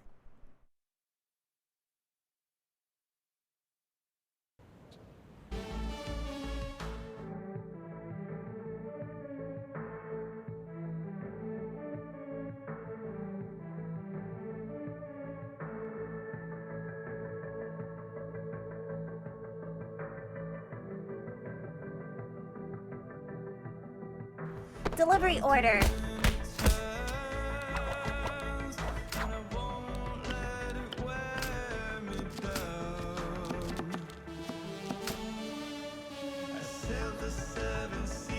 Hi there.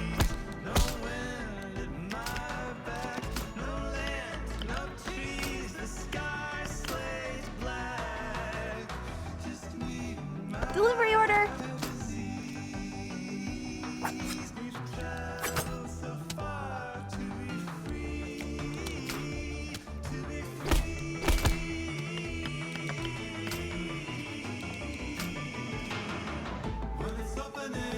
Delicious. Hello.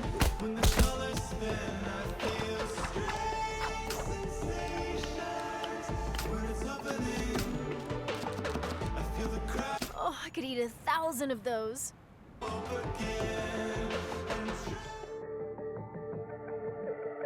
Delivery order.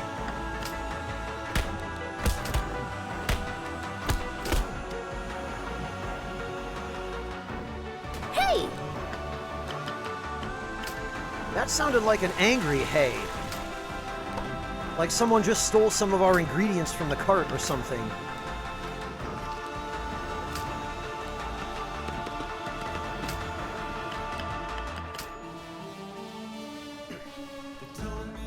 Hey. Delicious. Are those plantains?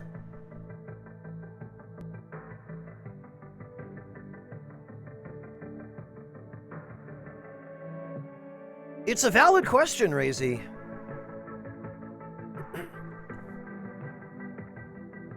Hi.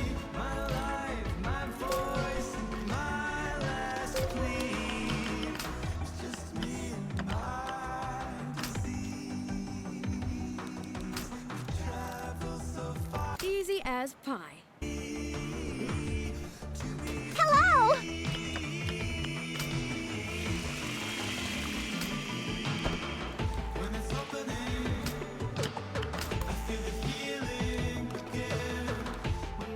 Do you think they'll care if I take a bite? Yes? Hi there! You're gonna get us shut down, Bree. Now there's the Nori I know.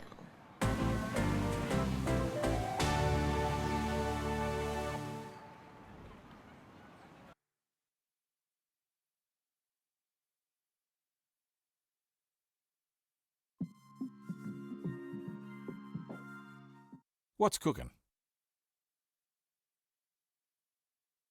Shawarma, apparently.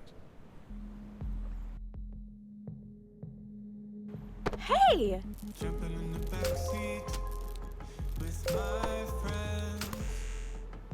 This could be the night where it all begins. Driving downtown. Hey!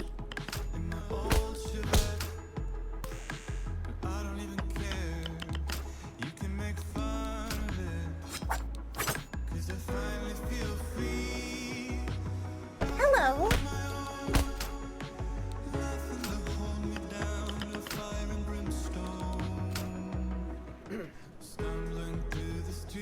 Hey!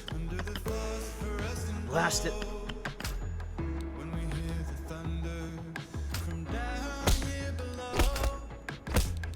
Yum! I can't believe I pulled that one off.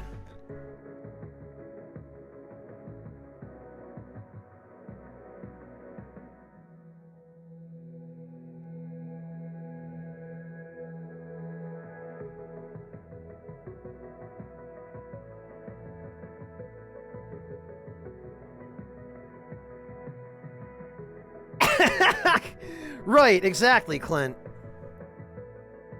Why go through the manager when such a horrible offense has been committed?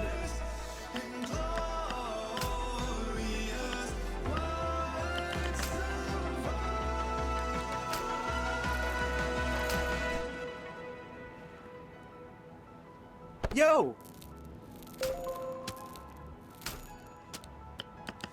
Took it on the chin, like a man.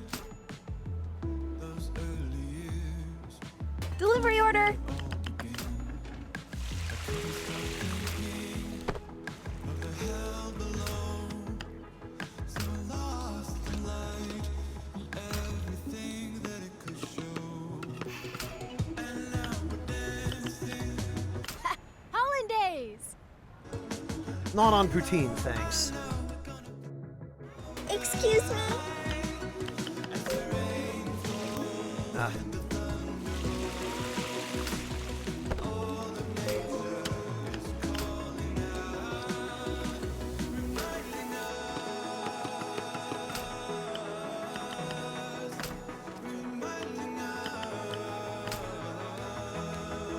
Oh, that smells amazing. Delivery order! Good job, Nori. Yay! Hey! Ah.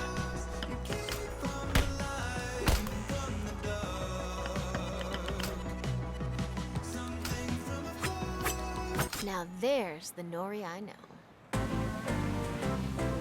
All right, we did it.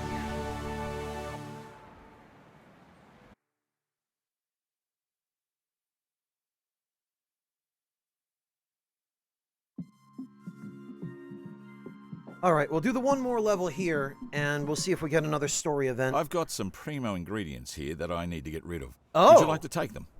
Really? For free? Well, there's not loads, but there should be enough there for you and Bree for dinner. Wait a minute, did his... That is so kind. Well, it's either you or the bin. So kind. I love how the contents of his little plastic case magically changed each time his expression changed. That's great. I appreciate that.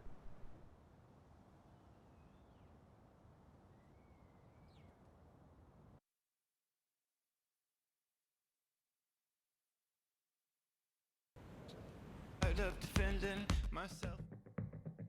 Yo! I got so tired of pretending to be somebody else.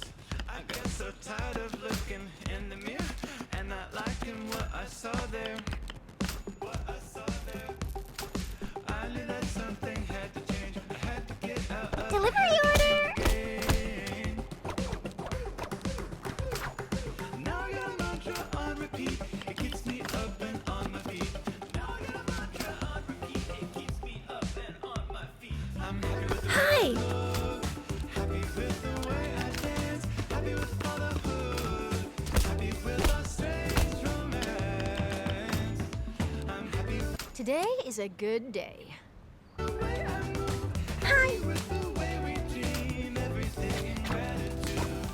I spent so much time sitting on the shelf. And now it feels so good to tell you that I'm happy. Happy with myself. Hollandaise!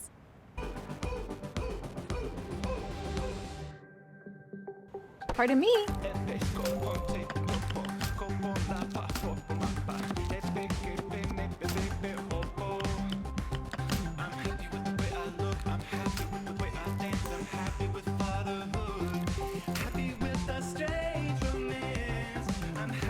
Delivery order!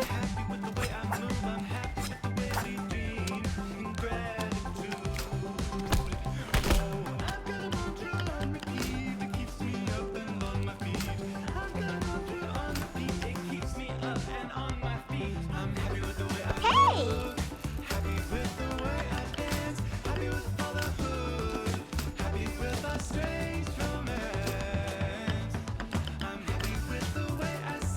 They're going to love this.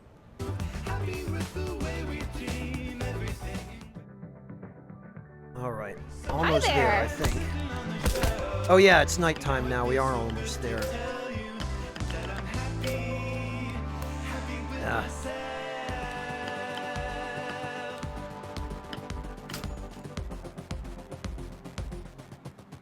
Yo!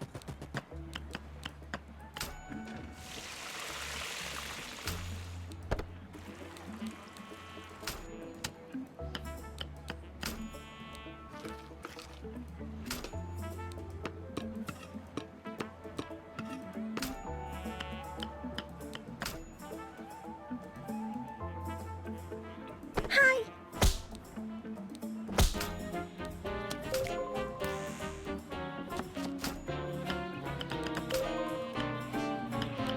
Good day, huh? Real good. We did it. All right. Let's see if anything new happens now.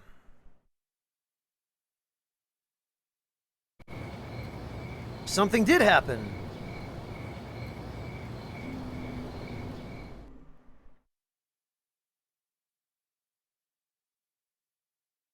Maybe? No, Yami, I have a contingency plan if... Oh. My next guest actually does need an introduction. She's a professor at the University of Helianthus, currently studying the sun's irregularities. Please give a warm welcome to Dr. Anise Mulligan. Dr. Mulligan, I'd like to cut to the chase. When is the sun going to explode? What? Isn't that the million-dollar question?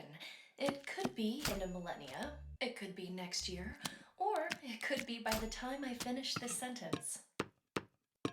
Well, that was tense.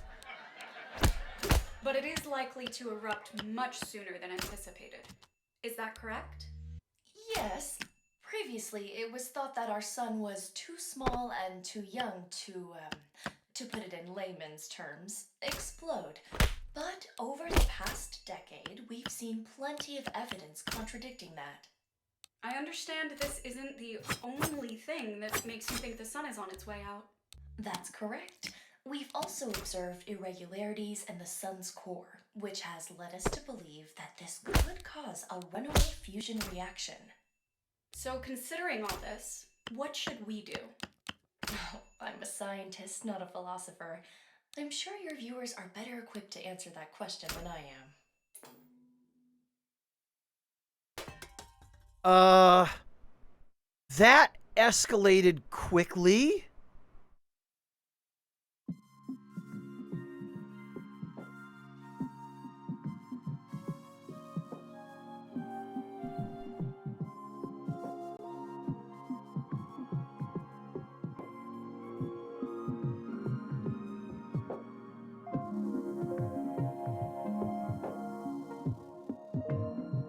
Yeah, all right. There really wasn't any context for what we just did. It looked like we just went home after a day of work and made 15 more portions of fast food while watching a celebrity chef interview a scientist about the sun going supernova.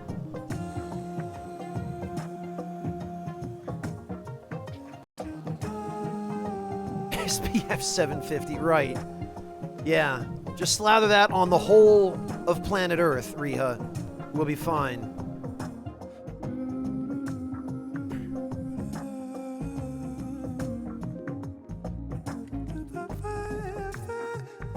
Yeah, Yummy, I guess it really went full circle in this universe, huh? We appear to be 8 trillion years in the future, and yet Alabama still exists.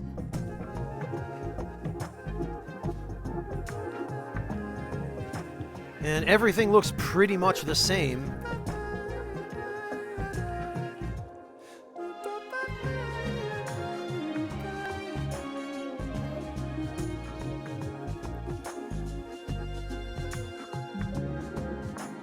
It exists out of spite, right.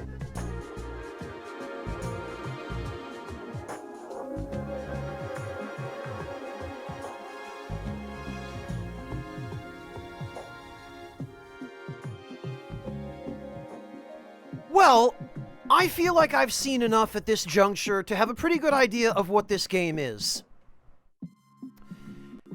And it's an interesting game for what it is.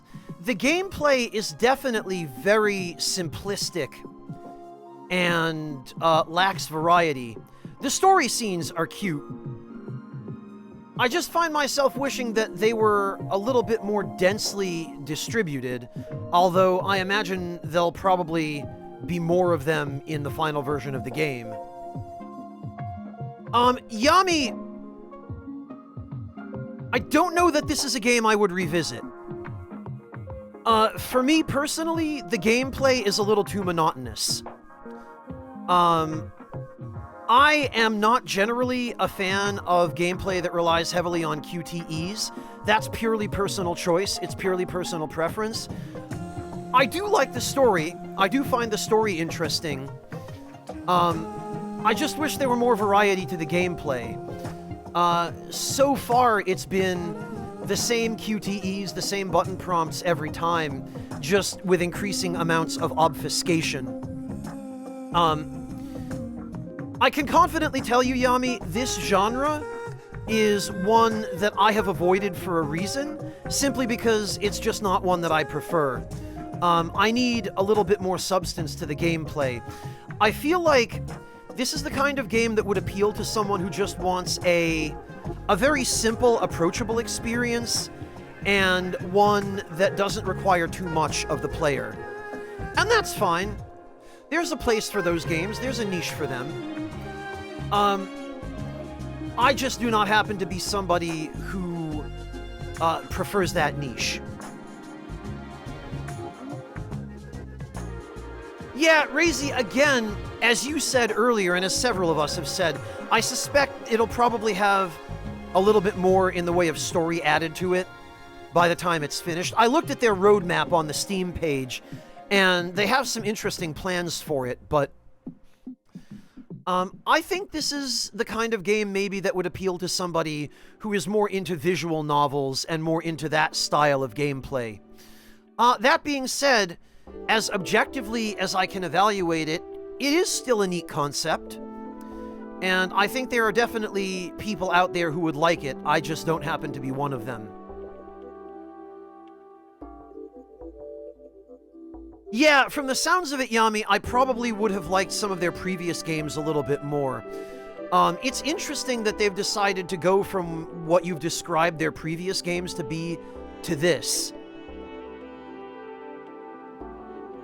Yeah, Warrior, it does. Again, there's a place for that kind of gameplay. It's just not the kind that I tend to look for. That being said, I still appreciate the key, and I would not discourage any of you from purchasing this and trying it out if you think you might be interested in it. Just bear in mind, even in early access, I believe they are asking something like $29.99 for the game when it is not on sale. I believe there is a sale for it. I think the sale might be contingent upon owning some of their previous games. I believe that's what it said on their Steam page, but I'm not going to discourage people from picking this up. If you enjoy visual novels and you think that maybe a slightly more involved visual novel with QTEs would be an interesting experience, by all means, go ahead and check it out. I think I am going to be continuing to look for games that are a little bit more my speed.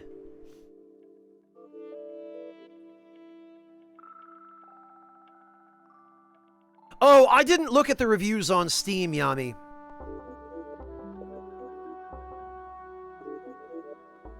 Razy, I have to figure that out. I went with this because I didn't have a plan for what was next. I'm still in the process of trying to decide upon that.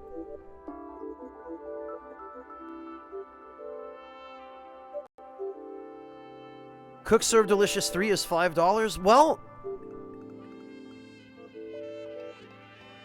we'll see. I won't necessarily say you ruined it, Yami. But I think I'm going to go with my own instinct for now. I haven't heard of it, Razy. I will have to add it to my research list.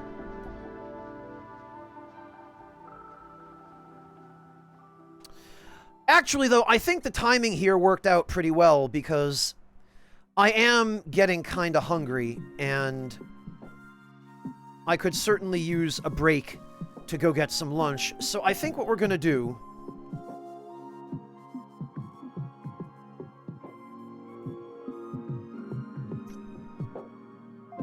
we are going to take the opportunity to raid someone I very rarely have an opportunity to raid. My buddy Half Damage, who is one of my co-writers on the Elden Ring official guide, is streaming Remnant from the Ashes. If any of you don't know HD, definitely stick around for the raid and check him out. He's a great guy, and he really helped a ton on the Elden Ring guide. Yami, like I said, I don't know. I haven't figured it out yet. I'm gonna have to try and figure it out probably within the next day or so, though, because I've got to have something ready to go for next time. But... right, Chopin. So, let's head on over and say hi to HD, see how he's doing. No, Yami, it won't be Dark Souls. I need a little bit more variety. In any case, thank you all very much for joining me today, and I look forward to seeing all of you next time. Let's go make HD's day and bring him a little bit of cheer. Take care, everybody, and I will catch you all hopefully within the next couple of days.